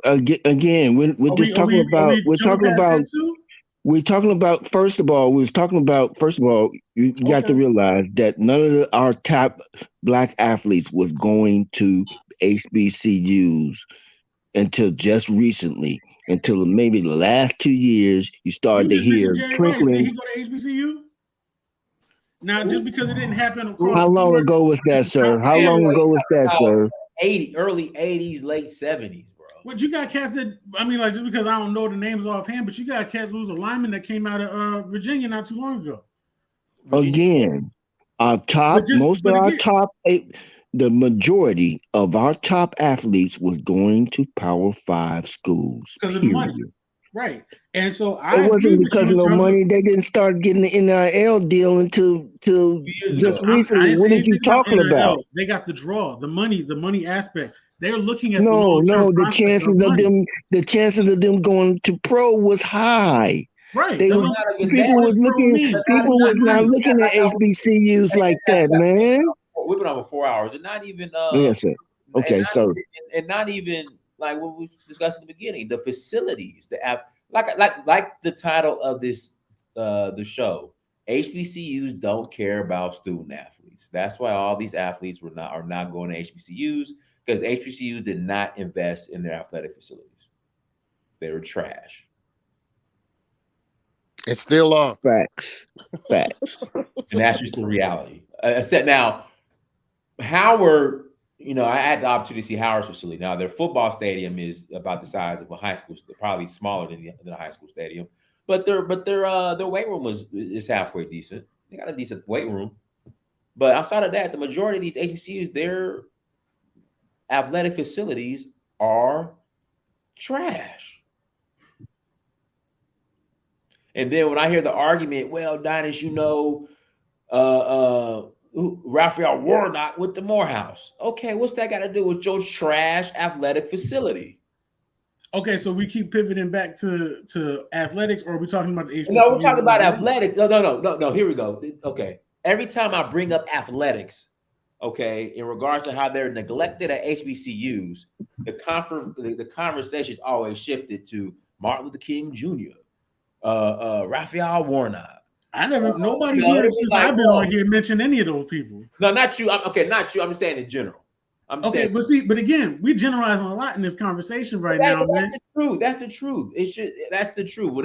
Nobody in this conversation mentioned Warnock but you. Nobody mentioned MLK but you. I understand. I'm just saying we're coming to Morehouse. Okay, when speaking on Morehouse, when it comes to the trash athletic facilities, they deflect to Martin Luther King Jr. and Raphael Warnock now. And what I'm saying is, in general, the majority of HBCUs, their athletic facilities, the majority are trash. And that's just a fact. So there's a lot of straw man argument here. It ain't no straw man. That's a fact when it comes to athletic facilities. Nah, like you built a straw man and then a straw man how? That's just because you talked about something that other people weren't even in the conversation were saying. Backdraft. The majority of HBCU athletic facilities are trash. Okay. Okay.